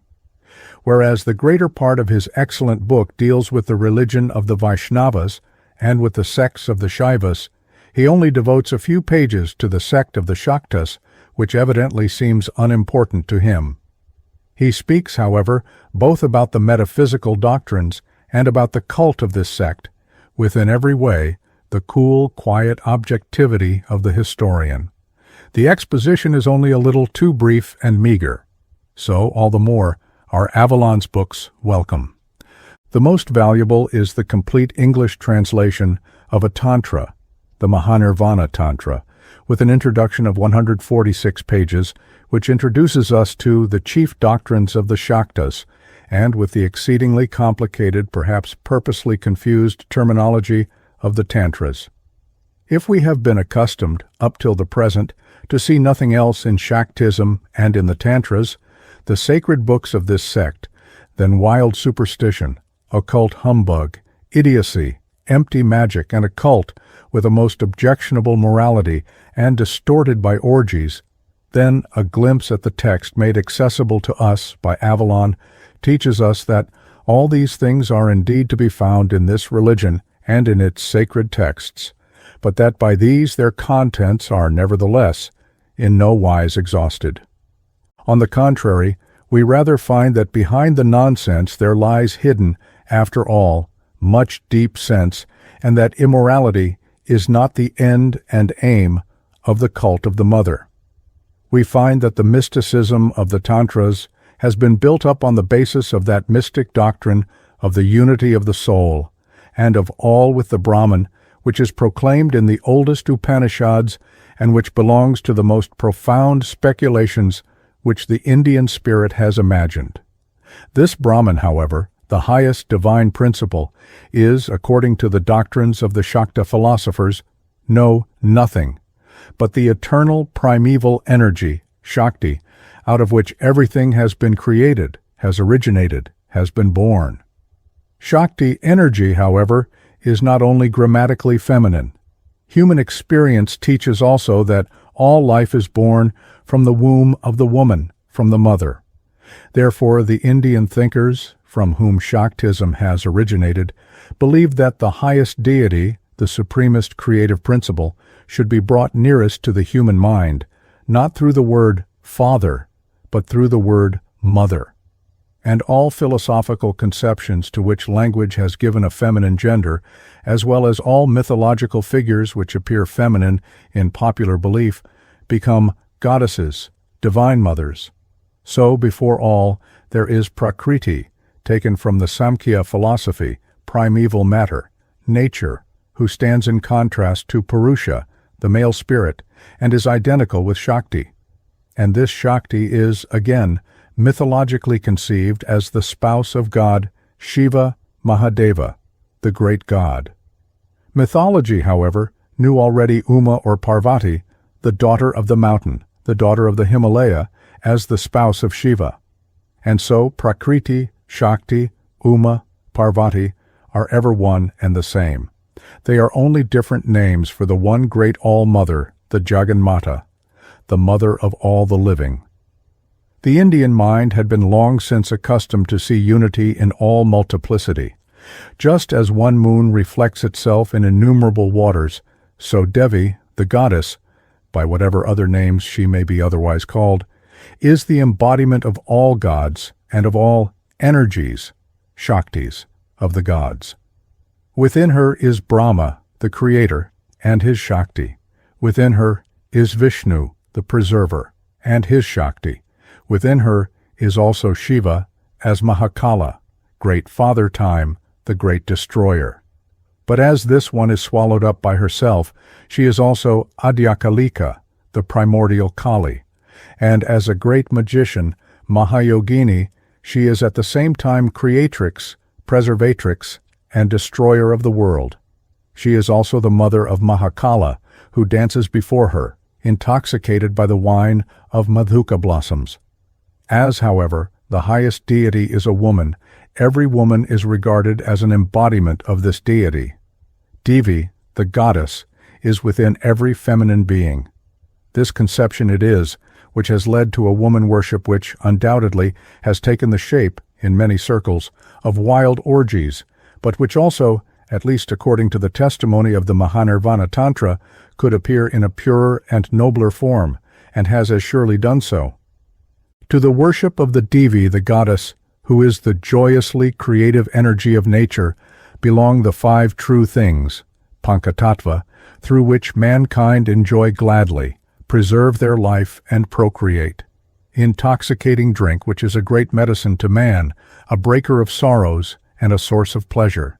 Meat of the animals in the villages, in the air and in the forests, which is nutritious and strengthens the force of body and mind.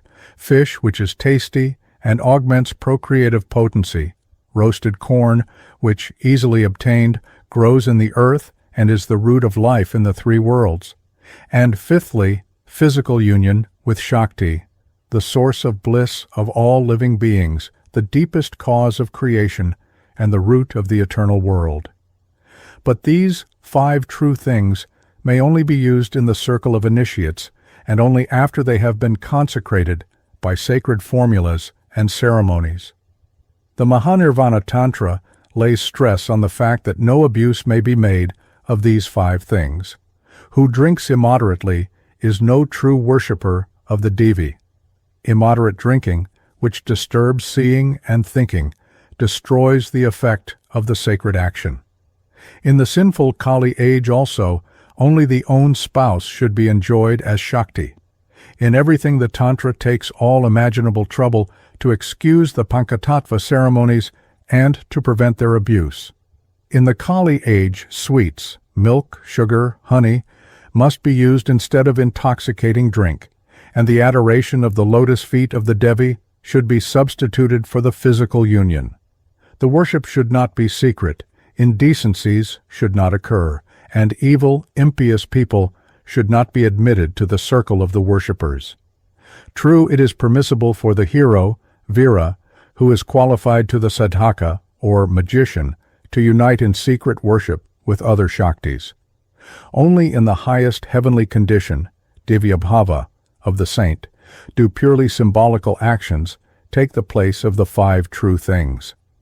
But to the worship of the Devi belong in the first place mantras, formulas, and bijas, monosyllabic mysterious words like aim, klim, hrim, etc. Further also yantras, diagrams of a mysterious meaning drawn on metal, paper, or other material. Mudras, special finger positions and hand movements, and nyasas. These last consist in putting the tips of the fingers and the flat of the right hand, with certain mantras, on the various parts of the body, in order by that to fill one's own body with the life of the Devi. By the application of all these means, the worshipper renders the deity willing and forces him into his service and becomes a sadhaka, a magician. For sadhana, magic is the chief aim, though not the final aim of Devi worship. This highest and final aim is the same as that of all Indian sects and religious systems, moksha or deliverance, the unification with the deity in Mahanirvana, the great extinction. The perfected saint, the Kaula, reaches this condition already in the present life and is one who is liberated whilst living, Jivanmukta. But the way to deliverance can only be found through the Tantras. For Veda, Smriti, Puranas, and Itihasa are each the sacred books of past ages of the world, whilst for our present evil age, the Kali age, the Tantras have been revealed by Shiva for the salvation of mankind. The Tantras thus, on the strength of their own showing, indicate themselves to be relatively modern works. In the present age, Vedic and other rites and prayers have no value but only the mantras and ceremonies taught in the Tantras. And just as the worship of the Devi leads equally to thoroughly materialistic results through magic and to the highest ideal of nirvana, so there is a strong mixture in the worship itself of the sensuous and the spiritual. Characteristic is Mahanirvana Tantra. The worshipper first offers to the Devi spiritual adoration, dedicating to her his heart as her seat, the nectar of his heart as the water for washing her feet, his mind as a gift of honor, the restlessness of his senses and thoughts as a dance, selflessness, dispassionateness, and so forth as flowers.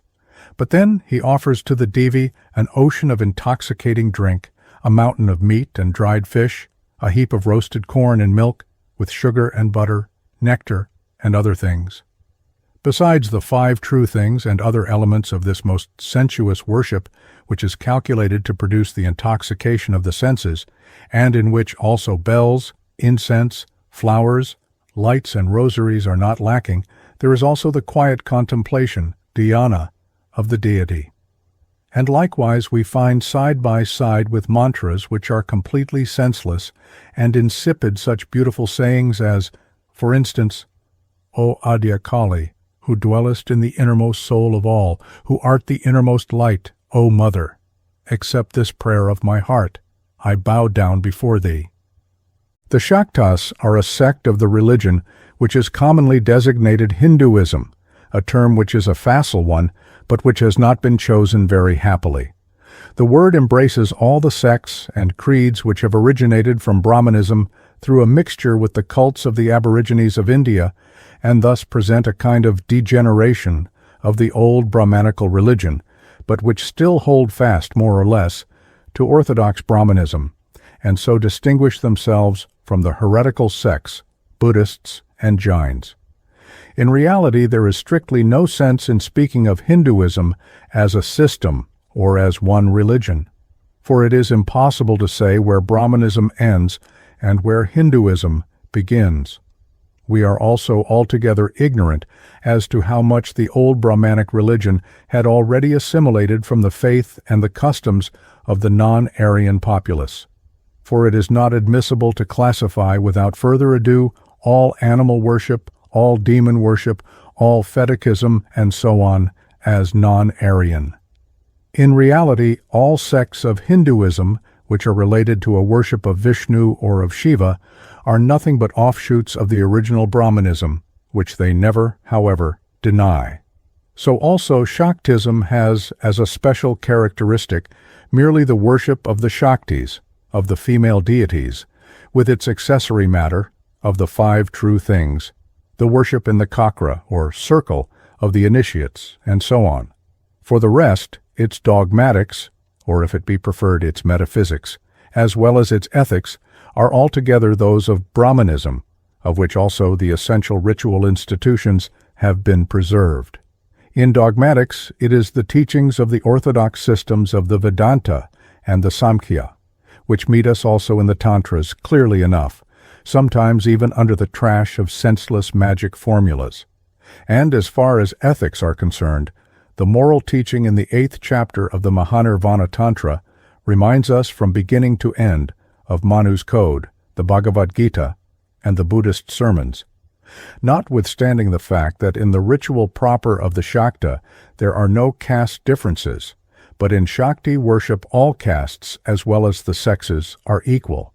Yet, in harmony with Brahmanism, the castes are recognized with this modification that a 5th caste is added to the 4 usual ones, which springs from the mixture of the 4 older ones, namely, the caste of the Samanyas. Whilst Manu, however, distinguishes 4 ashramas, or statuses of life, the Mahanirvana Tantra teaches that there are only 2 ashramas in the Kali age, the status of the householder and that of the ascetic. For the rest, everything which is taught in our Tantra about the duties towards parents, towards wife and child, towards relations, and in general towards fellowmen, might find a place, exactly in the same way, in any other religious book, or even in a profane manual of morals. As an example, we may quote only a few verses from this chapter 8. The duties of each of the castes, as well as the duties of the king, are not prescribed much differently from Manu. Family life is estimated very highly by the Mahanirvana Tantra.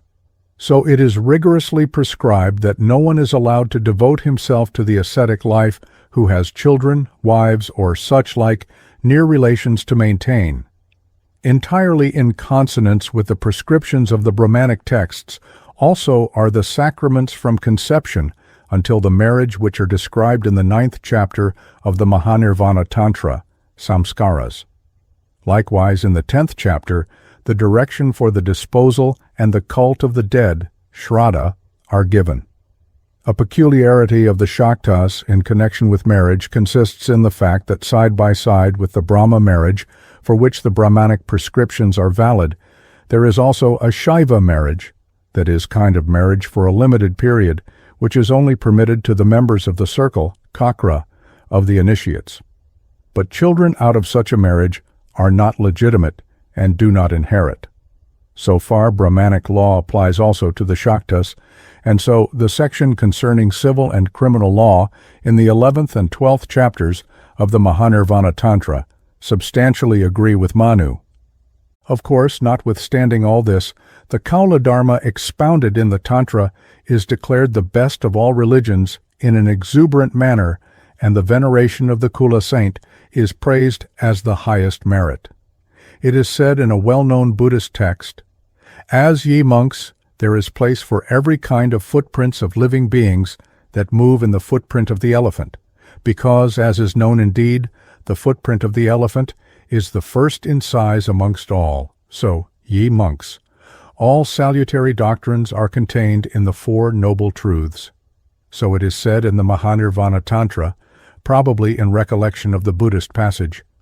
As the footprints of all animals disappear in the footprint of the elephant, so disappear all other religions, Dharma, in the Kula religion, Kula Dharma. From what has been said, it is clear that Avalon is right when he declares that, up till now, this literature has been only too often judged and still more condemned without knowing it, and that the Tantras deserve to become better known than has been the case hitherto. From the point of view of the history of religion, they are already important for the reason that they have strongly influenced Mahayana Buddhism, and, specially, the Buddhism of Tibet. It is, therefore, much to be welcomed that Avalon has undertaken to publish a series of texts and translations from this literature. It is true that we have no desire to be made acquainted with all the 3 by 64 Tantras which are said to exist. For this should not be denied, that for the greatest part these works contain, after all, only stupidity and gibberish, doch nur Stumpfsinn und Kauderwelsch. This is especially true of the bijas and mantras, the mysterious syllables and words, and the magic formulas which fill these volumes. To understand this gibberish only to a certain degree, and to bring some sense into this stupidity, it is necessary to know the tantric meaning of the single vowels and consonants. For amongst the chief instruments of the magic which plays such a great part in these texts belongs the spoken word. It is not the meaning embedded in the mantra which exercises power over the deity, but the word, the sound. Each sound possesses a special mysterious meaning. Therefore, there are special glossaries in which this mysterious meaning of the single vowels and consonants is taught. A few of such glossaries, indispensable helps for the sadhaka, or rather the pupil who wants to develop himself into sadhaka, have been brought to light in the first volume of the series of tantric texts published by Avalon, the Mantra Bidana, belonging to the Rudrayamala, Ekakshara Kosha, ascribed to Purushottama Deva, the Bijanigantu of Bhairava, and 2 Matrikanigantus, the one by Mahidara, the other by Madhava. Added to these is one other auxiliary text of this same kind, the Mudranigantu, belonging to the Vamakeshvara Tantra, an enumeration of the finger positions as they are used in yoga. The second volume of the same series of texts contains the text of the Satkakra Nirupana, the description of the 6 circles, together with no less than 3 commentaries. The 6 circles are 6 places in the human body, imagined as lotus-shaped, of great mystical significance, and therefore of great importance for yoga. The first of these circles is Muladhara, which is described as a triangle in the middle of the body with its point downwards, and imagined as a red lotus with 4 petals, on which are written the 4 golden letters Vam, Sham, Sham, and Sham. In the center of this lotus is Svayambhulinga. At the root of this reddish-brown linga, the Citrini Nadi opens, through which the Devi Kundalini ascends, more delicate than a lotus fiber, and more effulgent than lightning, and so on. The Satkakra Nirupana is the chapter of the Sri Tattva Chintamani, composed by Purnananda Swami. In addition, the volume contains the text of a hymn entitled Paduka Panchakam, which is said to have been revealed by Shiva, and a voluminous commentary. The third volume of the series contains the text of the Prapanchasara Tantra, which is ascribed to the Vedantic philosopher Shankaracharya, and by others to the deity Shiva in his incarnation as Shankaracharya. The name Samara appears fairly often in Tantra literature, but it is not at all sure that the works in question really come from the philosopher. Avalon prefaces the text by a detailed description of the contents of the work. Prapancha means extension, the extended universe from which Prapanchasara, the innermost being of the universe. The work begins with a description of creation, accompanied, in the first 2 chapters, by detailed expositions of chronology, embryology, anatomy, physiology, and psychology, which are exactly as scientific as both the following chapters, which treat of the mysterious meaning of the letters of the Sanskrit alphabet and of the bijas.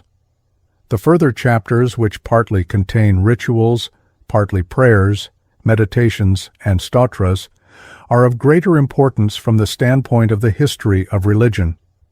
To how high a degree in the Shakti cult the erotic element predominates is shown in 9, where a description is given how the wives of the gods, demons, and demigods, impelled by mantras, come to the magician, the sadhaka, oppressed by the greatness of their desires. In the 13th chapter, the mantras and the dhyanas, meditations, for the adoration of the god of love and his Shaktis are taught, and the union of man and woman is represented as a mystic union of the I, ahamkara, with perception, buddhi, and as a sacred sacrificial action. When a man honors his beloved wife in such a way, she will, struck by the arrows of the god of love, follow him like a shadow, even in the other world. The 23rd chapter is devoted to Ardhanarishvara, the god who is half woman.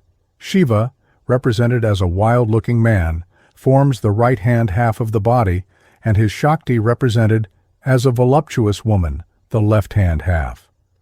The 33rd chapter, which seems to have originally closed the work, describes in its first part ceremonies against childlessness, the cause of which is indicated as lack of veneration of the gods and neglect of the wife.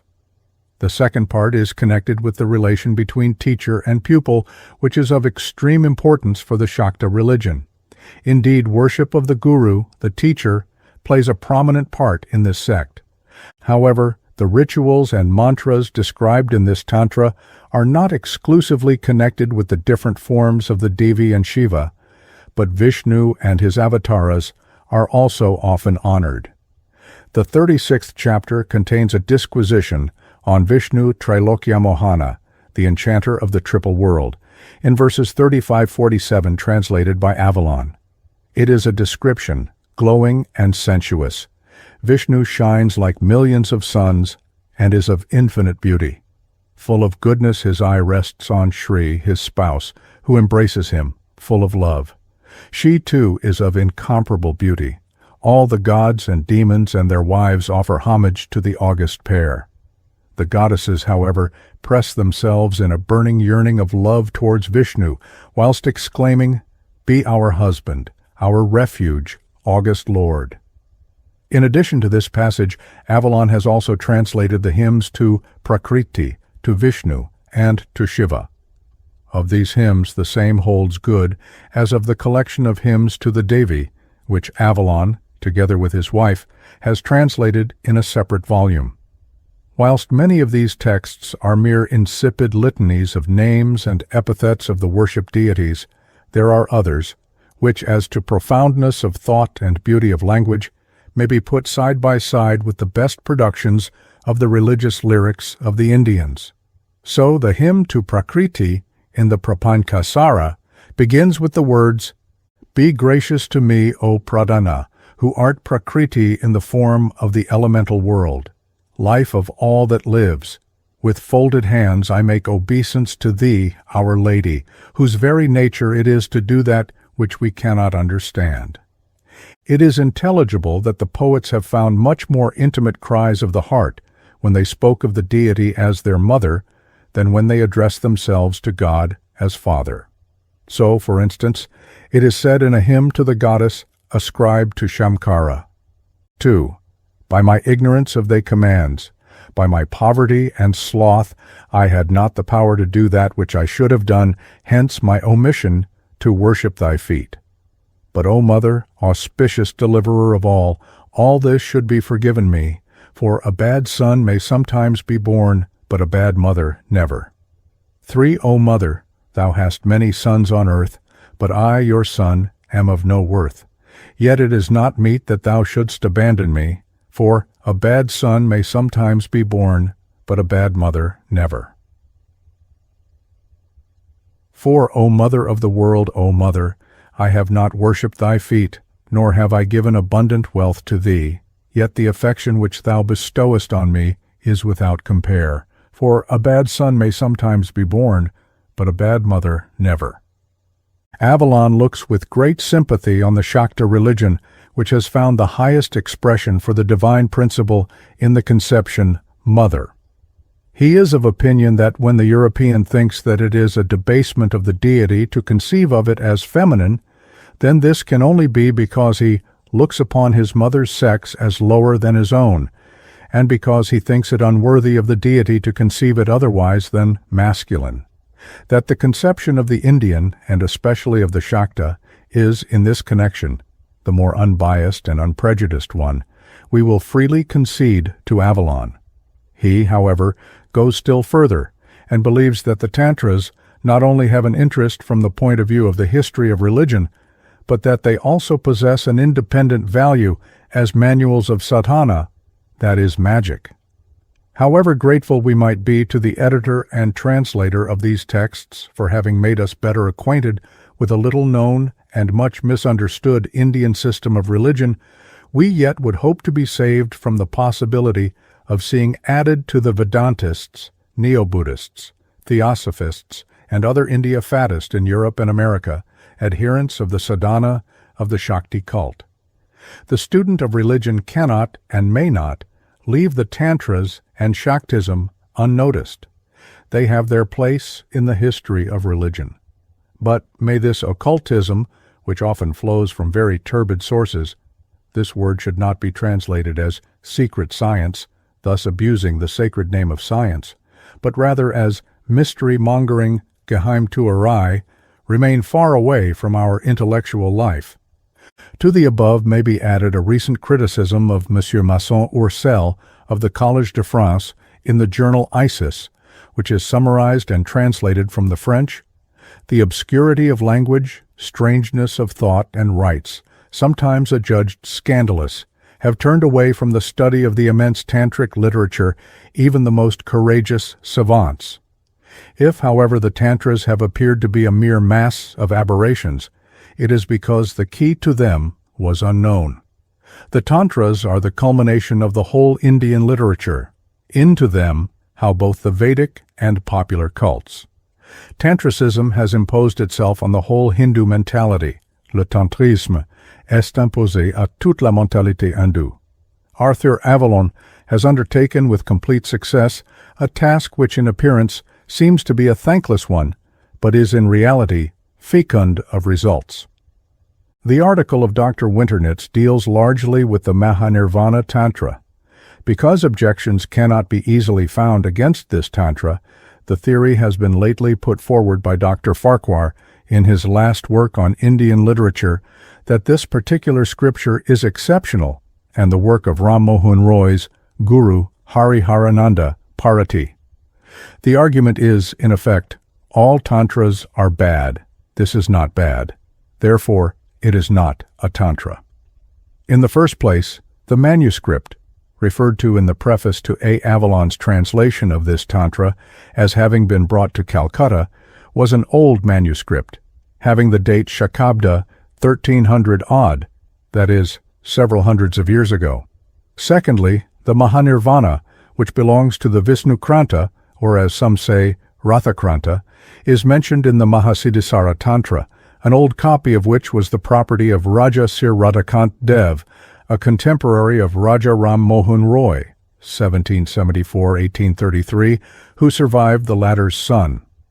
The earliest edition of that Tantra by Anandakandra Vedanta Vagisha was published from a text in the Sanskrit College Library, which is not likely to have had amongst its manuscripts one which was the work of a man who, whatever be the date of his death, must have died within a comparatively short period of the publication of this edition.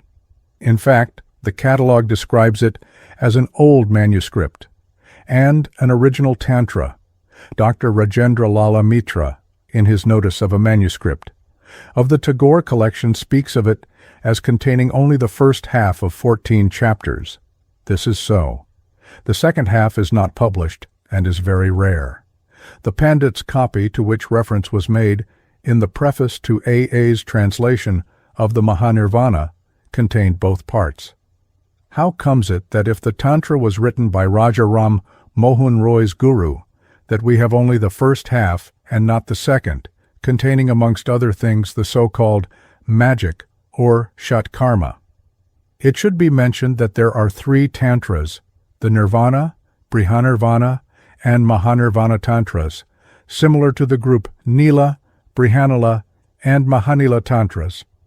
It is to be noted also that in the year 1293 BS or 1886, an edition of the Mahanirvana was published with commentary by a Samnyasin calling himself Shamkarakarya under the auspices of the Danda Shaba of Manikarnika Ghat, Benares, which contains more verses than is contained in the text, commented upon by Hariharananda, and the interpretation of the latter, as also that of Jagamohan Tarkalamkara, are in several matters controverted.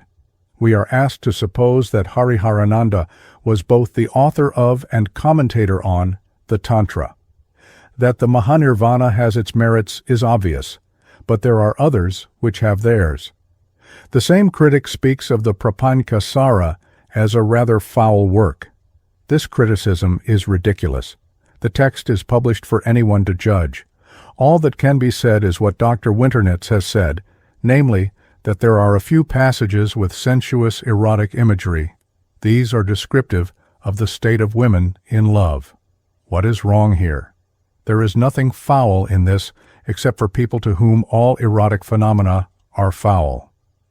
"This is a very indecent picture," said an elderly lady to Byron, who retorted, "Madam, the indecency consists in your remark."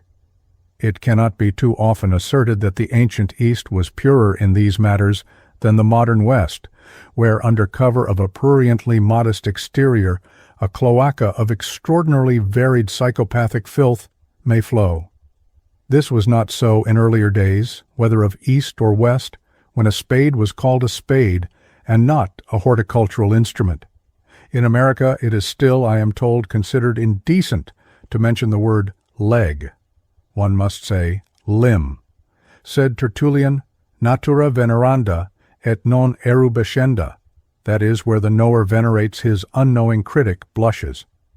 The Prapankasara, which does not even deal with the rite against which most objection has been taken, while the Mahanirvana does, treats of the creation of the world, the generation of bodies, physiology, the classification of the letters, the kalas, initiation, japa, homa, the Gayatri mantra, and ritual worship of various devatas and so forth, with facts in short which are not foul with or without the qualifying rather. J.W. Chapter 6, Shakti and Shakta. Shakti, who is in herself, pure blissful consciousness, is also the mother of nature, and is nature itself, born of the creative play of her thought. The Shakta faith, or worship of Shakti, is, I believe, in some of its essential features, one of the oldest and most widespread religions in the world. Though very ancient, it is yet, in its essentials, and in the developed form in which we know it today, harmonious with some of the teachings of modern philosophy and science.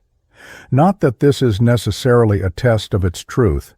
It may be here noted that in the West, and in particular in America and England, a large number of books are now being published on New Thought, Willpower, Vitalism, Creative Thought, Right Thought, Self-Unfoldment, Secret of Achievement, Mental Therapeutics, and the like, the principles of which are essentially those of some forms of Shakti sadhana, both higher and lower.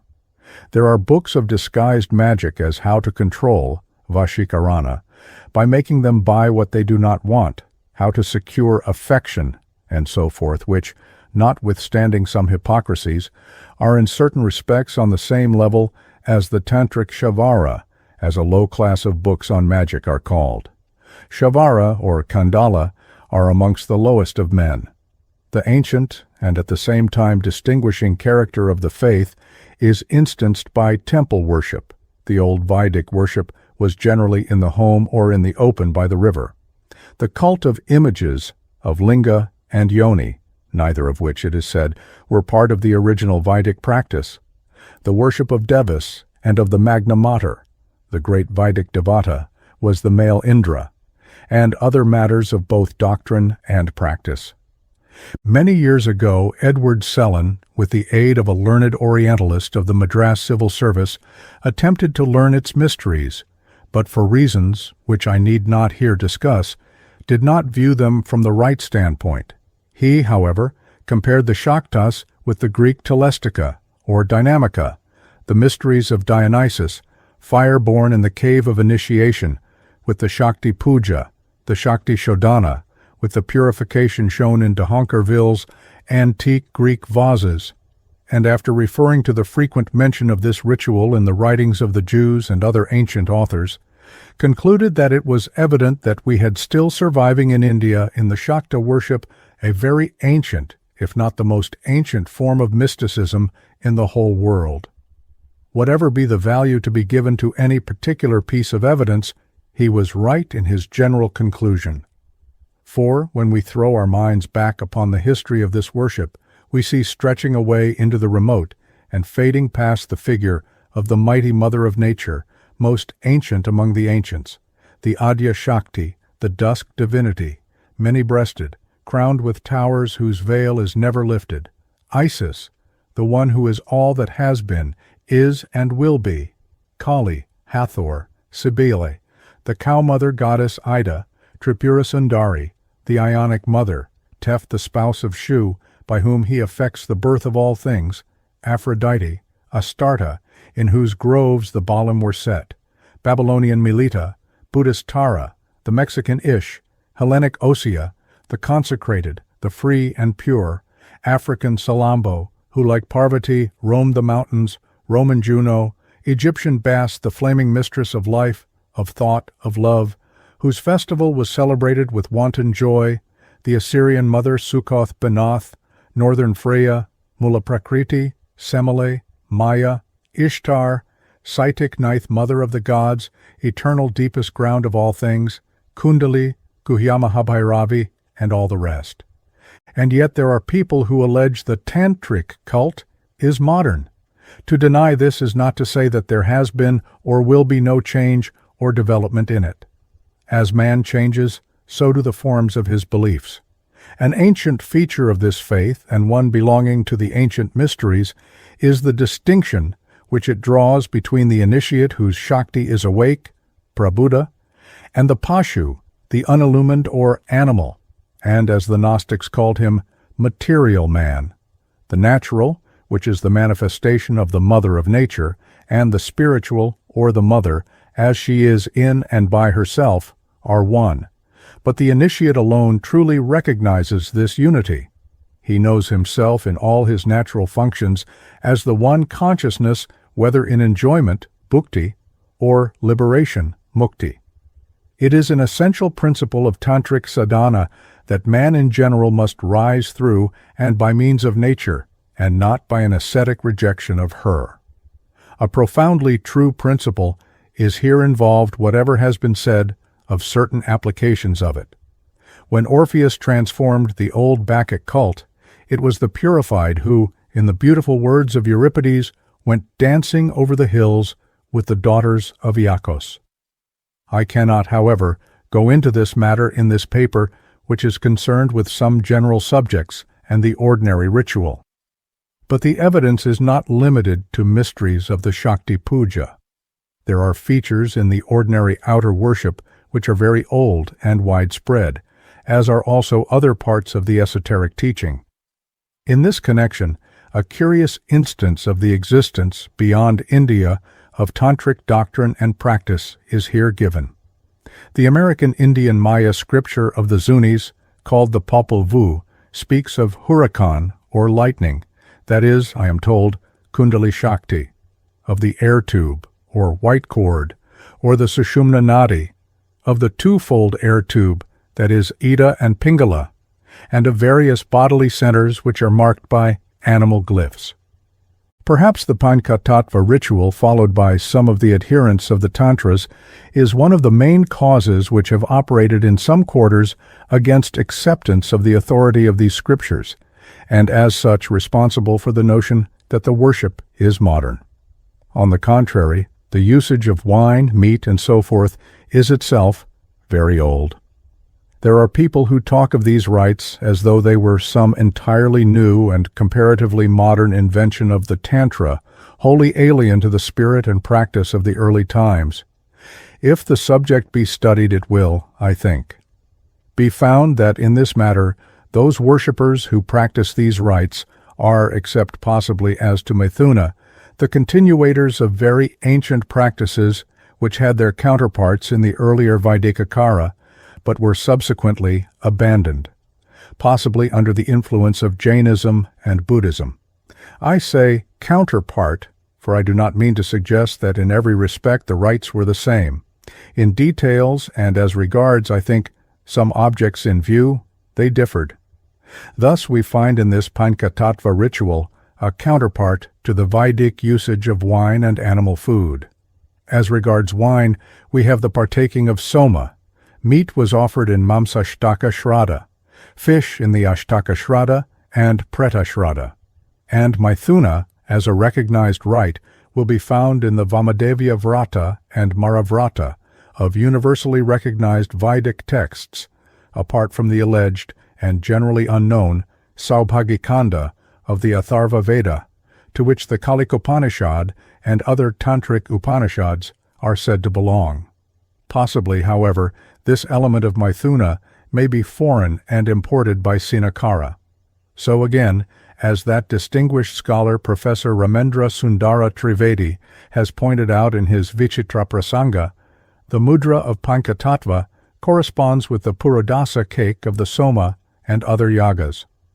The present rule of abstinence from wine, and in some cases, meat is due, I believe, to the original Buddhism. It is so called Tantrics, who follow, in and for their ritual only, the earlier practice. It is true that the Samhita of Ushana says, "Wine is not to be drunk, given, or taken, madhyam apayam adayam agrahyam," but the yet greater Manu states, "There is no wrong in the eating of meat or the drinking of wine, namam sabakshane dosho namadye," though he rightly adds, as many now do, that abstention therefrom is productive of great fruit. Nivrittistu Mahapala. The Tantric practice does not allow extra-ritual or useless drinking, vrithapana. Further, it is a common error to confound two distinct things, namely, belief and practice, and the written records of it. These latter may be comparatively recent, whilst that of which they speak may be most ancient. When I speak of the ancient past of this faith, I am not referring merely to the writings which exist today, which are called Tantras. These are composed generally in a simple Sanskrit, by men whose object it was to be understood rather than to show skill in literary ornament. This simplicity is a sign of age, but at the same time it is Laukika and not Arsha Sanskrit. Moreover, there are statements in them which, unless interpolations, fix the limits of their age. I am not speaking of the writings themselves, but of what they say. The faith that they embody, or at least its earlier forms, may have existed for many ages before it was reduced to writing amongst the kulas or family folk, who received it as handed down by tradition, parampariya, just as did the Vedic Gotras. That such beliefs and practices, like all other things, have had their development in course of time is also a likely hypothesis. A vast number of Tantras have disappeared probably forever. Of those which survive, a large number are unknown. Most of those which are available are of fragmentary character. Even if these did appear later than some other Shastras, this would not, on Indian principles, affect their authority. According to such principles, the authority of a scripture is not determined by its date, and this is sense. Why, it is asked, should something said 1,000 years ago be on that account only truer than what was said 100 years ago?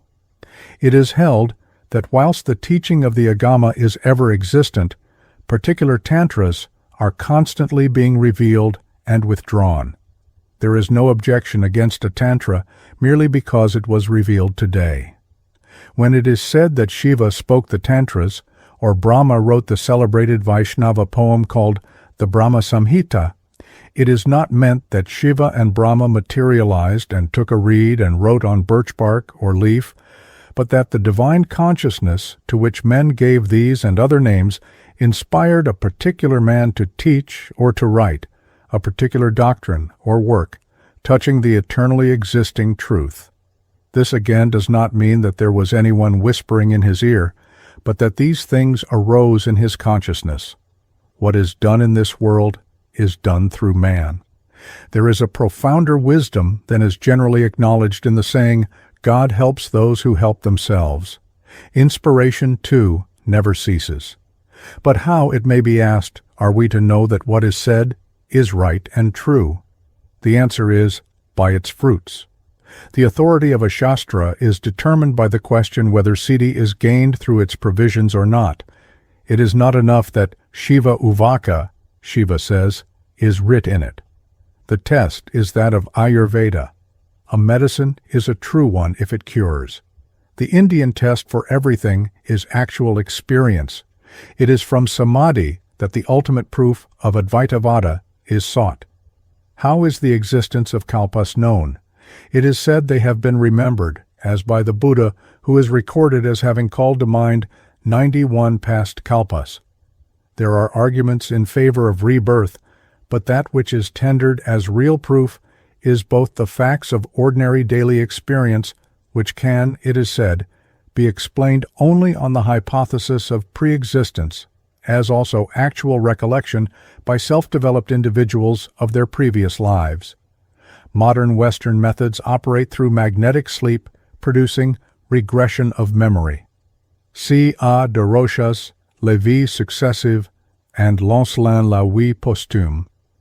Age, however, is not wholly without its uses, because one of the things to which men look to see in a Shastra is whether it has been accepted or quoted in works of recognized authority. Such a test of authenticity can, of course, only be afforded after the lapse of considerable time, but it does not follow that a statement is, in fact, without value, because, owing to its having been made recently, it is not possible to subject it to such a test. This is the way in which this question of age and authority is looked at on Indian principles. A wide survey of what is called Orthodox Hinduism today, whatever be its origins, will disclose the following results. Vedanta, in the sense of Upanishad, as its common doctrinal basis, though variously interpreted, and a great number of differing disciplines or modes of practice by which the Vedanta doctrines are realized in actual fact. We must carefully distinguish these two. Thus the Vedanta says Soham, which is Hamsha. Hakara is one wing, Sakara is the other. When stripped of both wings, she, Tara, is Kamakala. Tantra Raja Tantra.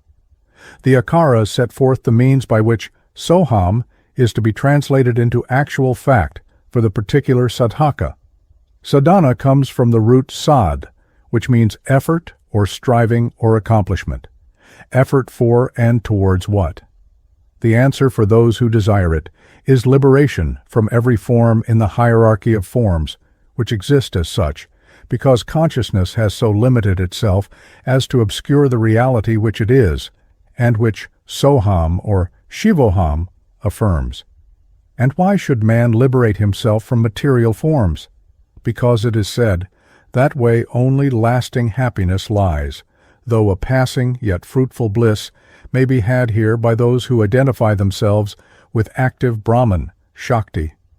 It is the actual experience of this declaration of Soham, which in its fundamental aspect is Veda, knowledge, vid, or actual spiritual experience, for in the monistic sense to truly know anything is to be that thing. This Veda or experience is not to be had sitting down, thinking vaguely on the great ether and doing nothing. Man must transform himself, that is, act in order to know. Therefore, the watchword of the Tantras is Kriya, or action. The next question is what Kriya should be adopted towards this end of jnana. Tanyate vistaryate jnanam anena iti tantram. According to this derivation of the word Tantra from the root tan, to spread, it is defined as the Shastra, by which knowledge, jnana, is spread. Mark the word jnana. The end of the practical methods which these Shastras employ is to spread Vedantic jnana. It is here we find that variety, which is so puzzling to those who have not gone to the root of the religious life of India. The end is substantially one. The means to that end necessarily vary according to knowledge, capacity, and temperament. But here again we may analyze the means into two main divisions, namely Vedic and Tantric, to which may be added a third or the mixed, Mishra. The one body of Hinduism reveals, as it were, a double framework represented by the Vedic and Tantric akaras, which have in certain instances been mingled.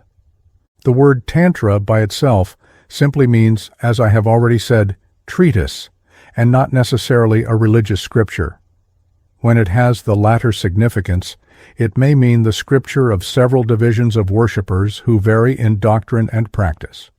Thus there are Tantras of Salvyas, Vaishnavas, and Shaktas, and of various subdivisions of these. So amongst the Salvyas, there are the Salvyas of the Shaiva Siddhanta, the Advaita Shaiva of the Kashmir school, Pashupatas, and a multitude of other sects which have their Tantras. If Tantric be used as meaning an adherent of the Tantra Shastra, then the word, in any particular case, is without definite meaning. A man to whom the application is given may be a worshipper of any of the five devatas, Surya, Ganesha, Vishnu, Shiva, Shakti, and of any of the various sampradayas worshipping that devata with varying doctrine and practice. The term is a confusing one, though common practice compels its use. So far as I know, those who are named Tantrics do not themselves generally use this term, but call themselves Shaktas, Salvyas, and the like, of whatever sampradaya they happen to be. Again, Tantra is the name of only one class of scripture, followed by Tantrics. There are others, namely Nigamas, Agamas, Yamalas, Damaras, Udishas, Kakshaputas, and so forth. None of these names are used to describe the adherents of these Shastras, except, so far as I am aware, Agama in the use of the term Agamavadan, and Agamanta in the descriptive name of Agamanta Shaiva. I give later a list of these scriptures as contained in the various Agamas. If we summarize them shortly under the term Tantra Shastra, or preferably Agama, then we have four main classes of Indian scripture, namely Veda, Samhita, Brahmana, Upanishad, Agama, or Tantra Shastra, Purana, Smriti. Of these Shastras, the authority of the Agama, or Tantra Shastra, has been denied in modern times. This view may be shown to be erroneous by reference to Shastras of admitted authority. It is spoken of as the fifth Veda. Kulukabhata, the celebrated commentator on Manu, says, Shruti is twofold, Vedic and Tantric, Vaidiki Tantriki, Kaiva Dvividha Shruti Lurtita. This refers to the mantra portion of the Agamas. In the great Vaishnava Shastra, the Srimad Bhagavata, Bhagavan says, "My worship is of the three kinds, Vedic, Tantric, and mixed, Mishra, and that in Kali Yuga, Keshava is to be worshipped according to the injunction of Tantra." The Devi Bhagavata speaks of the Tantra Shastra as a Vedanga. It is cited as authority in the Ashtavimshati Tattva of Raghunandana, who prescribes for the worship of Durga as before him had done Sridatta, Harinatha, Vidyadhara, and many others. Some of these and other references are given in Mahamahopadhyaya, Yadaveshvara, Tarkaratnas, Tantra Prachinatva, in the Sahitpa Samhita of Aswin, 1317. The Tarapradipa and other tantric works say that in the Kali Yuga, the Tantrika, and not the Vaidika Dharma, is to be followed. This objection about the late character and therefore unauthoritativeness of the Tantra Shastras, generally, I do not speak of any particular form of it, has been taken by Indians from their European gurus. According to the Shakta scriptures, Veda in its wide sense does not only mean Rig, Yajus, Sama, Atharva, as now published, but comprises these together with the generally unknown and unpublished Uttarakanda of the Atharva Veda called Saubhagya, with the Upanishads attached to this. Sayana's commentary is written on the Purvakanda. These are said, though I have not yet verified she fact, to be 64 in number. Some of these, such as Advaitabhava, Kaula, Kalika, Tripura, Tara, Aruna Upanishads, and Bhavrikopanishad, Bhavanopanishad, I have published as the 11th volume of Tantric texts. Aruna means she who is red. Redness, Lauhityam, is Vimarsha. I may also here refer my reader to the Kaulakarya Satyananda's commentary on the great Isha Upanishad. Included also in Veda, according to the same view, are the Nigamas, Agamas, Yamalas, and Tantras. From these all other Shastras which explain the meaning, Artha, of Veda, such as Purana and Smriti, also Itihasa and so forth are derived. All these Shastras constitute what is called a many-millioned Shatakoti Samhita, which are developed, the one from the other, as it were, an unfolding series. In the Tantric Sangraha, called Sarvolasa, by the Sarvavidyasiddha, Sarvanandanatha, the latter cites authority, Narayani Tantra, to show that from Nigama came Agama. Here I pause to note that the Samohana says that Kerala Sampradaya is Dakshina and follows Veda, Vedamargastha, whilst Gauda, to which Sarvanandanatha belonged, is Vama and follows Nigama. Hence, apparently, the preeminence given to Nigama. He then says from Agama came Yamala, from Yamala the four Vedas, from Vedas the Puranas, from Puranas Smriti, and from Smriti all other Shastras. There are, he says, 5 Nigamas and 64 Agamas. 4 Yamalas are mentioned, which are said to give the gross form, Stularupa. As some may be surprised to learn that the 4 Vedas came from the Yamalas, i.e., were Antargata of the Yamalas, which literally means what is uniting or comprehensive, I subjoin the Sanskrit verse from Narayani Tantra. Brahmayamala Sambhutam Samaveda Matam Shive. Rudrayamala Samjata Rigvedo Paramo Mahan Vishnuyamala Sambhuto Yajurveda Kuleshvari. Shaktiyamala Sambhutam Atharva Paramam Mahat. Some Tantras are called by opposing sects Veda Viruddhani, opposed to Veda, which of course those who accept them deny, just as the commentary of the Nitya Shodashikarnava speaks of the Pankaratrin as Vedabrashta. That some sects were originally Avaidika is probable, but in process of time, various amalgamations of scriptural authority, belief, and practice took place. Whether we accept or not, this theory, according to which the Agamas and kindred Shastras are given authority with the 4 Vedas, we have to accept the facts. What are these? As I have said on examination, the one body of Hinduism reveals, as it were, a double framework.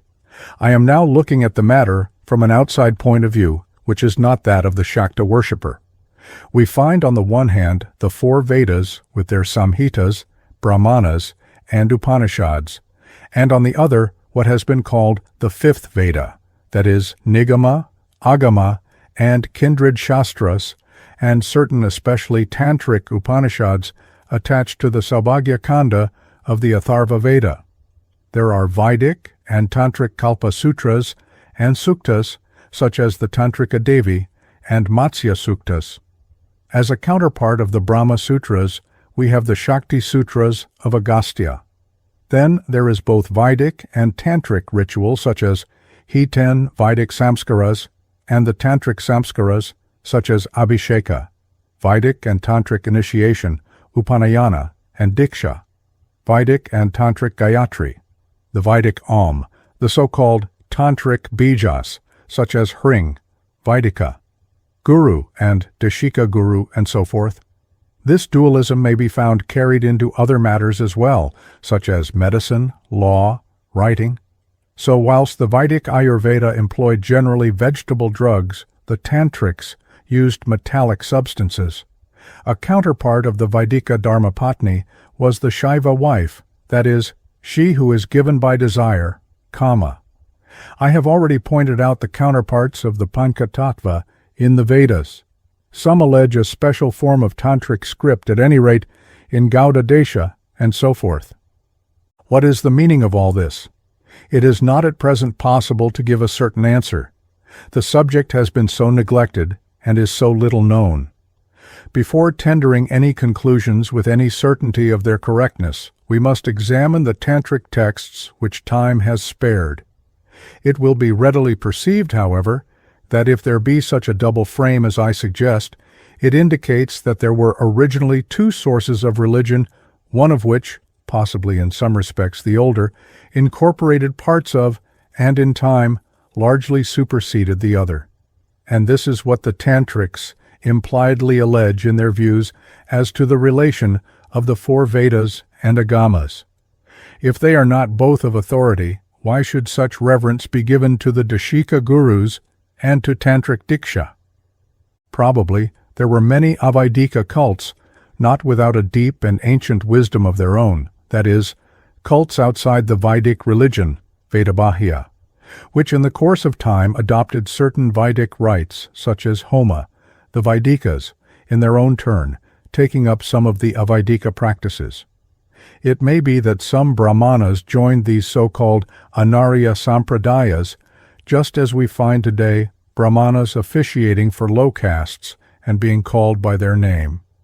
At length, the Shastras of the 2 cults were given at least equal authority.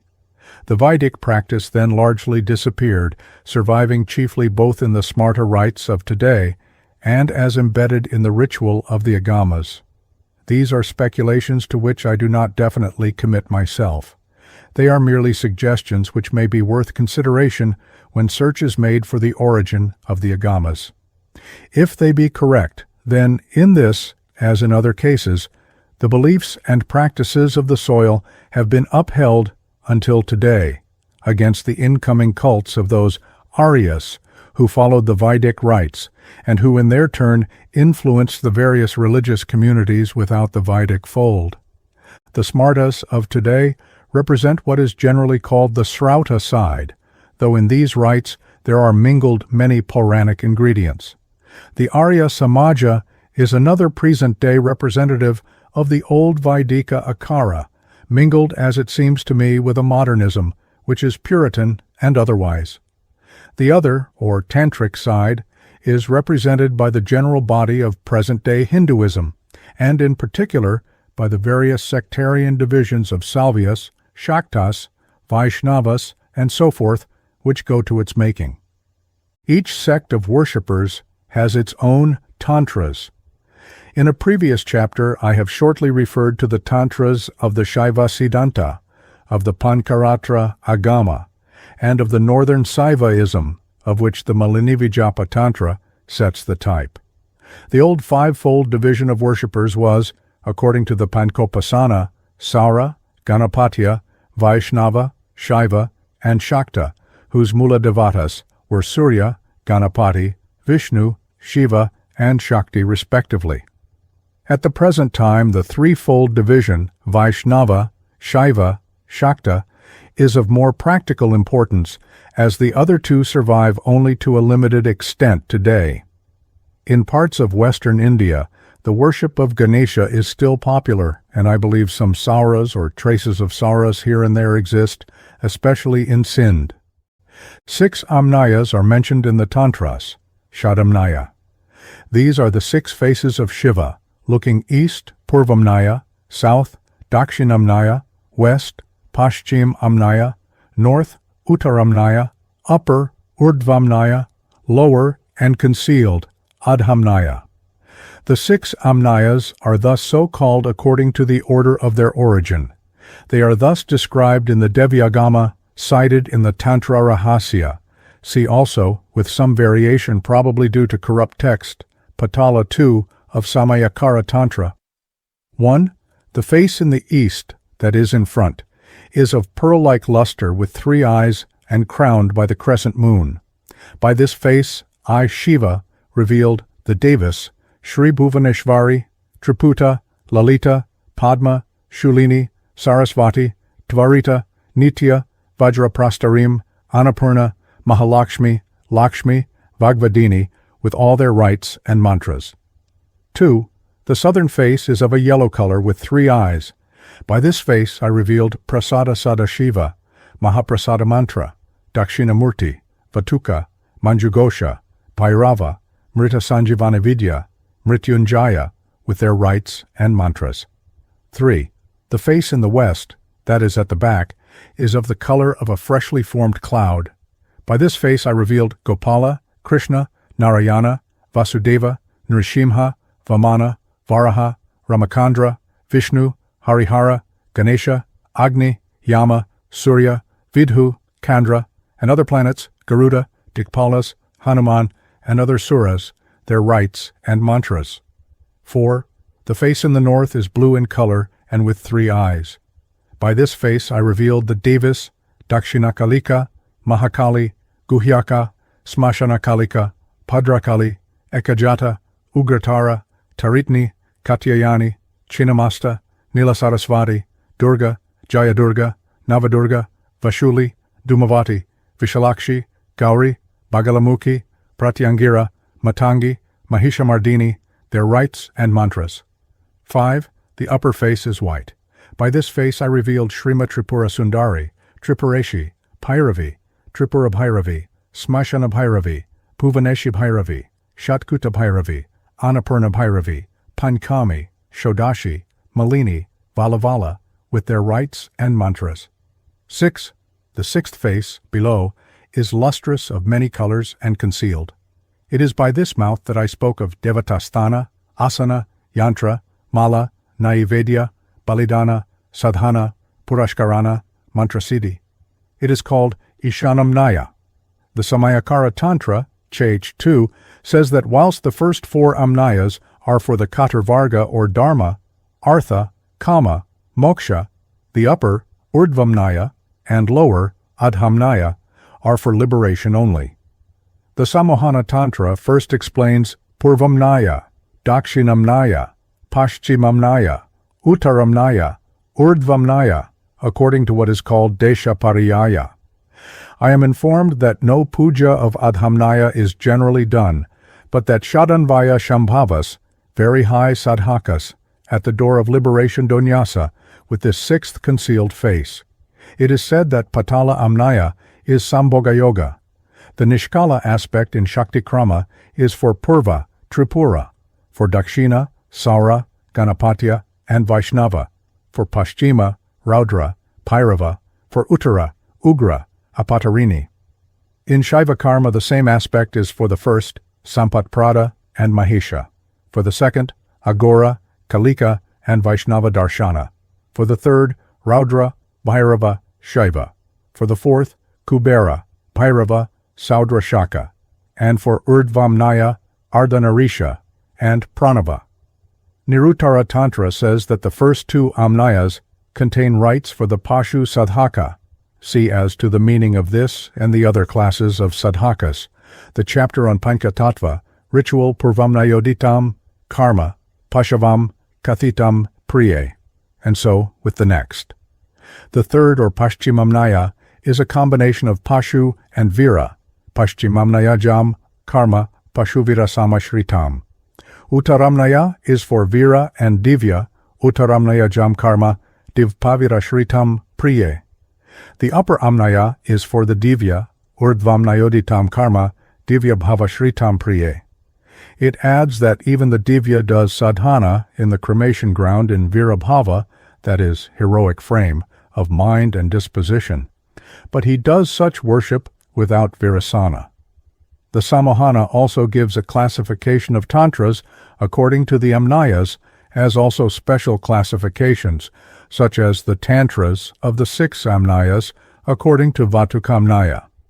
As only one text of the Samohana is available whilst I write, it is not possible to speak with certainty of accuracy as regards all these details. Each of these divisions of worshippers have their own tantras, as also had the Jainas and Bauddhas. Different sects had their own particular subdivisions, and tantras of which there are various classifications according to Krantas, Deshapariyaya, Kalapariyaya, and so forth. The Samohana Tantra mentions 22 different agamas, including Cinagama, a Shakta form, Pashupata, a Shaiva form, Pankaratra, a Vaishnava form, Kapalika, Bhairava, Agora, Jaina, Bauddha, each of which is said there to contain a certain number of tantras and upatantras. According to the Samohana Tantra, the tantras according to Kalapariyaya are the 64 Shakta Tantras, with 327 upatantras, 8 yamalas, 4 damaras, 2 kalpalatas, and several samhitas, kudamanis, 100, arnavas, puranas, upavedas, kakshaputas, vimarshini, and sintamanis. The Shaiva class contains 32 tantras with its own yamalas, damaras, and so forth.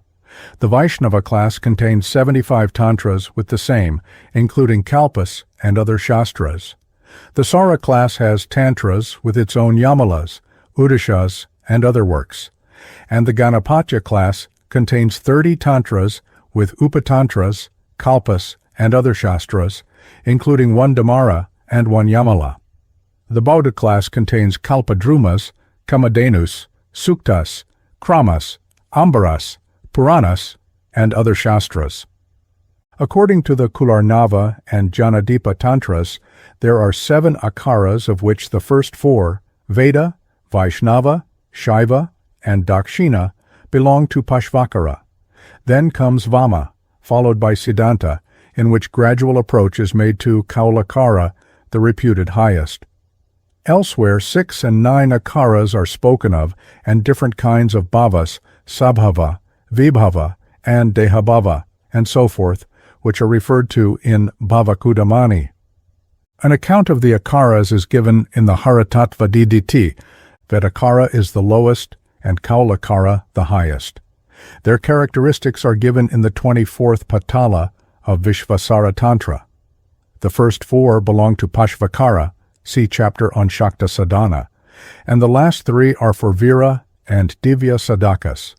Summarizing the points of the Vishvasara, a Sadaka in Vedakara should carry out the prescriptions of the Veda, should not cohabit with his wife, except in the period following the courses.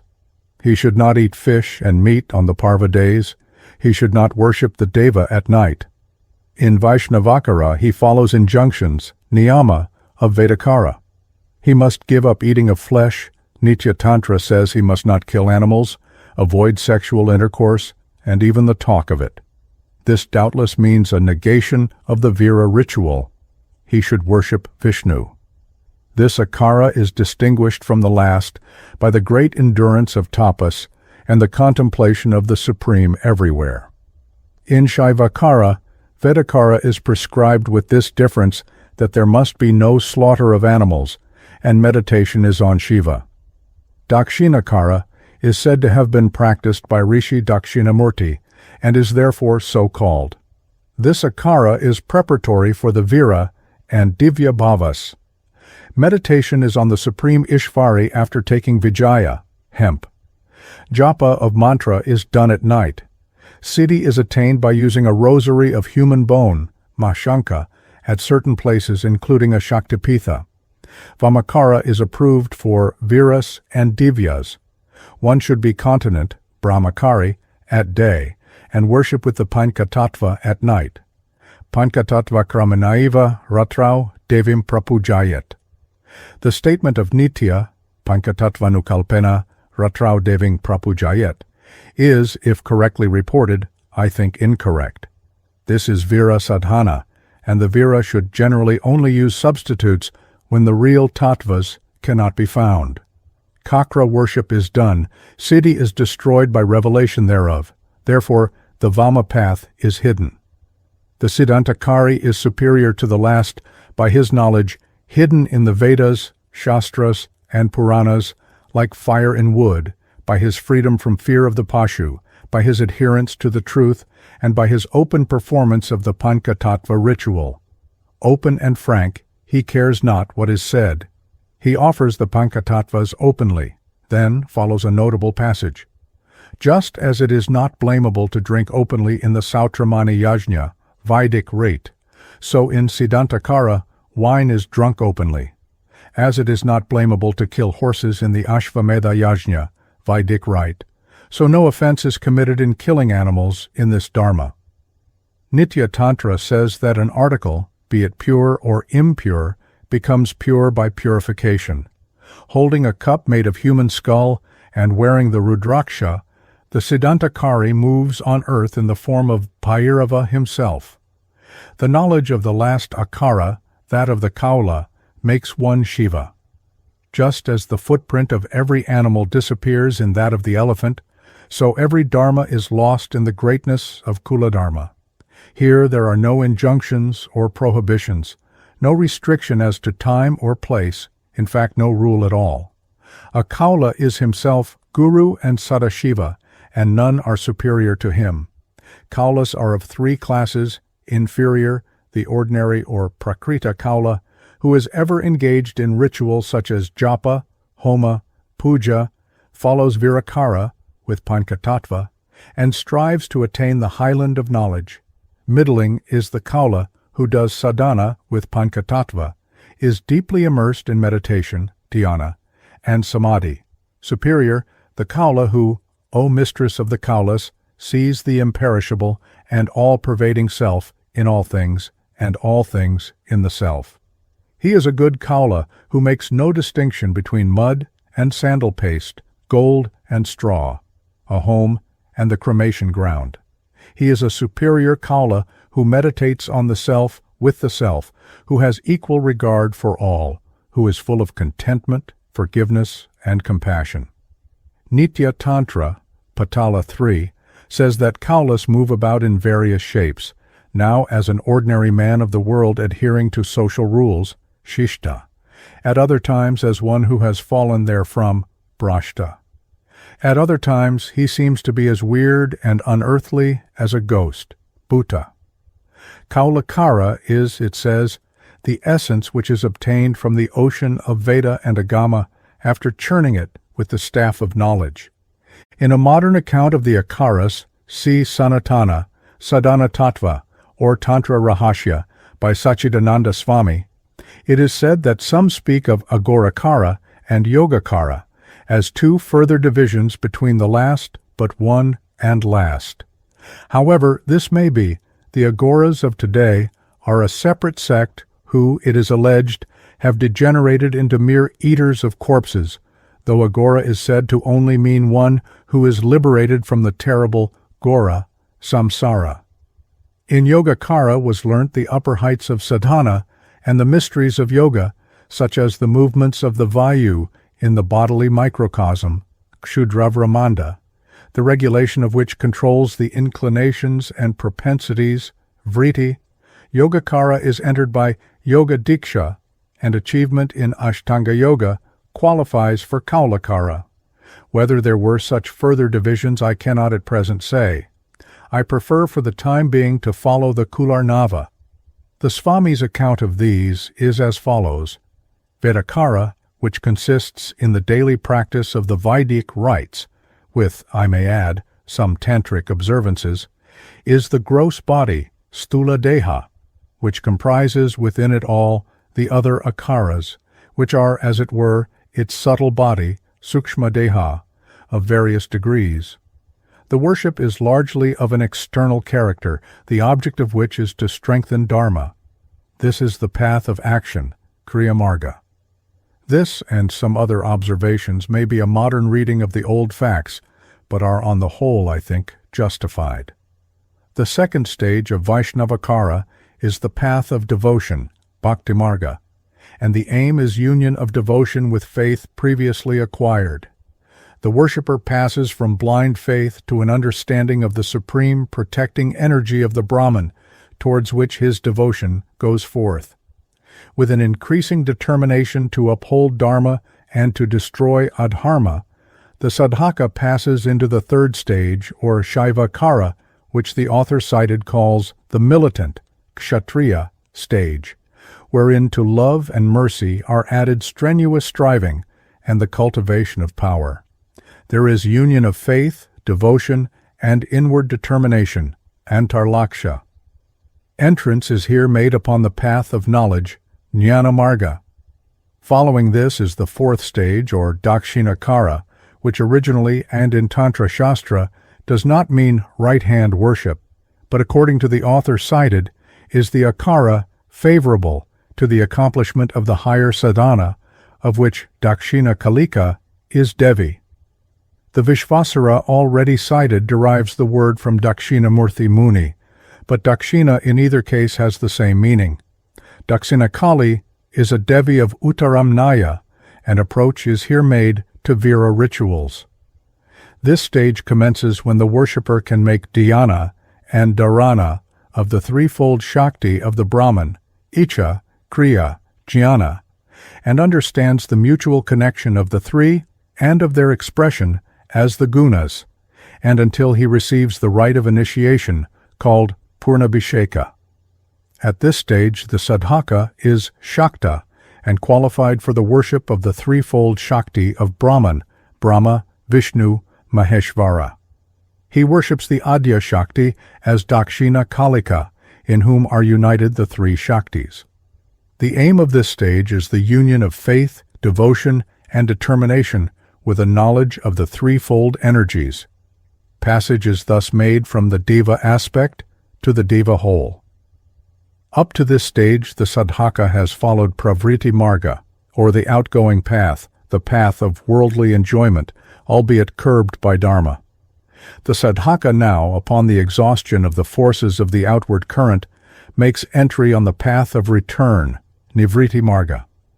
As this change is one of primary importance, some have divided the akaras into the two broad divisions of Dakshinakara, including the first four, and Vamakara, including the last three.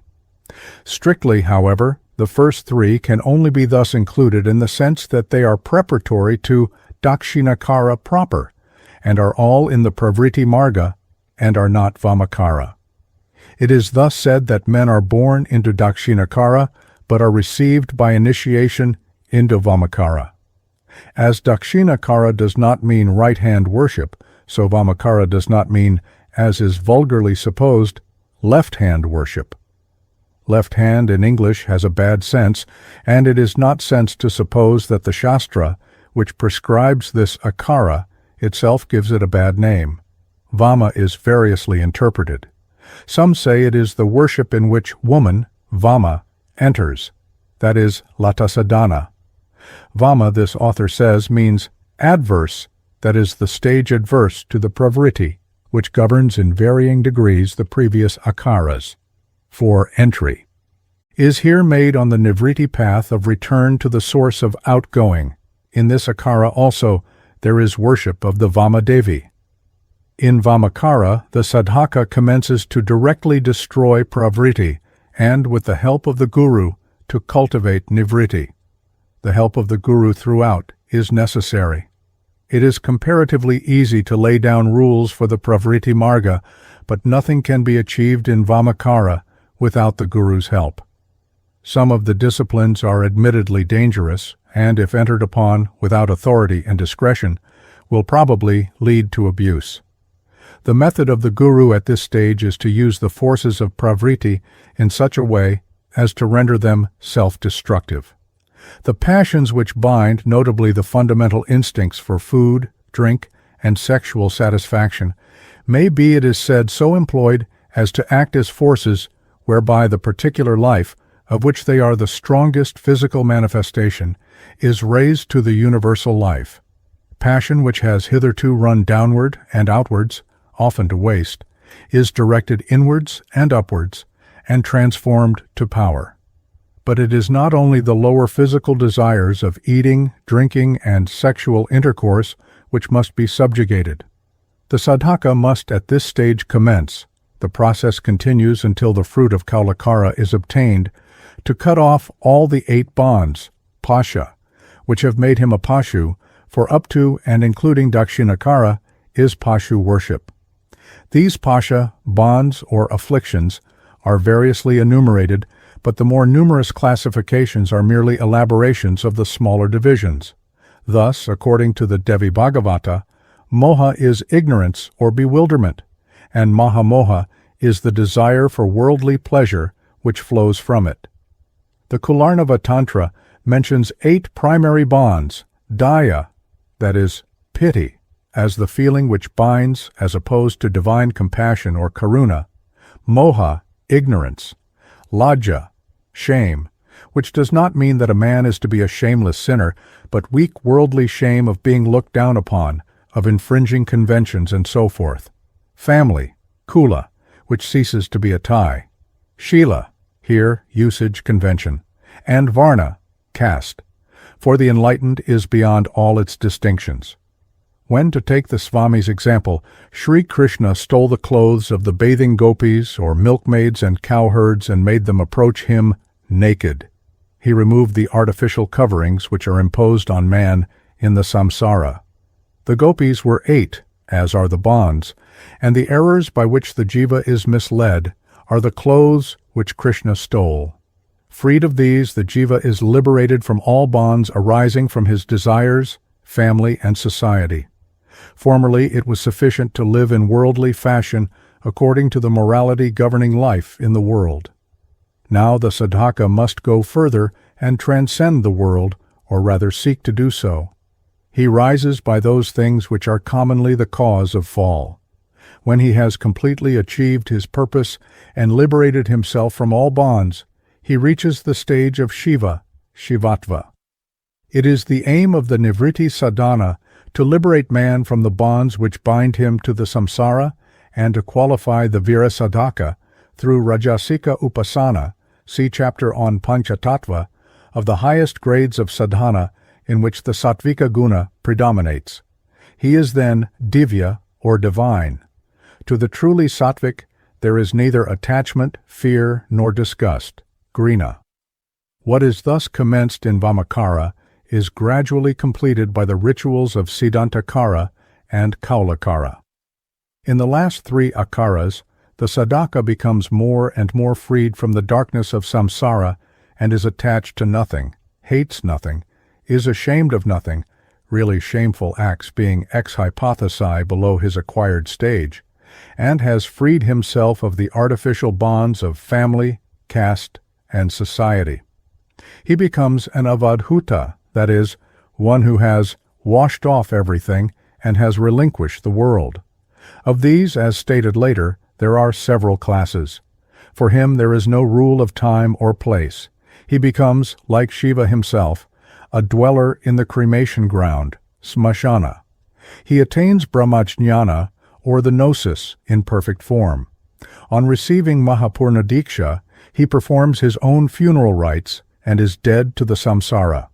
Seated alone in some quiet place, he remains in constant samadhi, ecstasy, and attains it in its highest or nirvikalpa form. The Great Mother, the Supreme Prakriti, Mahashakti, dwells in his heart, which is now the inner cremation ground, wherein all passions have been burnt away. He becomes a Paramahamsa who is liberated whilst yet living, Jivan Mukta. From the above it will be seen that the akaras are not various sects in the European sense, but stages in a continuous process through which the sadhaka must pass before he reaches the supreme state of the highest kaula, for the kaulas are of differing degrees. Passing from the gross outer body of Vedakara, he learns its innermost core of doctrine, not expressed but latent in it. These stages need not be and are not ordinarily passed through by each jiva in the course of a single life. On the contrary, they are as a rule traversed in the course of a multitude of births, in which case the weaving of the spiritual garment is recommenced, where in a previous birth it was dropped on death. In one life the sadhaka may commence at any stage. If he is a true kaula now, it is because in previous births he has by sadhana, in the preliminary stages, won his entrance into it. Knowledge of Shakti is, as the Niruttara Tantra says, acquired after many births, and according to the Mahanirvana Tantra, it is by merit acquired in previous births that the mind is inclined to kaulakara. Kaula Dharma is in no wise sectarian, but on the contrary, claims to be the head of all sects. It is said, at heart a Shakta, outwardly a Shaiva, in gatherings a Vaishnava, who are wont to gather together for worship in praise of Hari. In thus many a guise the Kaulas wander on earth. Anta Shakta Bahi Shaiva Sabhayam Vaishnava Mata, Nana Rupadara Kaula Vicharanti Mahitale. The saying has been said to be an expression of this claim, which is, I think, involved in it. It does, however, also, I think, indicate secrecy and adaptability to sectarian form, of him who has pierced to the core of that which all sects, in varying, though partial, ways present. A kaula is one who has passed through these and other stages, which have as their own inmost doctrine, whether these worshippers know it or not, that of kaulakara. It is indifferent what the kaula's apparent sect may be. The form is nothing and everything. It is nothing in the sense that it has no power to narrow the kaula's inner life. It is everything in the sense that knowledge may infuse its apparent limitations with an universal meaning. A man may thus live in all sects, without their form being ever to him a bond. In Vedic times there were 4 ashramas, that is, states and stages in the life of the Arya, namely, in their order, that of the chaste student, brahmacharya, secular life as a married householder, grihastha, the life of the forest recluse with his wife in retirement from the world, vanaprastha. Lastly, that of the beggar, bhikshu or avadhuta, wholly detached from the world, spending his time in meditation on the Supreme Brahman in preparation for shortly coming death. All these 4 were for the Brahmana caste, the first 3 for the Kshatriya, the first 2 for the Vaishya, and for the Shudra, the second only. As neither the conditions of life nor the character, capacity, and powers of the people of this age allow of the first and third ashrama, the Mahanirvana Tantra states that in the Kali age there are only 2 ashramas, namely the second and last, and these are open to all castes indiscriminately. The same Tantra speaks of 4 classes of Kulayogis or Avadhutas, namely the Shaivavadhuta and Brahmavadhuta, which are of 2 kinds, imperfect, apurna, and perfect, purna. The first 3 have enjoyment and practice yoga. The 4th, or Paramahamsa, should be absolutely chaste and should not touch metal. He is beyond all household duties and caste and ritual, such as the offering of food and drink to Devata. The Pairavadamara classes the Avadhuta into A. Kulavadhuta, B. Shaivavadhuta, C. Brahmavadhuta, D. Hamsavadhuta. Some speak of 3 divisions of each of the classes Shaivavadhuta and Brahmavadhuta. The Shaivavadhutas are not, either from a Western or Shastric standpoint, as high as the Brahmavadhuta. The lowest of the last class can have intercourse only with the own wife, Shvakya Shakti, as opposed to the Shaiva Shakti. The middling has ordinarily nothing to do with any Shakti, and the highest must under no circumstance touch a woman or metal, nor does he practice any rites or keep any observances. The main divisions here are Vedakara, Dakshinakara, and Vamakara. Vedakara is not Vaidikakara, that is, in the Shrauta sense, for the Shrauta Vaidikakara appears to be outside this sevenfold Tantric division, of which Vedakara is the Tantric counterpart. For it is Tantric upasana, with Vedic rites and mantras, with, I have been told, Agni as Devata. As a speculation we may suggest that this Akara was for those not Adhikari, for what is called the Shrauta Vaidikakara. The second and third belong and lead up to the completed Dakshinakara. This is Pashvakara. Vamakara commences the other mode of worship, leading up to the completed Kaula, the Kaulavadhuta, Avaduta, and Divya. Here, with the attainment of Brahmajnana, we reach the region which is beyond all akaras, which is known as Svekakara. All that those belonging to this state do or touch is pure. In and after Vamakara, there is eating and drinking in, and as part of, worship and Mathuna. After the Pashu there is the Vira, and then the Divya. Pashu is the starting point, Vira is on the way, and Divya is the goal. Each of the sects has a Dakshina and Vama division. It is commonly thought that this is peculiar to Shaktas, but this is not so. Thus there are Vama, Ganapatyas, and Vaishnavas, and so forth. Again, Vamakara is itself divided again into a right and left side. In the former, wine is taken in a cup of stone or other substance, and worship is with the Svakya Shakti or Sadhaka's own wife. In the latter and more advanced stage, drinking is done from a skull, and worship may be with Parastri, that is, some other Shakti. In the case, however, of some sects which belong to the Vamakara division, whilst there is meat and wine, there is, I am told, no Shakti, for the members are chaste, Brahmachari. So far as I can ascertain, these sects, which are mentioned later, seem to belong to the Shaiva, as opposed to the Shakta group. The Tantric Samgraha, called Shaktananda Tarangini, by Brahmananda Swami, says that Agama is both Sadagama and Asadagama, and that the former alone is Agama, according to the primary meaning of the word, Sadagama eva Agama Shabdasya Mukhyatvat. He then says that Shiva in the Agama Samhita condemns the Asadagama, saying, O Deveshi, men in the Kali age are generally of a Rajasic and Tamasic disposition, and being addicted to forbidden ways deceive many others. O Surishvari, those who in disregard of their Varnashrama Dharma offer to us flesh, blood, and wine, become Bhutas, Pretas, and Brahmarakshasas, that is, various forms of evil spirits. This prohibits such worship as is opposed to Varnashrama Dharma. It is said, however, by the Vamakaris, who take consecrated wine and flesh as a yajna, not to cover their case. It is not uncommonly thought that Vamakara is that akara into which Vama or woman enters. This is true only to a certain extent. That is, it is a true definition of those sadhakas who do worship with Shakti according to Vamakara rites. But it seems to be incorrect insofar as there are, I am told, worshippers of the Vamakara division who are chaste, Brahmachari.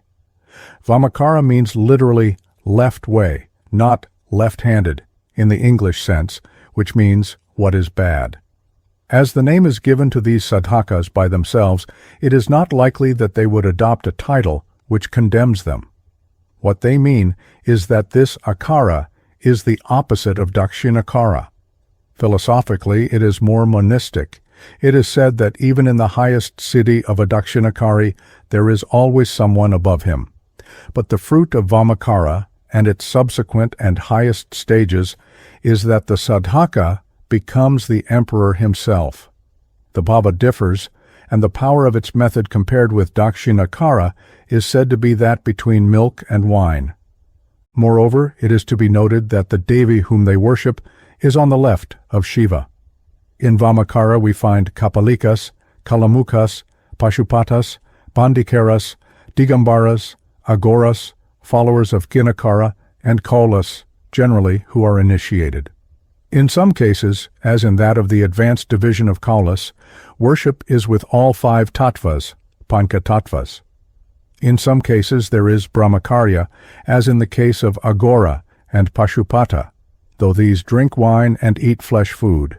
Some vamacharis, I am informed, never cease to be chaste brahmachari, such as Ogada sadhus worshippers of Batuka Bhairava, Kanthadari, and followers of Gorakshanatha, Sitanatha, and Matsyandranatha. In Nilakrama there is no Maithuna. In some sects there are differing practices. Thus, I am told, amongst the Kalamukas, the Kalaviras only worship Kumaris up to the age of 9, whereas the Kamamohanas worship with adult Shaktis. Some advanced members of this, in its general sense, Vamakara division do not, I am informed, even take wine and meat. It is said that the great Vamakari Sadhaka Raja Krishna Kandra of Nadia, Upasaka of the Chinnamasta Murti, did not take wine. Such and similar sadhakas have passed beyond the preliminary stage of Vamakara, and indeed, in its special sense, Vamakara itself. They may be Brahmakalas.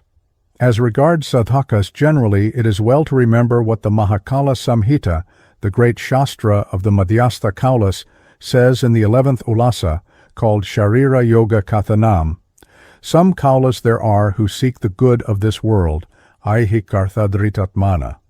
So also the Vaidikas enjoy what is here, aihikartham kamayante, as do, I may interpose, the vast bulk of present humanity, and are not seekers of liberation, amrite ratimna kurvanti. Only by nishkama sadhana is liberation attained. The Panchatattva are either real, pratyaksha. Idealizing statements to the contrary are, when not due to ignorance, false, substitutional, anukalpa, or esoteric, divyatattva. As regards the second, even a vegetarian would not object to meat, which is in fact ginger, nor the abstainer to wine, which is coconut water in a bell-metal vessel. As for the esoteric tattva, they are not material articles or practices, but the symbols for yogic processes. Again, some notions and practices are more moderate and others extreme. The account given in the Mahanirvana of the Bhairavi and Tattva Kakras may be compared with some more unrestrained practice, and the former again may be contrasted with a modern Kakra described in the 13th chapter of the life of Bijoy Krishna Goswami by Jagadbandhu Maitra. There a Tantrika Siddha formed a Kakra at which the Goswami was present. The latter says that all who were there felt as if the Shakti was their own mother who had borne them, and the Devatas, whom the Kakreshvara invoked, appeared in the circle to accept the offerings. Whether this is accepted as a fact or not, it is obvious that it was intended to describe a Kakra of a different kind from that of which we have more commonly heard. There are some practices which are not correctly understood. There are some principles which the bulk of men will not understand, for to so understand there must be besides knowledge that undefinable bhava, the possession of which carries with it the explanation which no words can give. I have dealt with this subject in the chapter on the Panchatattva. There are expressions which do not bear their surface meaning. Gomamsa bhakshana is not beef-eating, but putting the tongue in the root of the throat. What some translate as ravishing the widow refers not to a woman, but to a process in Kundalini yoga, and so forth. Lastly, and this is important, a distinction is seldom, if ever, made between Shastric principles and actual practice, nor is count taken of the conditions properly governing the worship and its abuse. It is easy to understand that if Hinduism has in general degenerated, there has been a fall here. It is, however, a mistake to suppose that the sole object of these rites is enjoyment. It is not necessary to be a tantric for that. The moral of all this is that it is better to know the facts than to make erroneous generalizations. There are said to be 3 krantas, or geographical divisions of India, of which, roughly speaking, the northeastern portion is Vishnu Kranta, the northwestern Ratha Kranta, and the remaining and southern portion is Ashvakranta.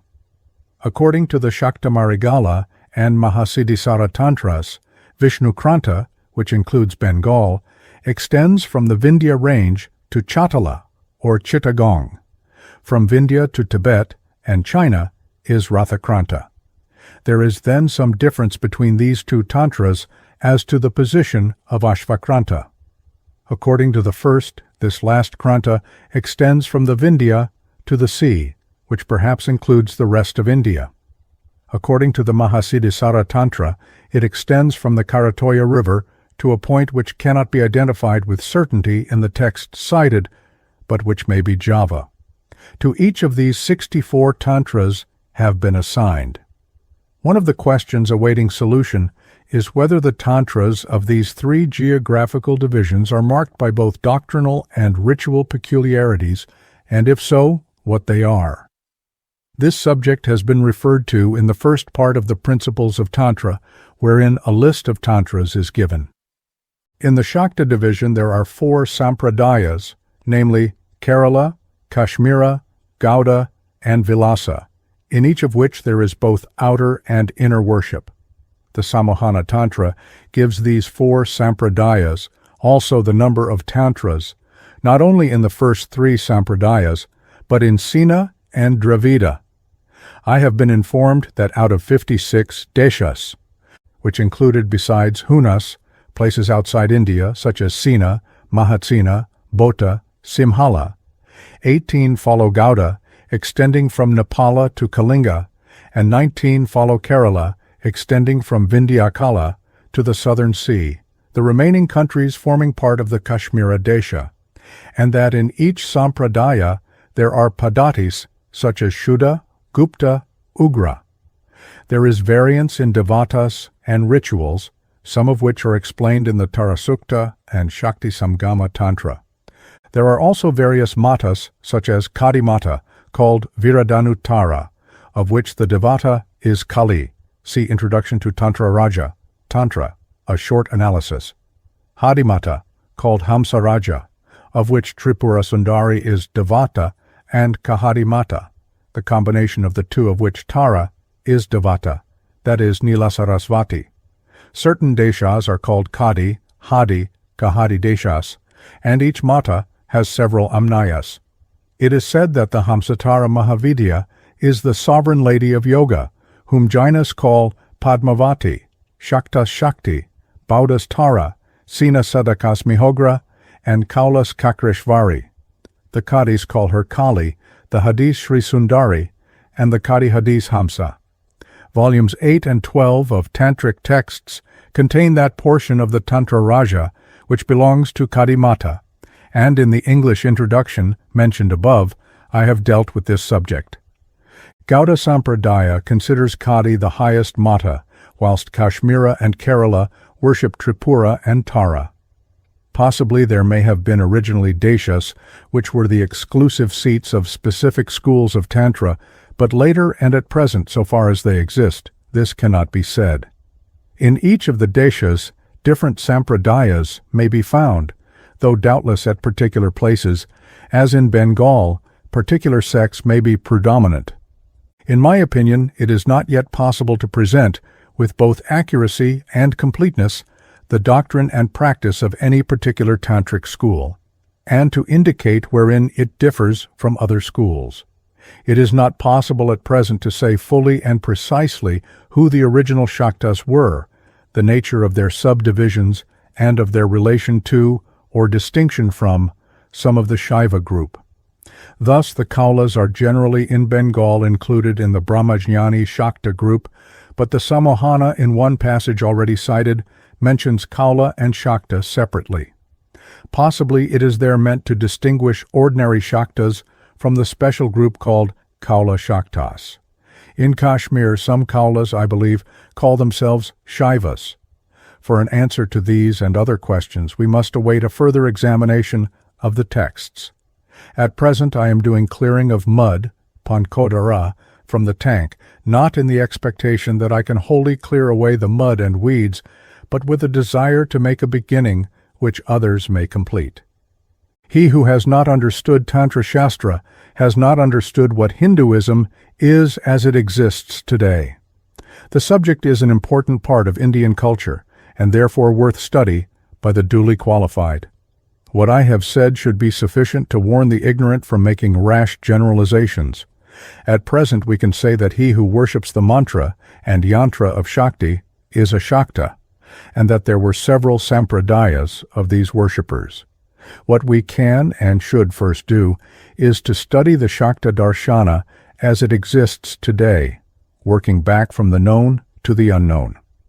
What I am about to describe is the Shakta faith as it exists today, that is, Shaktivada, not as something entirely new, but as the development and amalgamation of the various cults which were its ancestors. Summarizing Shakta doctrine, we may first affirm that it is Advaitavada, or monism. This we might expect, seeing that it flourished in Bengal, which, as the old Gauda Desha, is the guru both of Advaitavada and of Tantra Shastra. From Gauda came Gaudapadacharya, Madhusudana Sarasvati, author of the great Advaita Siddhi, Ramakandra Tirthabharati, Cinacara, and others. There seems to me to be a strong disposition in the Brahmaparayana Bengali temperament towards Advaitavada. For all Advaitins, the Shakta Agama and Advaita Shaivagama must be the highest form of worship. A detailed account of the Advaita teachings of the Shaktas is a matter of great complexity and of a highly esoteric character beyond the scope of this paper. I may here note that the Shakta Tantras speak of 94 tattvas made up of 10, 12, and 16 kalas of fire, sun, and moon, constituting the Kamakala respectively, and 19 of Sadashiva, 6 of Ishvara, 10 each of Rudra, Vishnu, and Brahma. The 51 kalas, or matrikas, which are the sukshmarupa of the 51 letters, varna, are a portion of these 94. These are the 51 coils of Kundalini from Bindu to Srimtrikotpati Sundari, mentioned in my garland of letters or studies on the mantra Shastra. These are all worshipped in the wine jar by those Shaktas who take wine.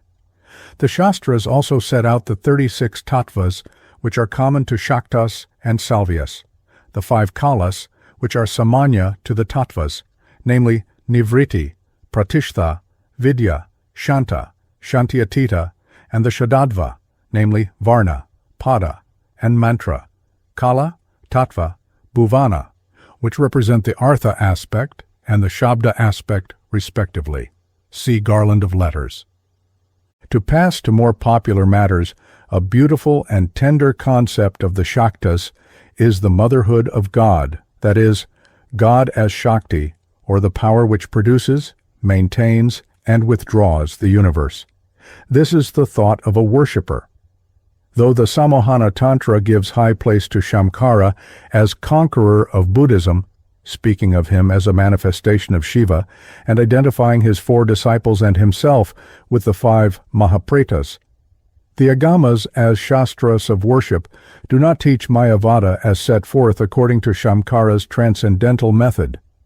Maya to the Shakta worshipper is not an unconscious something, not real, not unreal, not real unreal, which is associated with Brahman in its Ishvara aspect, though it is not Brahman. Brahman is never associated with anything but itself. Maya to the Shakta is Shakti veiling herself as consciousness, but which, as being Shakti, is consciousness. To the Shakta, all that he sees is the mother. All is consciousness. This is the standpoint of sadhana. The Advaitins of Shamkara's school claim that their doctrine is given from the standpoint of siddhi. I will not argue this question here. When siddhi is obtained, there will be no argument. Until that event, man is, it is admitted, subject to Maya, and must think and act according to the forms which it imposes on him.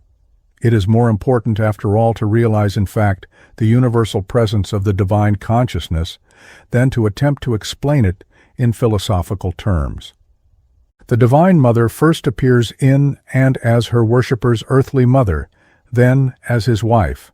Thirdly, as Kalika, she reveals herself in old age, disease, and death. It is she who manifests, and not without a purpose, in the vast outpouring of Samhara Shakti which was witnessed in the great world conflict of our time. The terrible beauty of such forms is not understood. And so we get the recent utterance of a missionary professor at Madras who, being moved to horror at the sight of, I think, the Kamundamurti, called the Devi a she-devil. Lastly, she takes to herself the dead body and the fierce tongues of flame which light the funeral pyre. The monist is naturally unsectarian, and so the Shakta faith, as held by those who understand it, is free from a narrow sectarian spirit. Nextly, it, like the other agamas, makes provision for all castes and both sexes. Whatever be the true doctrine of the Vaidikas, their practice is in fact marked by exclusiveness. Thus they exclude women and Shudras. It is easy to understand why the so-called Anarya Sampradayas did not do so. A glorious feature of the Shakta faith is the honor which it pays to woman. And this is natural for those who worship the Great Mother, whose representative, Vigraha, all earthly women are. Striyo Deva, Striya Prana. Women are devas, women are life itself, as an old hymn in the Sarvalasa has it.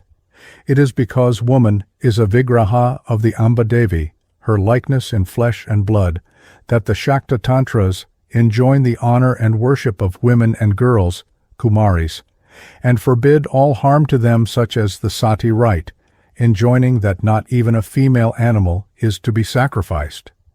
With the same solicitude for women, the Mahanirvana prescribes that even if a man speaks rudely, Durvachyam Kathayan, to his wife, he must fast for a whole day and enjoins the education of daughters before their marriage.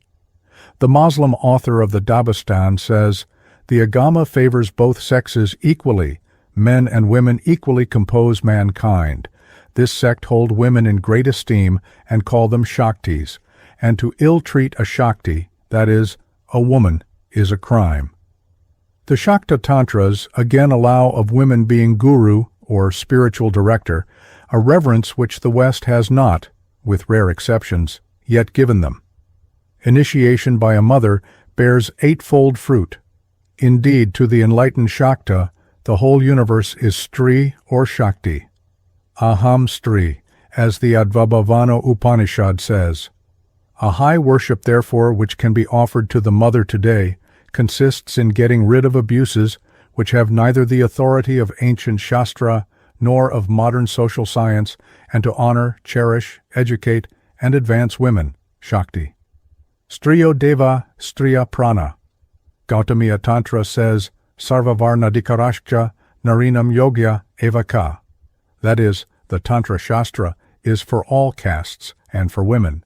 And the Mahanirvana says that the low Kaula who refuses to initiate a Kandala or Yavana or a woman out of disrespect goes the downward path. No one is excluded from anything except on the grounds of a real and not artificial or imagined incompetency. An American Orientalist critic, in speaking of the worthlessness of Tantric philosophy, said that it was religious feminism run mad, adding, "What is all this but the feminization of orthodox Vedanta? It is a doctrine for suffragette monists, the dogma unsupported by any evidence that the female principle antedates and includes the male principle, and that this female principle is supreme divinity." The worthlessness of the Tantric philosophy is a personal opinion on which nothing need be said, the more particularly that Orientalists who, with insufficient knowledge, have already committed themselves to this view, are not likely to easily abandon it. The present criticism, however, in disclosing the grounds on which it is based, has shown that they are without worth. Were it not for such ignorant notions, it would be unnecessary to say that the Shakta Sadhaka does not believe that there is a woman suffragette, or otherwise, in the sky, surrounded by the members of some celestial feminist association who rules the male members of the universe. As the Yamala says, for the benefit of the ignorant, Nayam Yoshit na Kapuman na Shando na Jada Smrita. That is, God is neither female, male, hermaphrodite, nor unconscious thing. Nor is his doctrine concerned with the theories of the American professor Lester Ward and others as to the alleged preeminence of the female principle. We are not here dealing with questions of science or sociology. It is a common fault of Western criticism that it gives material interpretations of Indian scriptures and so misunderstands it. The Shakta doctrine is concerned with those spiritual principles which exist before and are the origin of both men and women. Whether in the appearance of the animal species, the female antedates. The male is a question with which it is not concerned, nor does it say that the female principle is the supreme divinity. Shiva the male is co-equal with Shiva the female, for both are one and the same. An Orientalist might have remembered that in the Samkhya, Prakriti is spoken of as female and Purusha as male, and in Vedanta, Maya and Devi are of the feminine gender. Shakti is not a male nor a female person, nor a male nor a female principle, in the sense in which sociology, which is concerned with gross matter, uses those terms. Shakti is symbolically female because it is the productive principle. Shiva, insofar as he represents the sit, or consciousness aspect, is actionless, nishkriya, though the two are inseparably associated even in creation. The supreme is the attributeless, nirguna, Shiva, or the neuter Brahman, which is neither male nor female. With such mistaken general views of the doctrine, it was not likely that its more subtle aspects by way of relation to Shamkara's Mayavada or the Samkhya Darshana should be appreciated. The doctrine of Shakti has no more to do with feminism than it has to do with old age pensions or any other sociological movement of the day. This is a good instance of those apparently smart and cocksure judgments which Orientalists and others pass on things Indian. The errors would be less ridiculous if they were on occasions more modest as regards their claims to know and understand. What is still more important, they would not probably in such cases give unnecessary ground for offense. The characteristic features of Shakta Dharma are thus its monism, its concept of the motherhood of God, its unsectarian spirit, and provisions for Shudras and women, to the latter of whom it renders high honor, recognizing that they may be even gurus, and lastly, its sadhana skillfully designed to realize its teachings. As I have pointed out on many an occasion, this question of sadhana is of the highest importance and has been in recent times much overlooked. It is that which more than anything else gives value to the Agama or Tantra Shastra. Mere talk about religion is only an intellectual exercise. Of what use are grand phrases about Atma on the lips of those who hate and injure one another and will not help the poor? Religion is kindness.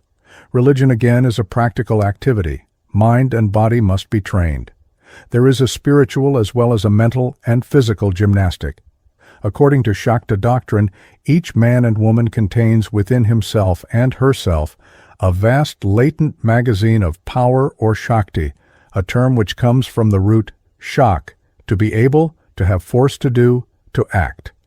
They are each Shakti and nothing but Shakti, for the Svarupa of Shakti, that is, Shakti as it is in itself, is consciousness, and mind and body are Shakti.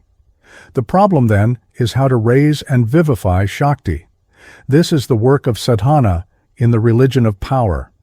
The Agama is a practical philosophy, and as the Bengali friend and collaborator of mine, Professor Pramathanatha Mukhopadhyaya, whom I cite again, has well put it, what the intellectual world wants today is the sort of philosophy which not merely argues, but experiments. This is Kriya. The form which sadhana takes necessarily varies according to faith, temperament, and capacity. Thus, amongst Christians, the Catholic Church, like Hinduism, has a full and potent sadhana in its sacraments, samskara, temple, church, private worship, puja, upasana, with upakara, bell, light and incense, ganta, deepa, dupa, images or pratima, hence it has been called idolatrous, devotional rites such as novenas and the like, vrata, the threefold angelus at morn, noon, and evening, samdhya, rosary, japa, the wearing of kavakas, scapulars, medals, Agnus Dei, pilgrimage, tirtha, fasting, abstinence and mortification, tapas, monastic renunciation, samnyasa, meditation, dhyana, ending in the union of mystical theology, samadhi, and so forth. There are other smaller details such, for instance, as Shanti Abhisheka, asperges, into which I need not enter here. I may, however, mention the spiritual director who occupies the place of the Guru, the worship, hyperdulia, of the Virgin Mother, which made Swami Vivekananda call the Italian Catholics Shaktas, and the use of wine, madhya, and bread, corresponding to mudra, in the Eucharist or communion service.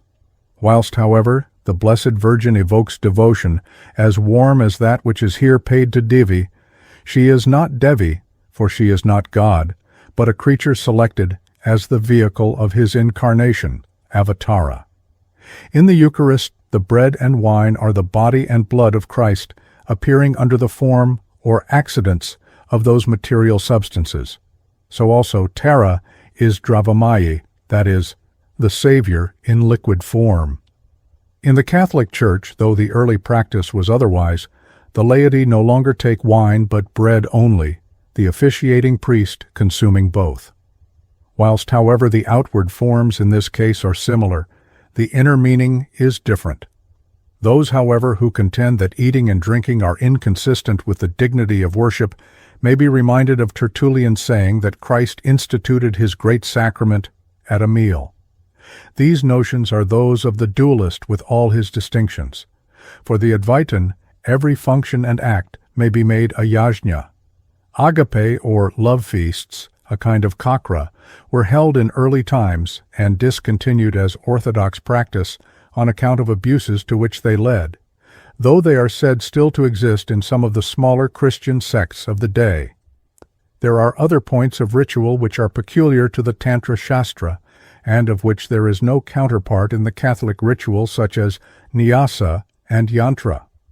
Mantra exists in the form of prayer and as formulae of consecration, but otherwise the subject is conceived of differently here. There are certain gestures, mudra, made in the ritual, as when consecrating, blessing, and so forth, but they are not so numerous or prominent as they are here. I may someday more fully develop these interesting analogies, but what I have said is for the present sufficient to establish the numerous similarities which exist between the Catholic and Indian Tantric ritual. Because of these facts, the Reformed Christian sects have charged the Catholic Church with paganism. It is in fact the inheritor of very ancient practices, but is not necessarily the worse for that. The Hindu finds his sadhana in the Tantras of the Agama in forms which his race has evolved. In the abstract, there is no reason why his race should not modify these forms of sadhana or evolve new ones. But the point is that it must have some form of sadhana. Any system to be fruitful must experiment to gain experience. It is because of its powerful sacraments and disciplines that in the West the Catholic Church has survived to this day, holding firm upon its rock amid the dissolving sects, born of what is called the Reform. It is likely to exist when these, as presently existing sects, will have disappeared. All things survive by virtue of the truth in them. The particular truth to which I here refer is that a faith cannot be maintained by mere hymn-singing and pious addresses. For this reason, too, Hinduism has survived. This is not necessary to say that either of these will, as presently existing forms, continue until the end of time. The so-called Reformed or Protestant sects, whether of West or East, are, when viewed in relation to man in general, the imperfect expression of a truth misunderstood and misapplied, namely, that the higher man spiritually ascends, the less dependent is he on form.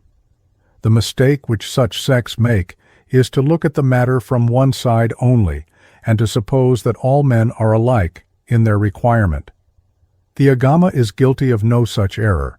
It offers form in all its fullness and richness to those below the stage of yoga, at which point man reaches what the Kularnava Tantra calls the Varna and Ashrama of light, Jyotirvarnashrami, and gradually releases himself from all form that he may unite his self with the formless one. I do not know which most to admire, the colossal affirmations of Indian doctrine or the wondrous variety of the differing disciplines which it prescribes for their realization in fact.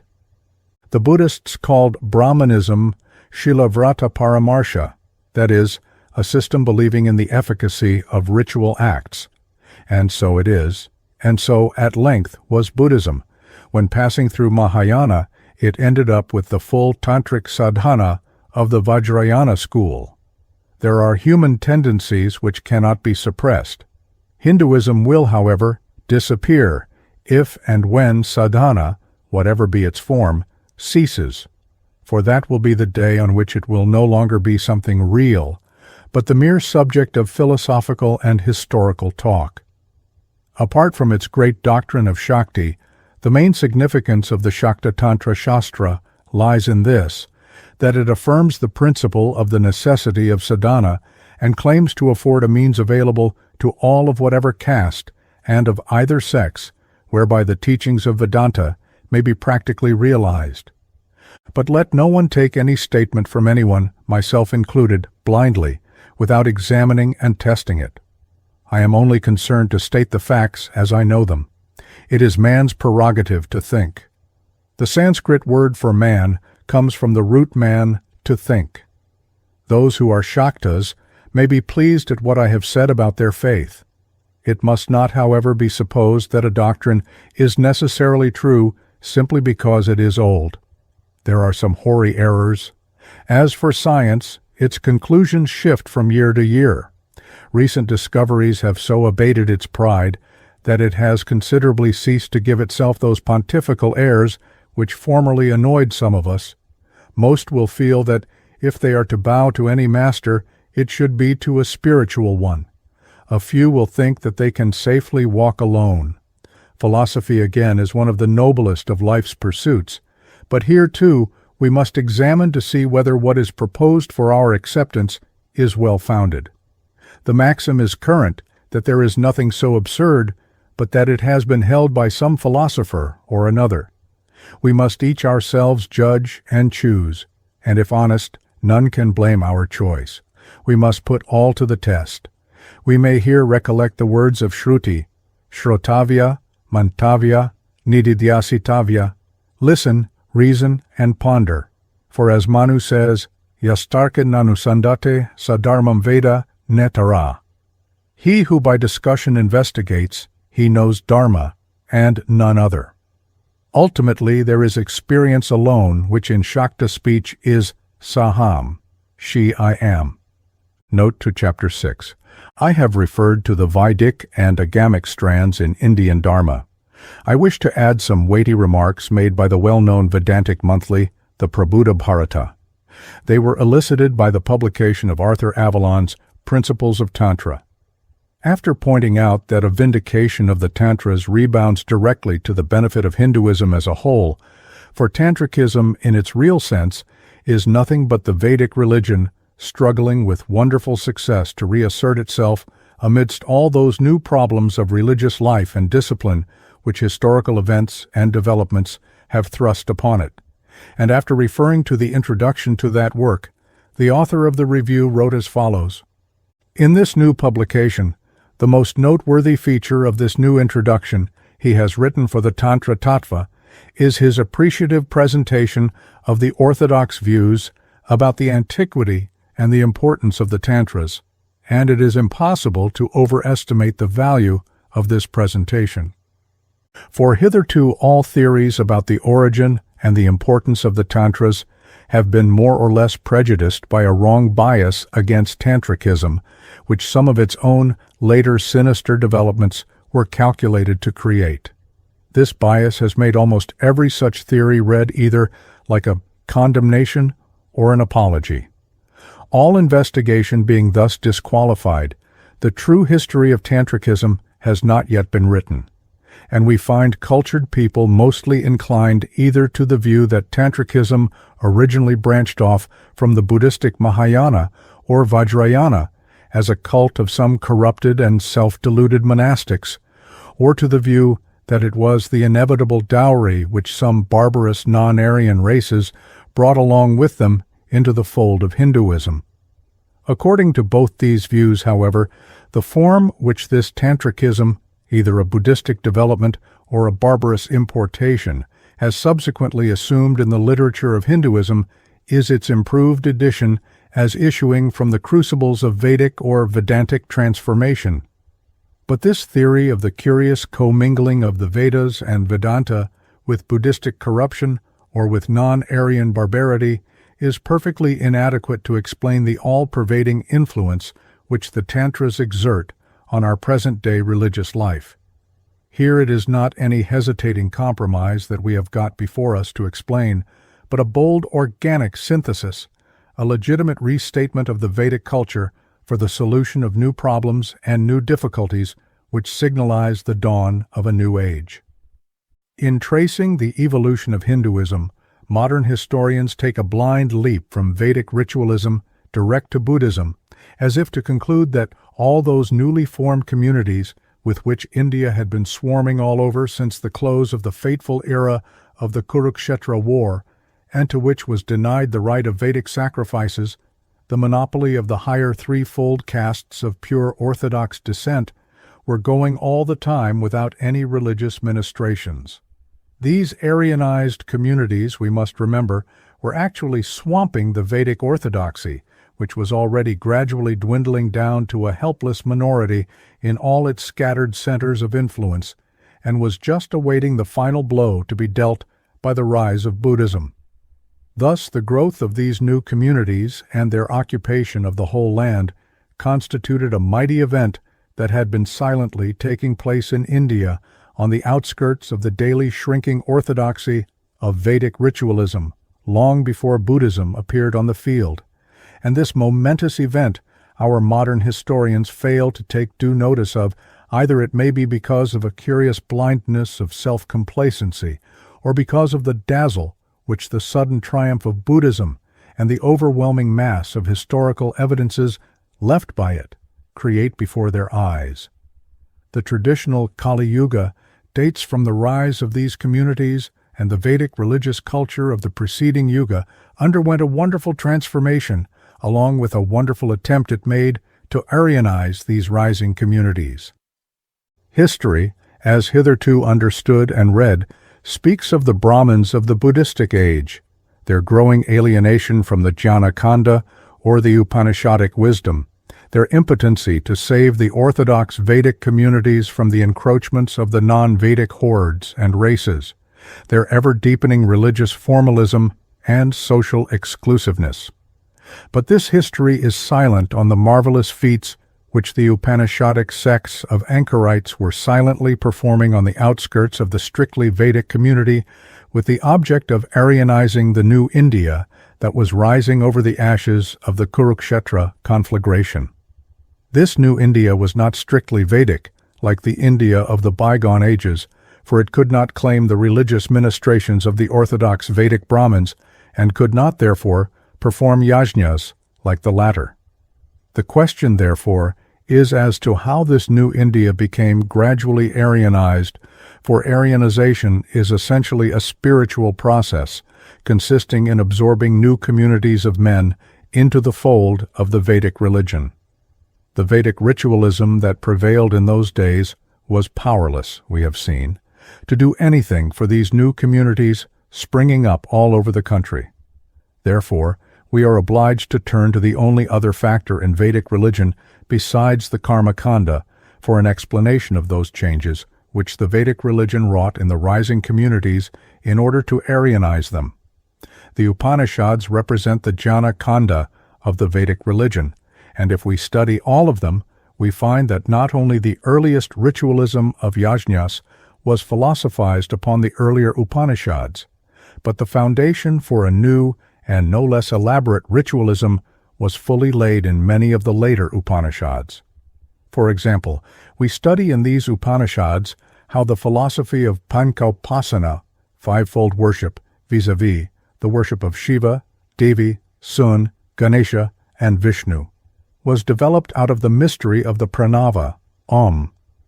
This philosophy cannot be dismissed as a post-Buddhistic interpolation, seeing that some features of the same philosophy can be clearly traced even in the Brahmanas, e.g., the discourse about the conception of Shiva. Here, therefore, in some of the later Upanishads, we find recorded the attempts of the pre-Buddhistic recluses of the forest to elaborate a post-Vedic ritualism out of the doctrine of the pranava and the Vedic theory of yogic practices. Here in these Upanishads we find how the bija mantras and the shatkakra of the Tantras were being originally developed, for on the pranava, or Udgitha, had been founded a special learning and a school of philosophy from the very earliest ages, and some of the spinal centers of yogic meditation had been dwelt upon in the earliest Upanishads and corresponding Brahmanas. The Upakaranas of Tantric worship, namely, such material adjuncts as grass, leaves, water, and so on, were most apparently adopted from Vedic worship, along with their appropriate incantations. So even from the Brahmanas and the Upanishads stands out in clear relief a system of spiritual discipline which we would unhesitatingly classify as Tantric, having at its core the Panka Upasana, and around it a fair round of rituals and rites consisting of bija mantras and Vedic incantations, proper meditative processes, and proper manipulation of sacred adjuncts of worship adopted from the Vedic rites. This may be regarded as the earliest configuration which Tantricism had on the eve of those silent but mighty social upheavals through which the Aryanization of vast and increasing multitudes of new races proceeded in pre-Buddhistic India, and which had their culmination in the eventful centuries of the Buddhistic coup de grâce. Now this pre-Buddhistic Tantricism, perhaps, then recognized as the Vedic Pankaupasana, could not have contributed at all to the creation of a new India had it remained confined completely within the limits of monastic sects. But like Jainism, this Pankaupasana went forth all over the country to bring ultra-Vedic communities under its spiritual ministrations. Even if we inquire carefully into the social conditions obtaining in the strictly Vedic ages, we find that there was always an extended wing of the Aryanized society where the purely Vedic karmakanda could not be promulgated, but where the molding influence of Vedic ideals worked through the development of suitable spiritual activities. It is always to the Jnanakanda and the monastic votaries thereof that the Vedic religion owed its wonderful expansiveness and its progressive self-adaptability, and every religious development within the Vedic fold, but outside, the ritualism of Homa sacrifices, is traceable to the spiritual wisdom of the all-renouncing forest recluses. This forest wisdom was most forcibly brought into requisition when, after the Kurukshetra, a new age was dawning with the onrush and upheaval of non-Aryan and semi-Aryan races all over India, an echo of which may be found in that story of the Mahabharata, where Arjuna fails to use his Gandiva to save his protege from the robbery of the non-Aryan hordes. The greatest problem of the pre-Buddhistic ages was the Aryanization of the new India that rose and surged furiously from every side against the fast-dwindling centers of the old Vedic orthodoxy, struggling hard, but in vain, by social enactments to guard its perilous insulation. But for those religious movements, such as those of the Bhagavatas, Shaktas, Sauryas, Shaivas, Ganapatyas, and Jainas, that tackled this problem of Aryanization most successfully, all that the Vedic orthodoxy stood for in the real sense would have gradually perished without trace. These movements, especially the 5 cults of Vedic worship, took up many of the non-Aryan races and cast their life in the mold of the Vedic spiritual ideal, minimizing in this way the gulf that existed between them and the Vedic orthodoxy, and thereby rendering possible their gradual amalgamation. and where this task remained unfulfilled owing to the mold proving too narrow still to fit into the sort of life which some non-Aryan races or communities lived, there it remained for Buddhism to solve the problem of Aryanization in due time. But still we must remember that by the time Buddhism made its appearance, the pre-Buddhistic phase of Tantric worship had already established itself in India so widely and so firmly that instead of dislodging it by its impetuous onset, all the force of which, by the by, was mainly spent on the tattering orthodoxy of Vedic ritualism, Buddhism was itself swallowed up within 3 or 4 centuries by its perhaps least suspected opponent of this tantric worship, and then wonderfully transformed and ejected on the arena as the Mahayana. The publication of these 2 volumes is an event of great interest and importance. The religious beliefs of the modern Hindus have been represented to English readers from various points of view, but the peculiar mold into which they have been sought to be cast in comparatively modern centuries has not received adequate attention. The exponents of the religion of modern Hindus take cognizance more of the matter and source of their beliefs than of the change of form they have been undergoing through the many centuries. The volumes under review, as well as other publications brought out by Arthur Avalon, serve to carry this important question of form to such a prominence as almost makes it obligatory for every exhaustive exposition of Hindu doctrines in future to acknowledge and discriminate in them the formative influences of the Tantric restatement. In the Tantra Tattva, the presentation and vindication of the Hindu religious beliefs and practices avowedly and closely follow the methodology of the Tantras, and the learned pundit has fully succeeded in establishing the fact that what lies behind these beliefs and practices is not mere prejudice or superstition, but a system of profound philosophy based on the Vedas.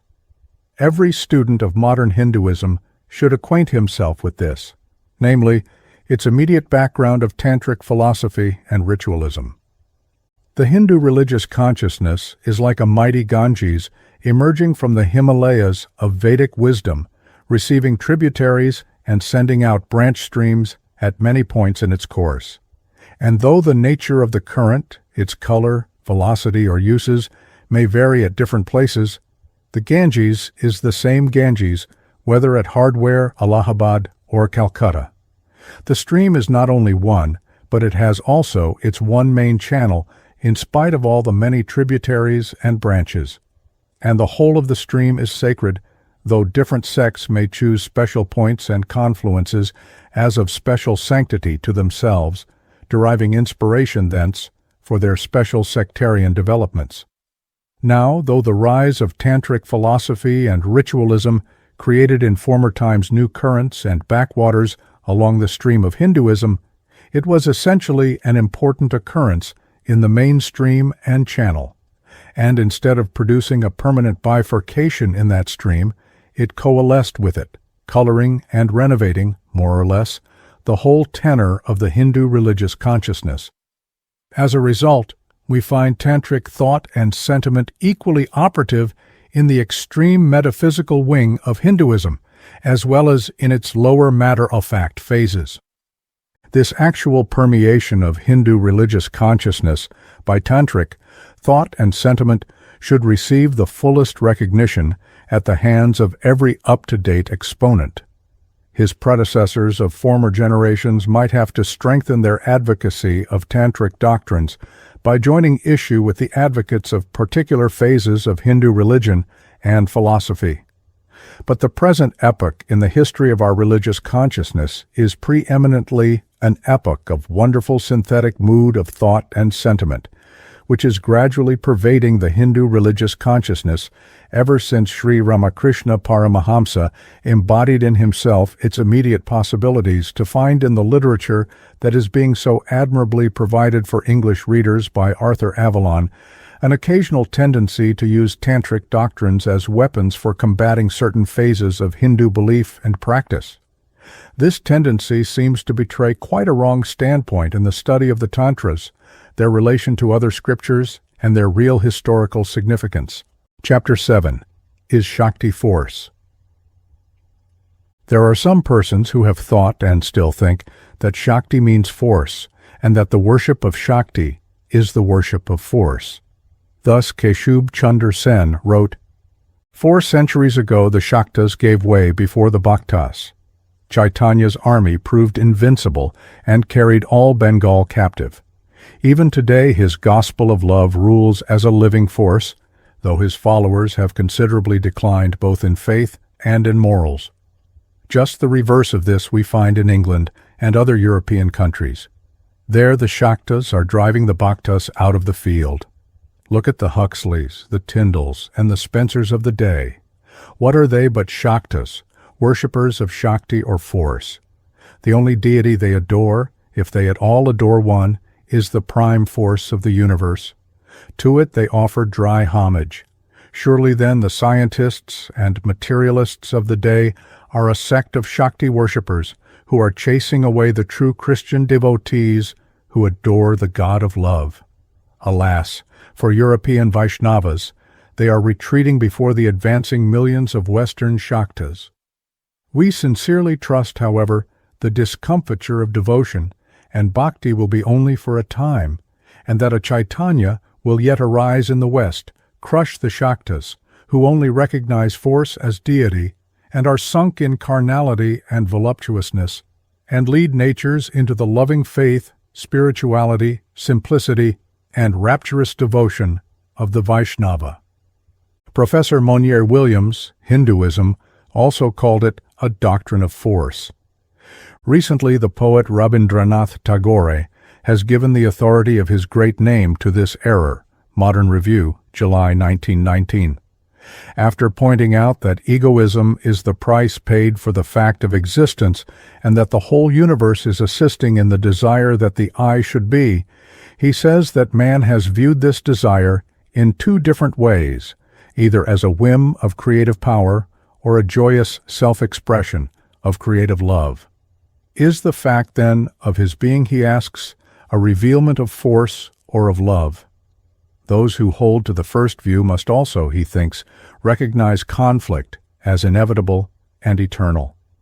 For according to them, peace and love are but a precarious coat of armor within which the weak seek shelter, whereas that which the timid anathematize as unrighteousness, that alone is the road to success.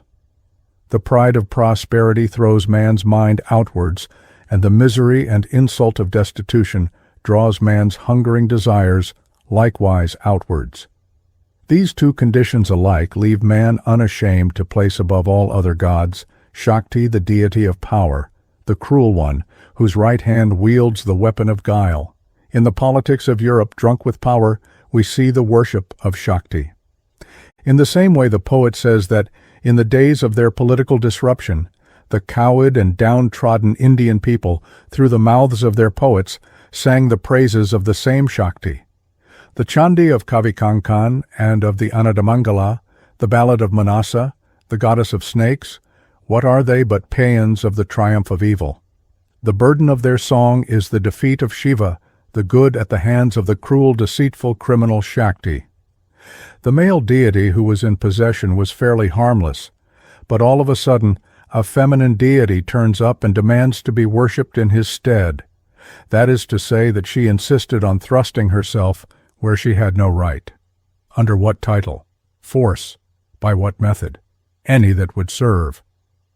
The deity of peace and renunciation did not survive. Thus he adds that in Europe, the modern cult of Shakti says that the pale, anemic Jesus will not do. But with high pomp and activity, Europe celebrates her Shakti worship. Lastly, the Indians of today have set to the worship Europe's divinity. In the name of religion, some are saying that it is cowardly to be afraid of wrongdoing. Both those who have attained worldly success and those who have failed to attain it are singing the same tune. Both fret at righteousness as an obstacle which both would overcome by physical force. I am not concerned here with any popular errors that there may be. After all, when we deal with a Shastric term, it is to the Shastra itself that we must look for its meaning. Shakti comes from the root shak, to be able, to do. It indicates both activity and capacity, therefore. The world as word is activity. But when we have said that, we have already indicated that it is erroneous to confine the meaning of the term Shakti to any special form of activity. On the contrary, Shakti means both power in general and every particular form of power. Mind is a power. So is matter. Mind is constantly functioning in the form of vritti, reasoning, will, and feeling, bhava, such as love, aversion, and so forth, are all aspects of mind power in its general sense. Force is power translated to the material plane, and is therefore only one and the grossest aspect of Shakti or power. But all these special powers are limited forms of the great creative power, which is the mother, Ambika, of the universe. Worship of Shakti is not worship of these limited forms, but of the divine will, knowledge, and action, the cause of these effects. That Mahashakti is perfect consciousness, Siddhrupini, and bliss, Anandamayi, which produces from itself the contracted consciousness experiencing both pleasure and pain. This production is not at all a whim. It is the nature, svabhava, of the ultimate. Bliss is love, niratishaya premaspadatvam anandatvam. The production of the universe is according to the Shakta, an act of love, illustrated by the so-called erotic imagery of the Shastra. The self loves itself whether before or in creation. The thrill of human love which continues the life of humanity is an infinitesimally small fragment and faint reflection of the creative act in which Shiva and Shakti join to produce the Bindu, which is the seed of the universe. I quite agree that the worship of mere force is asuric, and except in a transient sense, futile. Force, however, may be moralized by the good purpose which it serves. The antithesis is not rightly between might and right, but between might in the service of right and might in the service of wrong. To worship force merely is to worship matter. He, however, who worships the mother in her material forms, Stularupa, will know that she has others and will worship her in all such forms. He will also know that she is beyond all limited forms as that which gives being to them all. We may then say that force is a gross form of Shakti, but Shakti is much more than that here, Iha, and the infinite power of consciousness there, Amutra. This last, the Shakti of worship, is called by the Shastra the Purnahambhava, or the experience all I am. Chapter 8. Cinacara, Vashishtha, and Buddha. It has been the subject of debate whether the Tantric Panchatattva ritual with wine and so forth is a product of Buddhism, and whether it is opposed to Vaidika Dharma. Some have supposed that these rites originally came from Yellow Asia, penetrated into India, where they received its impress, and again made their way to the north to encounter earlier original forms. I have elsewhere put forward some facts which suggest that these rites may be a continuance, though in another form, of ancient Vedic usage in which soma, meat, fish, and puradasa formed a part. Though there are some Maithuna rites in the Vedas, it is possible that the Bengal Shakta ritual in this respect has its origin in Cinacara. Possibly the whole ritual comes therefrom. I have spoken of Bengal because we should distinguish it from other forms of Shakta worship. The matter is so obscure at present that any definite affirmation as to historical origins lacks justification. Most important, however, in the alleged Buddhist connection is the story of Vashishtha, to be found in the Tantras. He is said to have gone to Mahatsina, Tibet, which according to popular belief is halfway to heaven. Mahadeva is said to be visible at the bottom of the Manasarova lake near Kailasa. Some of the texts bearing on it have been collected in the appendix to the edition of the Tara Tantra, which has been published by the Virendra Anusandhana Samiti. The Tara Tantra opens with the following question of Devi Tara, or Mahanila Sarasvati. Thou didst speak of the two Kulabhairavas, Buddha and Vashishtha, Tell me by what mantra they became Siddha. The same Tantra defines a Bhairava as follows. He who purifies these five, i.e. Panchatattva, and after offering the same to the Devata, partakes thereof, is a Bhairava. Buddha then is said to be a Kula Bhairava. It is to be noted that Buddhist Tantrics who practice this ritual are accounted Kaulas. Shiva replied, Janardana, Vishnu, is the excellent Deva in the form of Buddha, Buddharupi. It is said in the Cinacara Tantra that Tara and Kalika, in their different forms, as also Matangi, Bhairavi, Chinnamasta, and Dhumavati, belong to the northern Amnaya. The 6th chapter of the Samohana Tantra mentions a number of scriptures of the Bauddha class, together with others of the Shakta, Shaiva, Vaishnava, Saura, and Ganapatya classes. Vashishtha is spoken of in the 17th chapter of the Rudrayamala and the 1st Patala of the Brahmayamala. The following is the account in the former Tantric scripture. Vashishtha, the self-controlled, the son of Brahma, practiced for ages severe austerities in a lonely spot. For 6,000 years he did sadhana, but still the daughter of the mountains did not appear to him. Becoming angry, he went to his father and told him his method of practice. He then said, Give me another mantra, O Lord, since this Vidya mantra does not grant me siddhi, success. Otherwise, in your presence, I shall utter a terrible curse. Dissuading him, Brahma said, O son, who art learned in the yoga path, do not do so. Do thou worship her again with wholehearted feeling when she will appear and grant you boons. She is the supreme Shakti. She saves from all dangers. She is lustrous, like 10 million suns. She is dark blue, Nila.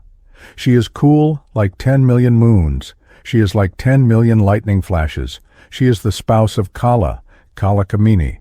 She is the beginning of all. In her there is neither dharma nor adharma. She is in the form of all. She is attached to pure Cinacara, Shuddha Cinacara Rata. She is the initiator, Pravartika, of Shakti Chakra. Her greatness is infinitely boundless. She helps in the crossing of the ocean of the samsara. She is Buddhishvari, possibly Buddhishvari, Lord of Buddhi. She is Buddhi, intelligence, itself, Buddhirupa. She is in the form of the Atharva branch of the Vedas, Atharva Veda Shakini. Numerous Shastric references connect the Tantra Shastra with the Atharva Veda. See in this connection my citation from Shakti Sangama Tantra in Principles of Tantra. She protects the beings of the worlds. Her action is spread throughout the moving and motionless. Worship her, my son, be of good cheer. Why so eager to curse? Thou art the jewel of kindness. O son, worship her constantly with thy mind, Cetus.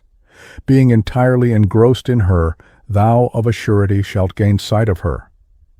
Having heard these words of his guru, and having bowed to him again and again, the Pure One, Vashishtha, versed in the meaning of Vedanta, betook himself to the shore of the ocean. For full 1,000 years he did japa of her mantra. Still he received no message, Adesha. Thereupon the Muni Vashishtha grew angry, and being perturbed of mind prepared to curse the Mahavidya, Devi. Having sipped water, Akamana, he uttered a great and terrible curse. Thereupon Kuleshvari, lady of the Kaulas, Mahavidya, appeared before the Muni. She who dispels the fear of the yogin said, How now, Vipra, our Vipra, why have you terribly cursed without cause? Thou dost not understand my Kulagama, nor knowest how to worship. How by mere yoga practice can either man or diva get sight of my lotus feet? My worship, dhyana, is without austerity and pain. To him who desires my Kulagama, who is Siddha in my mantra, and knows my pure Vedakara, my sadhana is pure, punya, and beyond even the Vedas, Vedana Mapya Gokara. This does not mean unknown to the Vedas or opposed to them, but something which surpasses the Vedic ritual of the Pashu. This is made plain by the following injunction to follow the Atharva Veda. Go to Mahachina, Tibet, and the country of the Baudas, and always follow the Atharva Veda, Bauda Deshe, Tharva Veda, Mahachina, Sadabraja. Having gone there and seen my lotus feet, which are Mahabhava, the great blissful feeling which in her true nature she is, thou shalt, O Maharishi, become versed in my Kula and a great Siddha. Having so said, she became formless and disappeared in the ether, and then passed through the ethereal region. The great Rishi, having heard this from the Mahavidya Sarasvati, went to the land of China, where Buddha is established, Buddha Pratisthita. Having repeatedly bowed to the ground, Vashishtha said, "Protect me, O Mahadeva, who art the imperishable one in the form of Buddha, Buddharupa. I am the very humble Vashishtha, the son of Brahma. My mind is ever perturbed. I have come here, Sina, for the sadhana of the Mahadevi. I know not the path leading to Siddhi. Thou knowest the path of the Devas. Seeing, however, thy way of life, Akara, doubts assail my mind, Payani Santi me hridi, because he saw the, to him, extraordinary ritual with wine and woman. Destroy them and my wicked mind which inclines to Vedic ritual, Vedagamini, that is, the ordinary Pashu ritual. O Lord, in thy abode there are ever rites which are outside Veda, Vedavavahishkrita, that is, the Vedic ritual, and what is consistent with Veda as Vashishtha then supposed. How is it that wine, meat, woman, Angana, are drunk, eaten, and enjoyed by naked, Digambara, Siddhas who are high, Vara, and awe-inspiring, Raktapanodhyata? They drink constantly and enjoy, or make enjoy, beautiful women, Muhurmuhu, Prapivanti, Ramayanti, Varanganam. With red eyes they are ever exhilarated and replete with flesh and wine, Sadamang Sasavai Purna. They are powerful to favor and punish. They are beyond the Vedas, Vedasyagokara. They enjoy wine and women, Madhyastrisevane Rata. Vashishtha merely saw the ritual surface. Thus spoke the great yogi, having seen the rites which are outside the Veda, Vedavahishkrita, Vaante. Then, bowing low with folded hands, he humbly said, "How can inclinations such as these be purifying to the mind? How can there be siddhi without Vedic rites? Mana pravrittireteshu katam bhavati pavani, katang vajayate siddhir veda karyang vina prabho." Buddha said, "O Vashishtha, listen the while I speak to thee of the excellent Kula path, by the mere knowing of which one becomes in a short time like Rudra himself. I speak to thee in brief the Agama which is the essence of all and which leads to Kula Siddhi. First of all, the Vira, hero, should be pure, Shuchi. Buddha here states the conditions under which only the rites are permissible.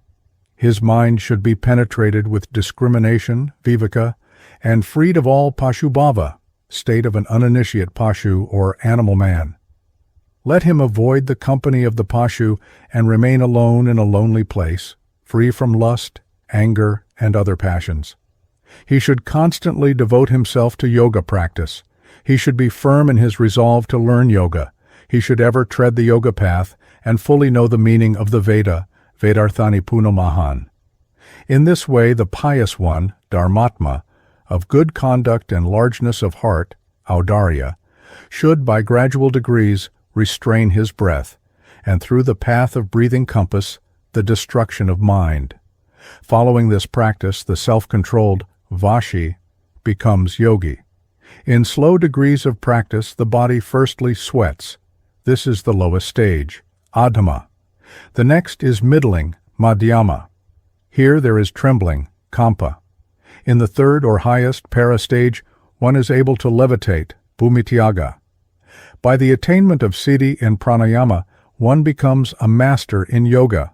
Having become a yogi by practice of kumbhaka, restraint of breath, he should be mauni, given over to silence, and full of intent, devotion, ekanta bhakti, to Shiva, Krishna, and Brahma. The pure one should realize by mind, action, and speech that Brahma, Vishnu, and Shiva are restless like the moving air, Vayavigati Kankala, Quaere. Perhaps the transient nature of these devatas as compared with the Supreme Shakti, is indicated. The man of steady mind should fix it on Shakti, who is consciousness, Sidrupa. Thereafter, the mantran should practice Mahavirabhava, the feeling of the great hero, and follow the Kula path, the Shakti Kakra, the Vaishnava Sattva Kakra, and Navavigraha, and should worship Kulakatyayani, the excellent one, the Pratyaksha Devata, that is, the deity who responds to prayer, who grants prosperity and destroys all evil. She is consciousness, Sidrupa. She is the abode of knowledge, Jnana, and is consciousness and bliss, lustrous as 10 million lightnings, of whom all tattvas are the embodiment, who is Raudri with 18 arms, fond of wine and mountains of flesh. The text is Shivamang Sakala Priyam, but the first word should be Sura. Man should do japa of the mantra, taking refuge with her and following the Kula path. Who in the three worlds knows a path higher than this? By the grace gained therein, the great Brahma himself became the creator, and Vishnu, whose substance is Sattvaguna, the object of adoration of all, highly deserving of worship, the great, and Lord of Yajurveda, became able to protect. By it Hara, the Lord of Viras, the wrathful one, Lord of wrath, and of mighty power, became the destroyer of all.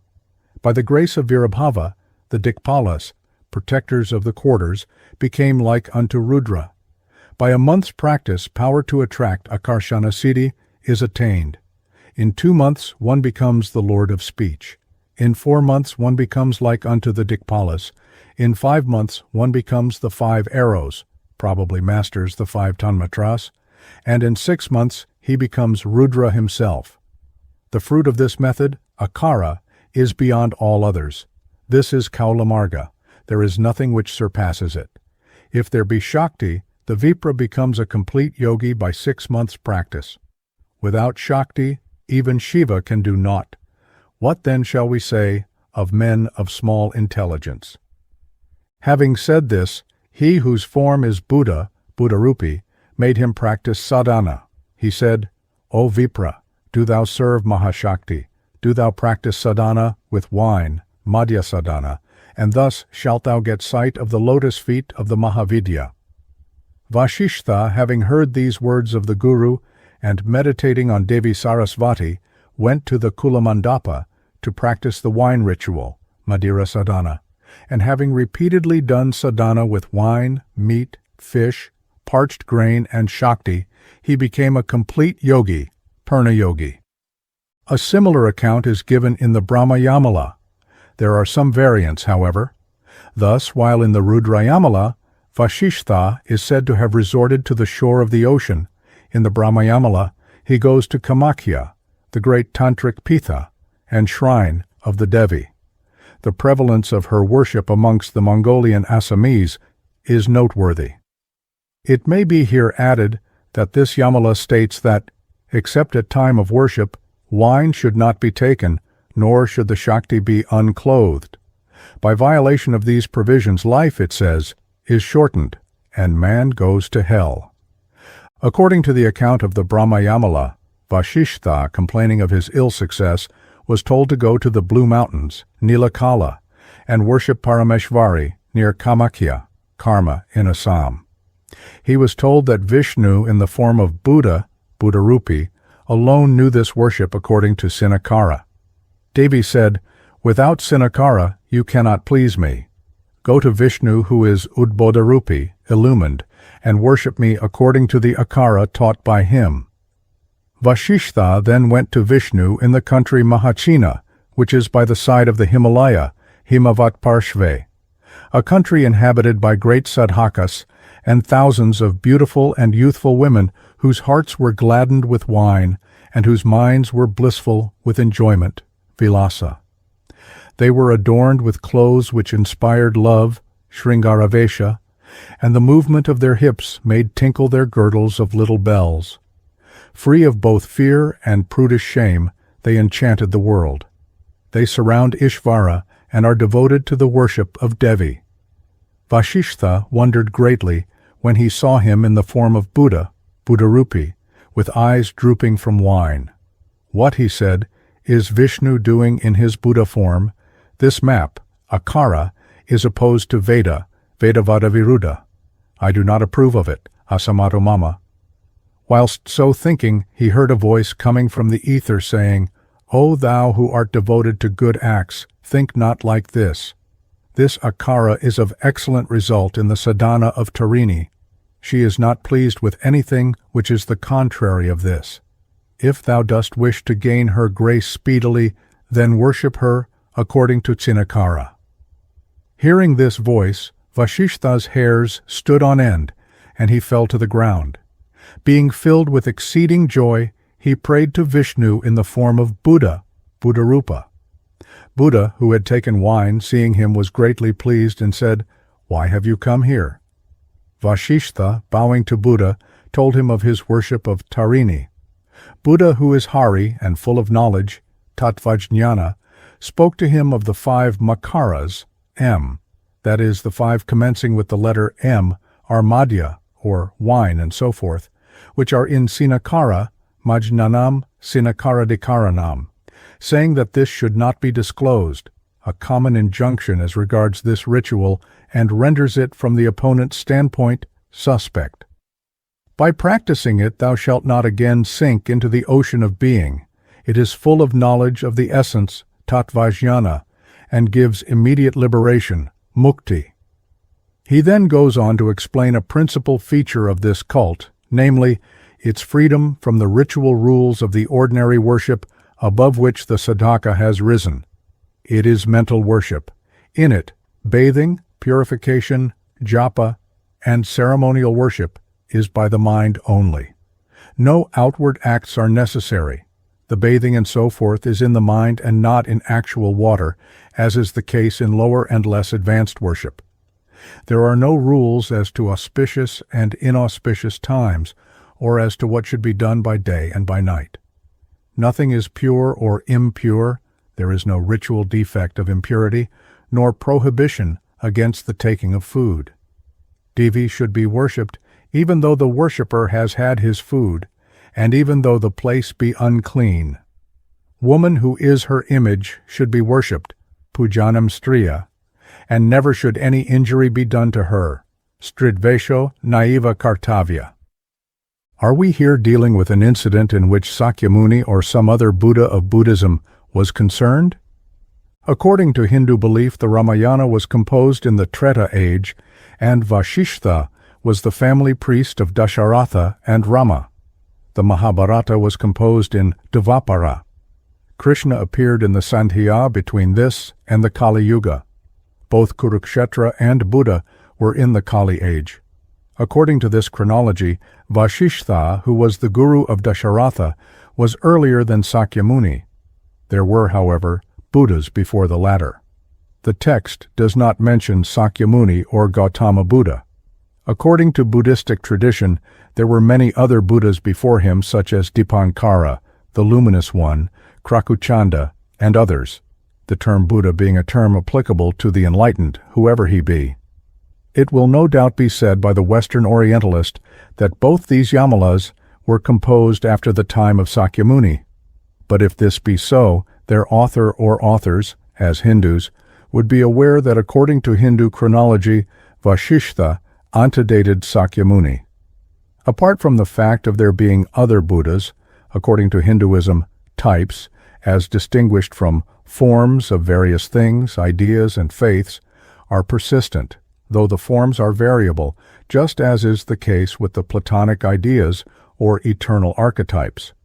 In this sense, neither Veda, Tantra Shastra, nor Buddhism had an absolute beginning at any time. As types of ideas or faiths, they are beginningless, anadi, though the forms may have varied from age to age, and though perhaps some of the types may have been latent in some of the ages. If the Vedas are anadi, so are the Tantra Shastras. To the yogic vision of the rishi which makes latent things patent, variable forms show their hidden types. Nothing is therefore absolutely new. A rishi in the Treta Yuga will know that which will apparently begin in Kali or Dvapara, but which is already really latent in his own age. Vishnu appears to his vision as the embodiment of that already latent, but subsequently patent, cult. Moreover, in a given age, what is latent in a particular land, say Aryavarta, may be patent in another, say Mahachina. In this way, according to the Hindu Shastra, there is an essential conservation of types, subject to the conditions of time, place, and person, Deshakalapatra. Moreover, according to these Shastras, the creative power is a reproducing principle. This means that the world process is cyclic, according to a periodic law. The process in one kalpa is substantially repeated in another, and Vashishtha, Buddha, and the rest appeared not only in the present, but in previous grand cycles, or kalpas. Just as there is no absolute first beginning of the universe, so nothing under the sun is absolutely new.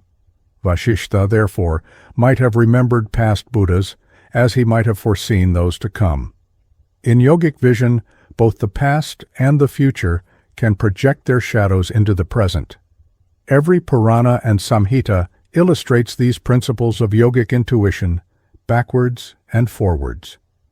To the mind of Ishvara, both past and future are known, and so it is to such who, in the necessary degree, partake of the qualities of the Lord's mind. The date upon which a particular Shastra is compiled is, from this viewpoint, unimportant. Even a modern Shastra may deal with ancient matter. In dealing with apparent anachronisms in Hindu Shastra, it is necessary to bear in mind these principles. This, of course, is not the view of Oriental scholars or of Indians whom they have stampeded into regarding the beliefs of their country as absurd. It is, however, the orthodox view. And as an Indian friend of mine, to whose views I have referred, has said, what the Psychic Research Society of the West is conceding to good mediums and subjects cannot be withheld from our ancient supermen, the rishis. The peculiar features to be noted of this story are these. Vashishtha must have known what the Vedas and Vedic rites were, as ordinarily understood. He is described as Vedantavit. Yet he was surprised on seeing Cinacara rites and disapproved of them. He speaks of it as outside Veda, Vedavahishkrita, and even opposed to it, Vedavadaviruddha. On the other hand, the connection with Veda is shown in that the Devi who promulgates this Akara is connected with the Atharva Veda, and directs Vashishtha always to follow that Veda, and speaks of the Akara not as being opposed to, but as something so high as to be beyond the ordinary Vedic ritual, Vedanamapiyagokara. He is to be fully learned in the import of Veda, Vedarthani Puno. It was by the grace of the doctrine and practice of Cinacara that Vishnu became the Lord of Yajurveda. The meaning, therefore, appears to be that the doctrine and practice lie implicit in the Vedas, but go beyond what is ordinarily taught. Vishnu therefore says that it is not to be disclosed. What meaning, again, are we to attach to the word Vishnu Buddharupa? Buddha means enlightened, but here a particular Buddha seems indicated, though Vishnu is also spoken of as Udbodharupi and the Devi as Buddheshvari. The Tara Tantra calls him Akulabhairava. As is well known, Buddha was an incarnation of Vishnu. Vashishtha is told to go to Mahatsina by the Himalaya and the country of the Baudas, Bangladesh. The Baudas who follow the Panchatattva ritual are accounted cowless. It is a noteworthy fact that the flower of the Devi is Jaba, the scarlet hibiscus, or China rose. As the last name may indicate, it is perhaps not indigenous to India, but to China, whence it may have been imported possibly through Nepal. This legend, incorporated as it is in the Shastra itself, seems to me of primary importance in determining the historical origin of the Panchatattva ritual. Chapter 9. The Tantra Shastras in China. Adopting for the purpose of this essay, and without discussion as to their accuracy, the general views of Orientalists on chronology and the development of the Buddhistic schools, the history of the Buddhistic Tantra is shortly as follows. The Mahayana, which commenced no one knows exactly when, was represented in the 1st and 2nd centuries by the great names of Ashvaghosha and Nagarjuna. Its great scripture is the Prajnaparamita. Its dominance under the protection of Kanishka marks the first steps towards metaphysical, theistic, and ritualistic religion, a recurring tendency amongst men to which I have previously referred. In the second half of the 1st century AD, Buddhism, apparently in its Mahayana form, spread to China and thence to Korea, then to Japan in 6th century AD, and to Tibet in the 7th. Sometime between the 4th and 5th centuries AD, Asanga, a Buddhist monk of Gandhara, is said to have promulgated the Buddhist Yogacara, which, as its name imports, was an adaptation of the Indian Patanjali's Yoga Darshana. Dr. Waddell says that this yoga parasite, most Europeans dislike what they understand of yoga, containing within itself the germs of Tantrism, soon developed monster outgrowths, which cankered the little life of purely Buddhistic stock in the Mahayana, which is itself characterized as merely sophistic nihilism. Whatever that may mean, it certainly has the air of reducing the Mahayana to nothingness. We are then told that at the end of the 6th century, Tantrism, or Sivaic mysticism, a vague word, with its worship of female energies, Shakti, and fiendesses, began to tinge both Hinduism and Buddhism, the latter of which became still more debased with silly, contemptible mummery of unmeaning jargon, gibberish, charmed sentences, dharani, and magic circles, mandala, in the form of the vehicle called Mantrayana, alleged to have been founded by Nagarjuna, who received it from the Dhyani Buddha Vairocana through the Bodhisattva Vajrasattva at the Iron Tower in southern India. Continuing, he says that on the evolution in the 10th century of the demoniacal Buddhas of the Kalakakra system, the Mantrayana developed into the Vajrayana, the most depraved form of Buddhist doctrine, wherein the devotee endeavors, with the aid of the demoniacal Buddhas and of fiendesses, Dakini, to obtain various cities. The missionary author, the Reverend Graham Sandberg, who is so little favorable to Buddhism that he can discover in it no scheme of metaphysics or morality which can be dignified with the title of an ethical system, when, however, speaking of this most depraved form in a short chapter on the Tantras and Tantric rites, Tibet and the Tibetans says that. This new vehicle, Ngagki Thegpa, did not profess to supersede the time-honored Vajrayana, Dorje Thegpa, but it claimed, by its expanded mythological scheme and its fascinating and even sublime mystic conceptions, to crystallize the old Tantric methods into a regular science as complicated as it was resourceful. We are all naturally pleased at finding resemblances in other doctrines to teachings of our own, and so the reverend author, after pointing out that a leading feature of the Kalakakra, Duski Korlo, was the evolution of the idea of a supreme personal being, says that many fine and distinctively theistic characteristics of the deity, his disposition, purity, fatherliness, benevolence, and isolated power, are set out in the Kalakakra treatises. But he is, as we might expect, of the opinion that this was only an effort towards the real thing, probably influenced by the fact of Christian and Mohammedan teaching. We commonly find that a Semitic source is alleged for what cannot be denied to be good in Hinduism, or its child Buddhism. One wonders, however, how the demoniacal Buddhas and fiendesses work themselves into this be-praised effort to teach Christian ideas. At the risk of straying from my subject, I may point out that in Buddhism, the devatas are given both peaceful, ji, and wrathful, crow, aspects. The latter denotes the terrible, what in India is called Bhairava, aspects of the divinity, but does not change him or her into a demon, at least in Buddhist or Indian belief. Even to the Christian, God has both a terrible and a benign aspect. It is true that some of the representations of the former aspect in Northern Buddhism are, to most Westerns, demoniac in form.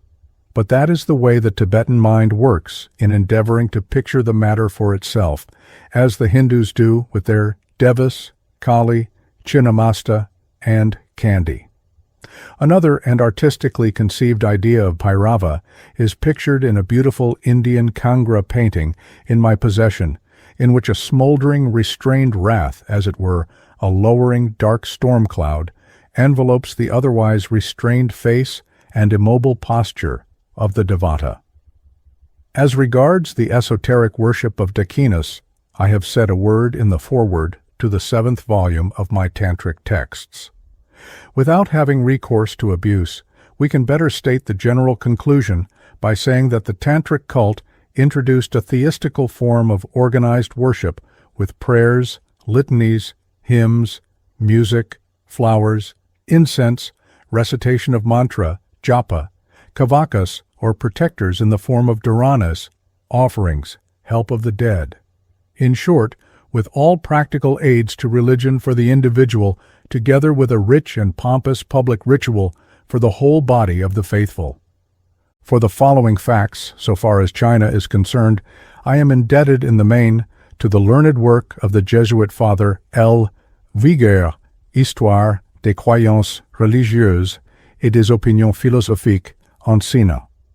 The author cited states that Indian Tantrism, the school of efficacious formula, developed in China in the 7th and 8th centuries of our era, as a Chinese adaptation of the old theistic yoga of Patanjali, 2nd century BC, recast by Samantabhadra and fixed in polytheistic form by Asamga, circ 400 AD, or as others say, 500 AD.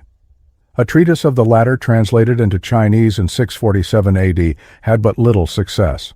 But in 716, the Indian Shubhakara came to the Chinese court, gained the support of the celebrated Chang Sui, known under his monastic name I Hing, to whom he taught Indian doctrine, the latter in return giving aid by way of translations.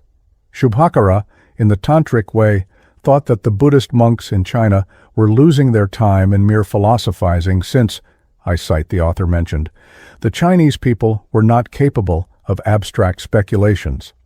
Probably Shubhakara, like all of his kind, was a practical man, who recognized, as men of sense must do, that in view of the present character of human nature, religion must be organized and brought to the people in such a form as will be fruitful of result.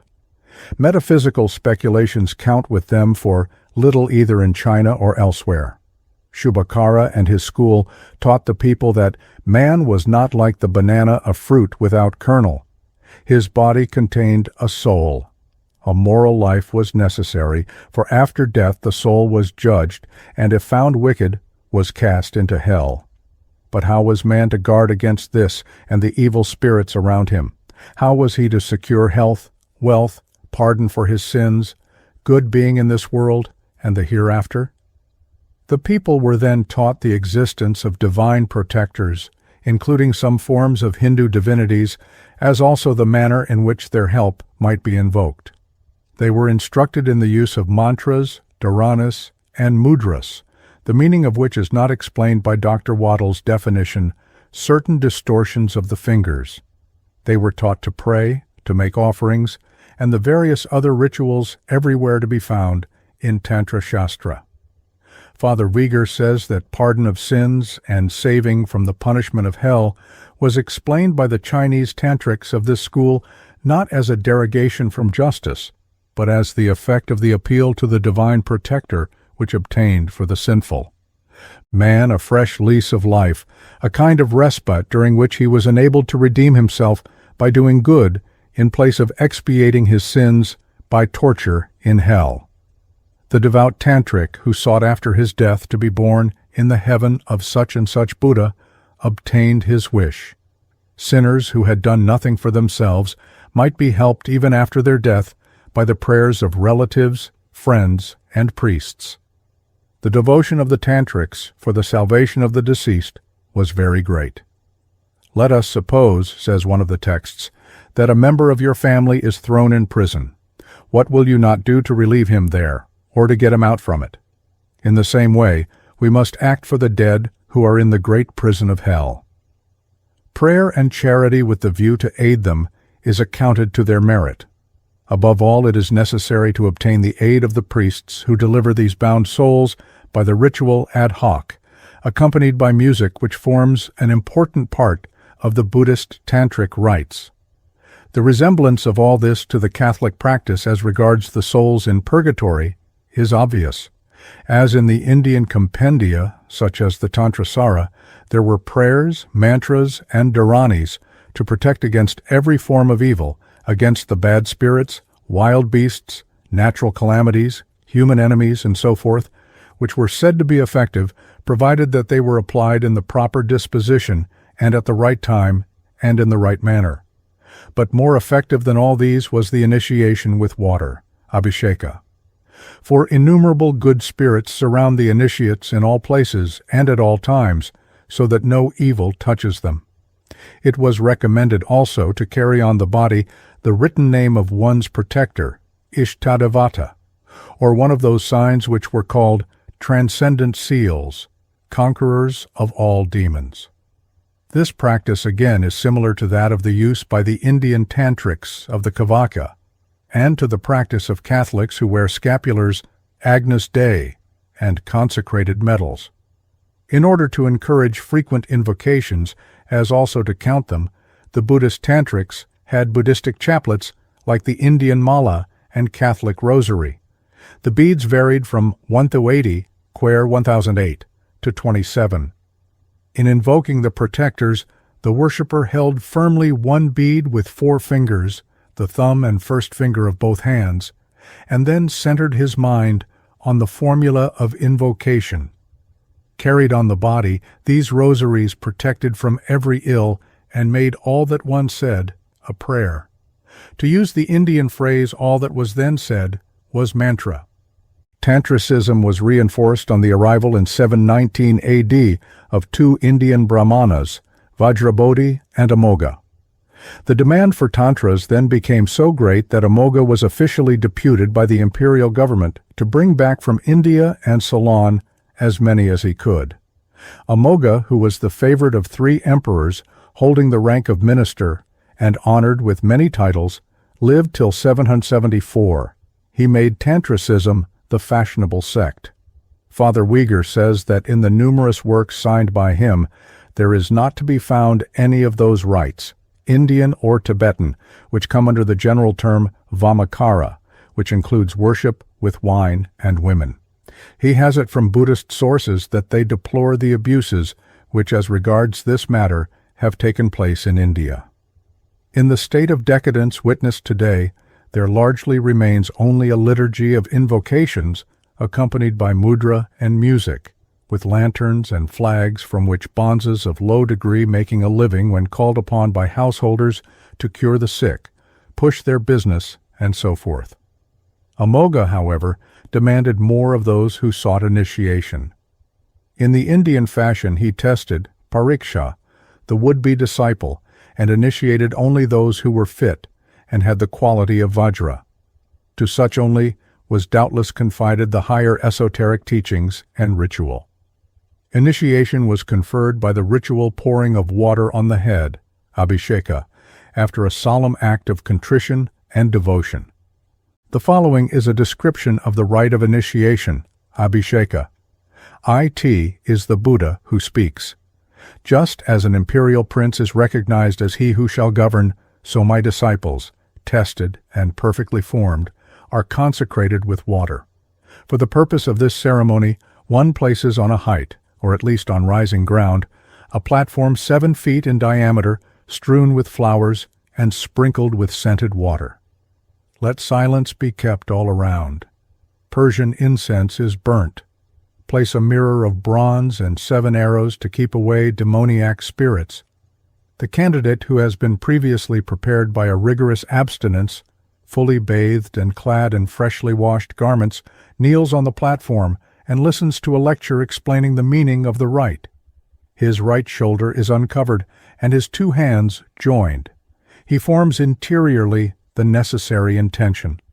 Then the master of the ceremony, holding him firmly by the right hand, pours with the left on the head of the candidate for initiation the ritual water. This initiation made the chela a son of Buddha and a depository of the latter's doctrine, for the Tantras were deemed to represent the esoteric teaching of the Buddha, just as in India they contain the essence of all knowledge as taught by Shiva or Devi. The initiates of Amoga were distinguished by their retired life and secret practices, which gained for them the name of School of Mystery. It transpired that they were awaiting a savior in a future age. This rendered them suspect in the eye of government, who thought that they were perhaps a revolutionary society. The sect was accordingly forbidden, but this did not cause it to disappear. On the contrary, for as the Reverend Father says, in China, and we may add elsewhere, the forbidden fruit is that which is of all the most delicious. The lower ranks avoided this higher initiation and largely lapsed into mechanical formalism, and the true adepts wrapped themselves in a mystery still more profound, awaiting the coming of the future Buddha Maitreya, who, they taught, had inspired a Sangha with the doctrine they held. Father Uyghur says that their morality is severe and their life very austere. Leur morale est sévère, leur vie très austère. There is a hierarchy of teachers who visit the households at appointed intervals, always after nightfall, leaving before daybreak, and supported by the alms of those whom they thus teach. The learned missionary author adds that Tantric adepts of this class are often converted to Christianity and quickly become excellent Christians, since their morals are good and they have a lively belief in the supernatural. Leurs mœurs ayant été bonnes et leur croyance au surnaturel étant très vive. Here I may note on the subject of dharanas that it has been said that these were only introduced into China during the Tang dynasty. Father Uyghur, however, says that an authentic Riddhi mantra is to be found in translations made by Liu Kichin in the 2nd century. A.D. Buddha is said to have announced to Ananda, who accompanied him, that 500 years after his nirvana, a sect of magicians, whom the author calls Shivaite Tantrics, would be the cause of the swarming of evil spirits. Instructions were then given for their exorcism. This puts the Shivites far back. Chapter 10.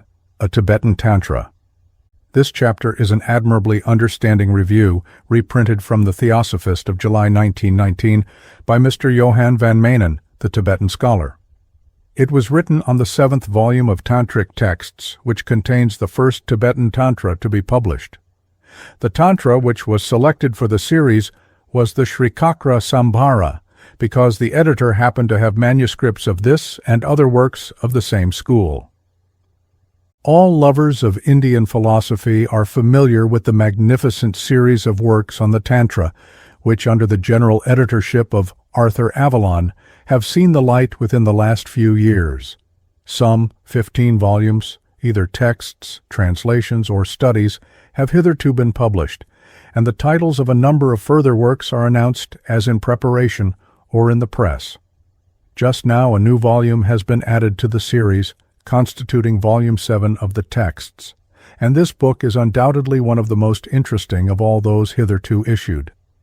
Up till now, the series has only dealt with works and thoughts originally written down in Sanskrit. This new volume goes further afield and brings us the text and translation of a Tibetan work, dealing with the same subject the whole series is intended to study. Tibetan Tantrism is undoubtedly a development of its Indian prototype, and at a further stage of our knowledge of the whole subject, the historical development of this school of thought will be, no doubt, studied minutely.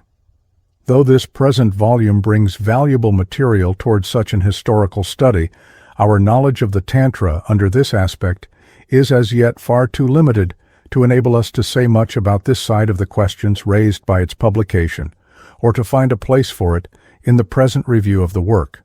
What is more urgent now is to examine this book as it stands, to try to define the general trend of its contents, and to attempt to value it generally in terms of modern speech and thought. In our discussion of the book, therefore, we shall not concern ourselves with questions of technical scholarship at all, but attempt to go to the heart of the subject in such a manner as might be of interest to any intelligent man attracted towards philosophical and religious thought. And it is perhaps easier to do so with the present work than with many others in the series to which it belongs.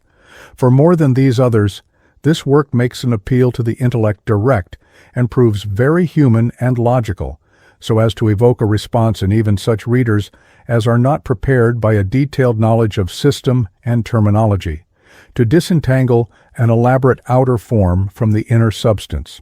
It is true that here also every page and almost every line bristles with names and terms, but the thought connecting such terms is clear, and these, serving much the purposes of algebraical notations in mathematical formulae, can be easily filled in by any reader with values derived from his own religious and philosophical experience. The Tantras have often not been kindly spoken of. It has been said that they have hitherto played, in Indology, the part of a jungle which everybody is anxious to avoid. Still stronger, a great historian is quoted as having said that it would be the unfortunate lot of some future scholar to wade through the disgusting details of drunkenness and debauchery, which were regarded as an essential part of their religion by a large section of the Indian community not long ago. And Grunewedel, speaking especially of the Tibetan Tantras, from the immense literature of which as yet nothing had been translated, says, "To work out these things will be indeed a sacrificium intellectus, but they are, after all, no more stupid than the Brahmanas on which so much labor has been spent." But here we have the first translation into a European language of one of these tantric texts, and far from being obscene or stupid, it strikes us as a work of singular beauty and nobility, and as a creation of religious art almost unique in its lofty grandeur. It is so totally unlike any religious document we are acquainted with that it is almost inconceivable that this is only a brief specimen, a first specimen, made accessible to the general public, of a vast literature of which the extent, as existing in Tibet, cannot yet even be measured. Yet, in saying that the nature of our book is unique, we do not mean to imply that close analogies cannot be found for it in the religious literatures and practices of the world. Such an aloofness would be rather suspicious, for real religious experience is, of course, universal, and proceeding from the same elements in the human heart, and aspiring to the same ends, must always show kinship in manifestation. Yet this Tibetan product has a distinctive style of its own, which singles it out in appearance as clearly, let us say, as the specific character of Assyrian or Egyptian art is different from that of other styles. When we now proceed to examine the document before us, at the outset, a verdict of one of the critics of Tantrism comes to our mind, to the effect that the Tantra is perhaps the most elaborate system of autosuggestion in the world. This dictum was intended as a condemnation, but though accepting the verdict as correct, we ourselves are not inclined to accept, together with it, the implied conclusion. Autosuggestion is the establishment of mental states and moods from within, instead of as a result of impressions received from without. Evidently, there must be two kinds of this autosuggestion, a true and a false one. The true one is that which produces states of consciousness corresponding to those which may be produced by realities in the outer world, and the false one is that which produces states of consciousness not corresponding to reactions to any reality without. In the ordinary way, the consciousness of man is shaped in response to impressions from without, and so ultimately rests on sensation. But theoretically, there is nothing impossible in the theory that these modifications of the thinking principle should be brought about by the creative will and rest rather on imagination and intuition than on sensation. This theory has not only been philosophically and scientifically discussed, but also practically applied in many a school of mysticism or yoga. If I remember well, there is a most interesting book by a German non-mystic professor, Staudenmayer, dealing with this subject under the title of Magic as an Experimental Science in German, and the same idea seems also to underlie Steiner's theory of what he calls imaginative clairvoyance.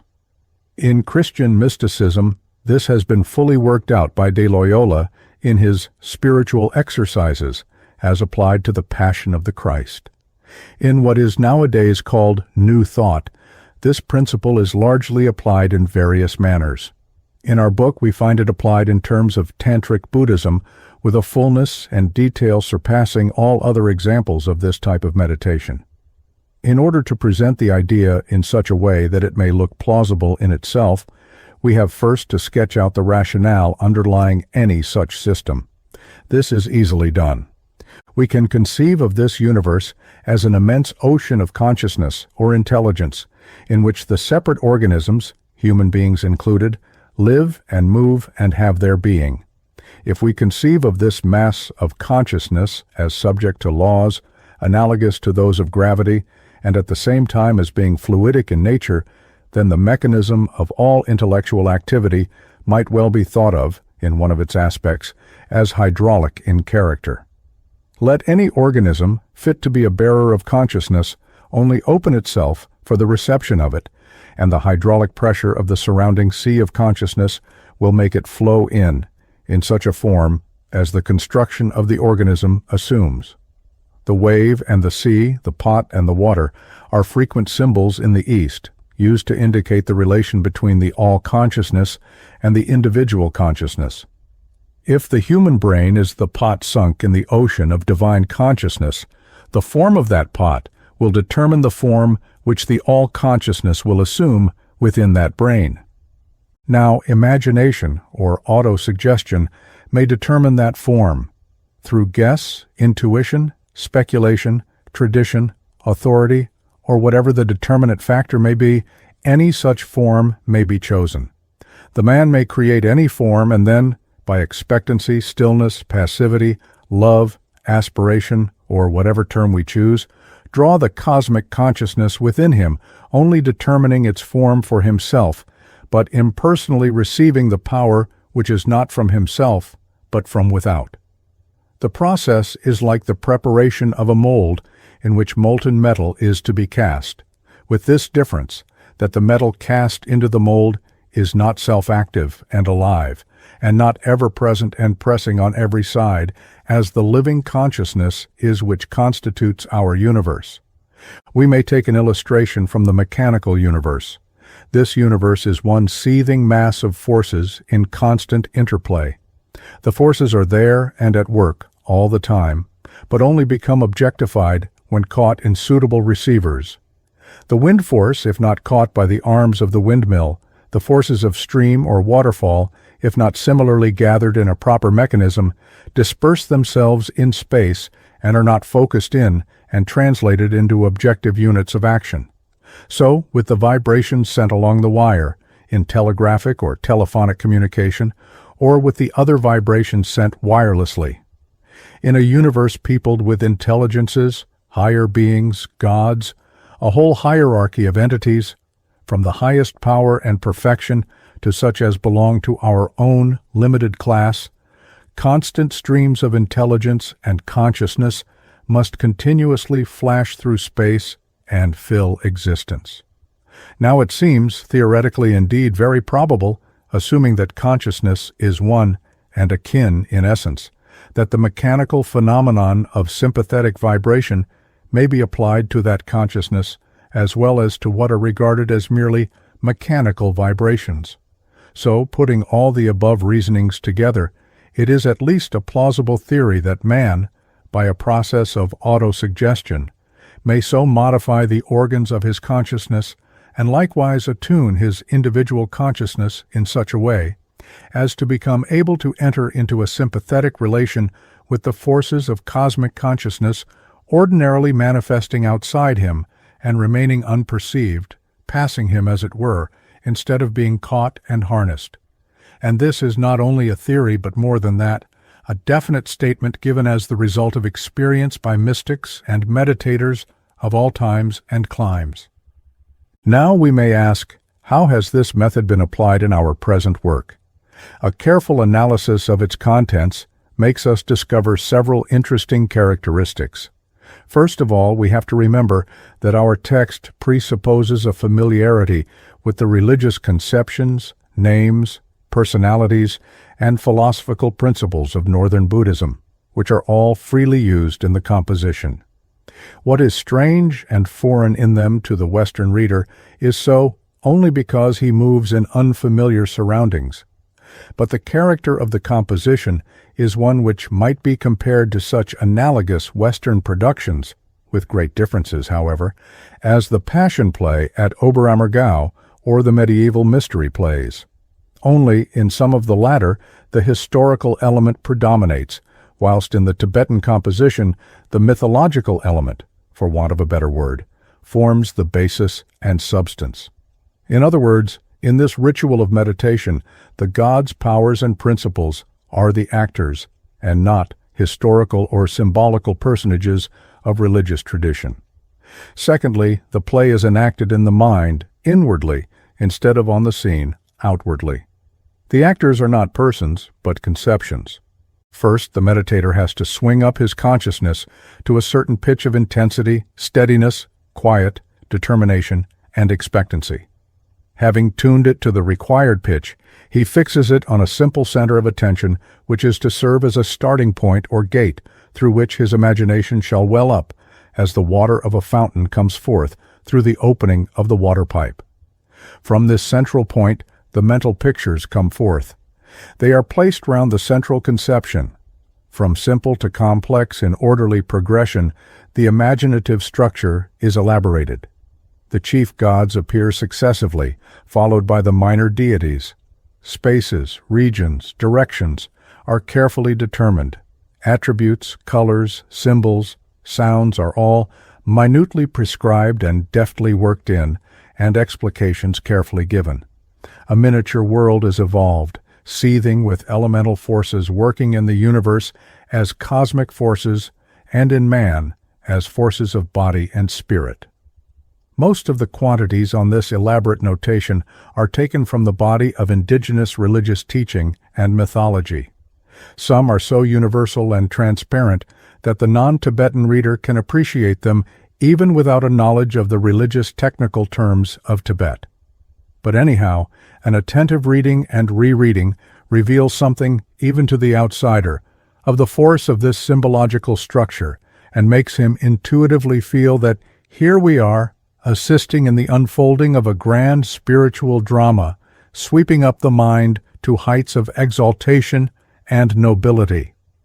As to the terminological side of the text, the editor's abundant notes prove as valuable as useful. They may disturb the elevated unity of the whole at first, but after some assiduous familiarizing, lead to fuller and deeper comprehension.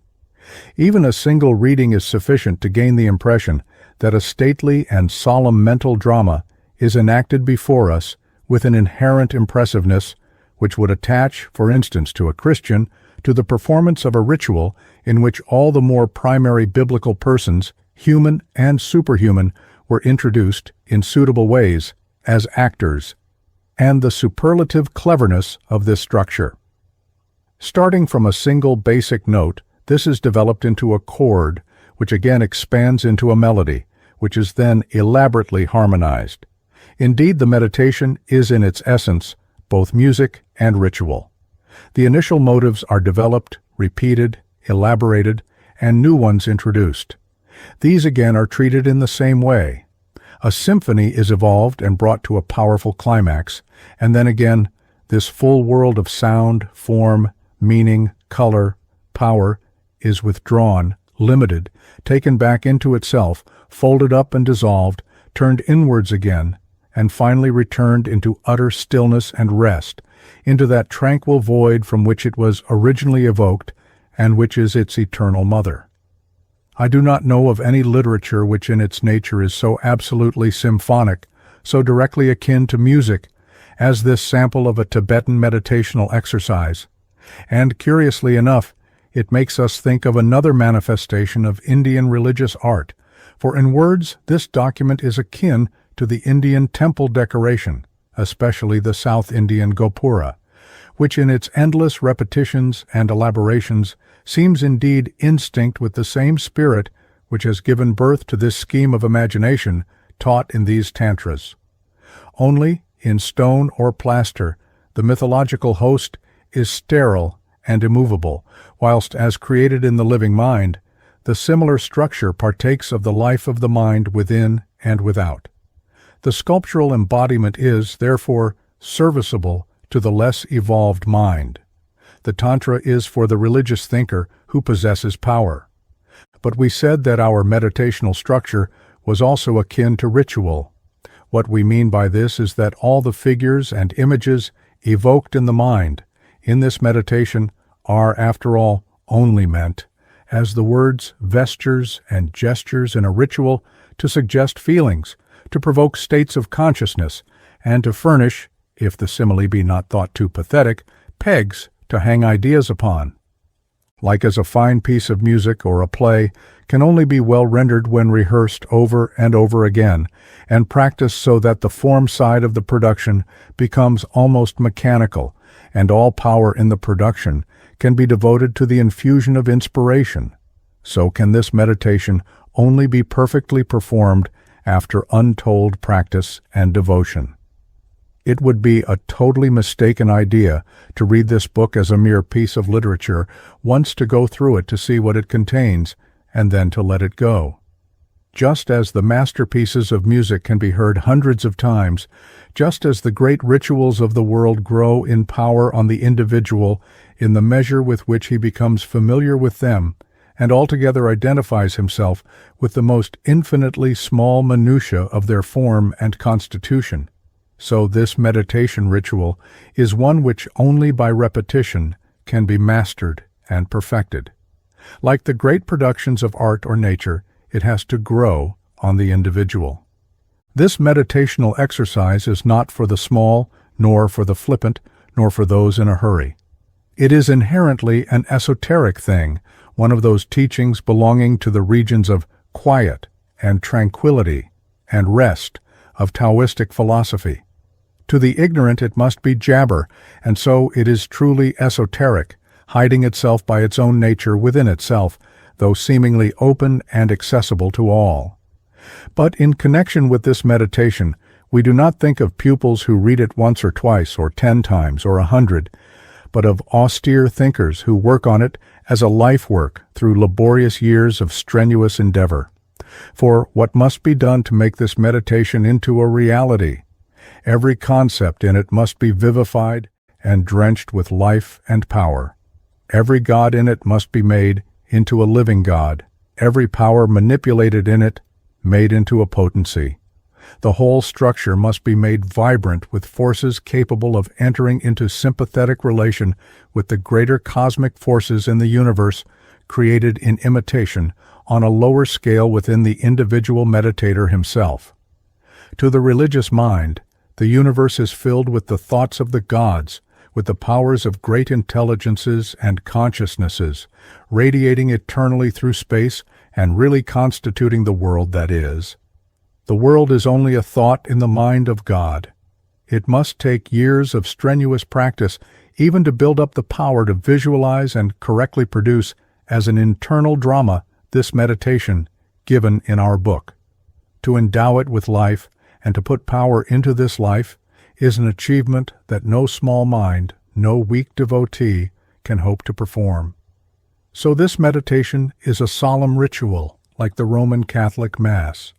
Only it is performed in the mind instead of in the church, and the mystery it celebrates is an individual and not a general sacrament. In what we have said above, we have tried to give some outlines of the chief characteristics of this remarkable work, now brought within the reach of the general reading public, and especially of benefit to those among them interested in the study of comparative religion along broad lines. We owe indeed a debt of gratitude to Arthur Avalon, whose enthusiasm for and insight into the Indian religious and philosophical mind have unearthed this particular gem for us. We may be particularly grateful that his enthusiasm has not set itself a limit, so as to prevent him from dealing with other than Sanskrit lore alone, and from looking for treasure even beyond the Himalayas. In this connection, we may mention that it is his intention to maintain this Catholic attitude, for he is now taking steps to incorporate also an important Japanese work on the Vajrayana in his Tantric series. As far as this first Tibetan text is concerned, the choice has been decidedly happy, and he has been no less fortunate in having been able to secure a competent collaborator to undertake the philological portion of the work, the translating and editing labor. The result of thus associating himself with a capable indigenous scholar to produce the work has been a great success, a production of practical value which will undoubtedly not diminish in all essentials for a long time to come. For not only is this particular work in and for itself of interest, with a great beauty of its own, it has another value in quite other directions than those connected with the study of meditation or of religious artistic creation. The work furnishes a most important key to a new way of understanding many phases and productions of Indian philosophy. The projection of the paraphernalia of Hindu mythology inwards into the mind as instruments of meditation, the internalizing of what we find in the Puranas, or the epic externalized as mythology, has seemed to me to throw fresh and illuminating light on Indian symbology. To give an illustration, in this Tantra we find an elaborate manipulation of weapons, shields, armor as instruments for the protection of the consciousness. Now all these implements figure, for instance, largely and elaborately in such a work as the Ahirbudnya Samhita, of which Dr. Schrader has given us a splendid summary in his work, Introduction to the Pancaratra. But in the Pancaratra, all these implements are only attributes of the gods. In our text, we find a hint as to how all these external mythological data can also be applied to and understood as internal workings of the human consciousness, and in this light, Indian mythology assumes a new and richer significance. I do not want to do more here than hint at the point involved, but no doubt any student of Hindu mythology who is also interested in Hindu modes of thought, in the Hindu psyche, will at once see how fruitful this idea can be. One of the riddles of Indian thought is that its symbology is kinetic and not static, and eludes the objective formality of Western thought. That is why every Hindu god is another, who is again another, who is once more another. Did not Kipling say something about Kali, who is Parvati, who is Sitala, who is worshipped against the smallpox? So also almost every philosophical principle is an aspect of another principle, but never a clear-cut, well-circumscribed, independent thing by itself. Our text goes far towards giving a hint as to how all these gods and principles, which in the Puranas and other writings appear as extra-human elements, may perhaps also be interpreted as aspects of the human mind and even human body, and become a psychological mythology instead of a cosmic one. The idea is not absolutely new, but has been put forward by mystics before. The cherubic wanderer sang that it would be of no avail to anyone, even if the Christ were born 100 times over in Bethlehem, if he were not born within the man himself. It has been said of the Bhagavad Gita that it is, in one sense, the drama of the soul, and that meditation on it, transplanting the field of Kurukshetra within the human consciousness, may lead to a direct realization of all that is taught in that book, and to a vision of all the glories depicted therein. That idea is the same as that which is the basis of our text. Its message is, create a universe within in order to be able to hear the echoes of the universe without, which is one with that within, in essence.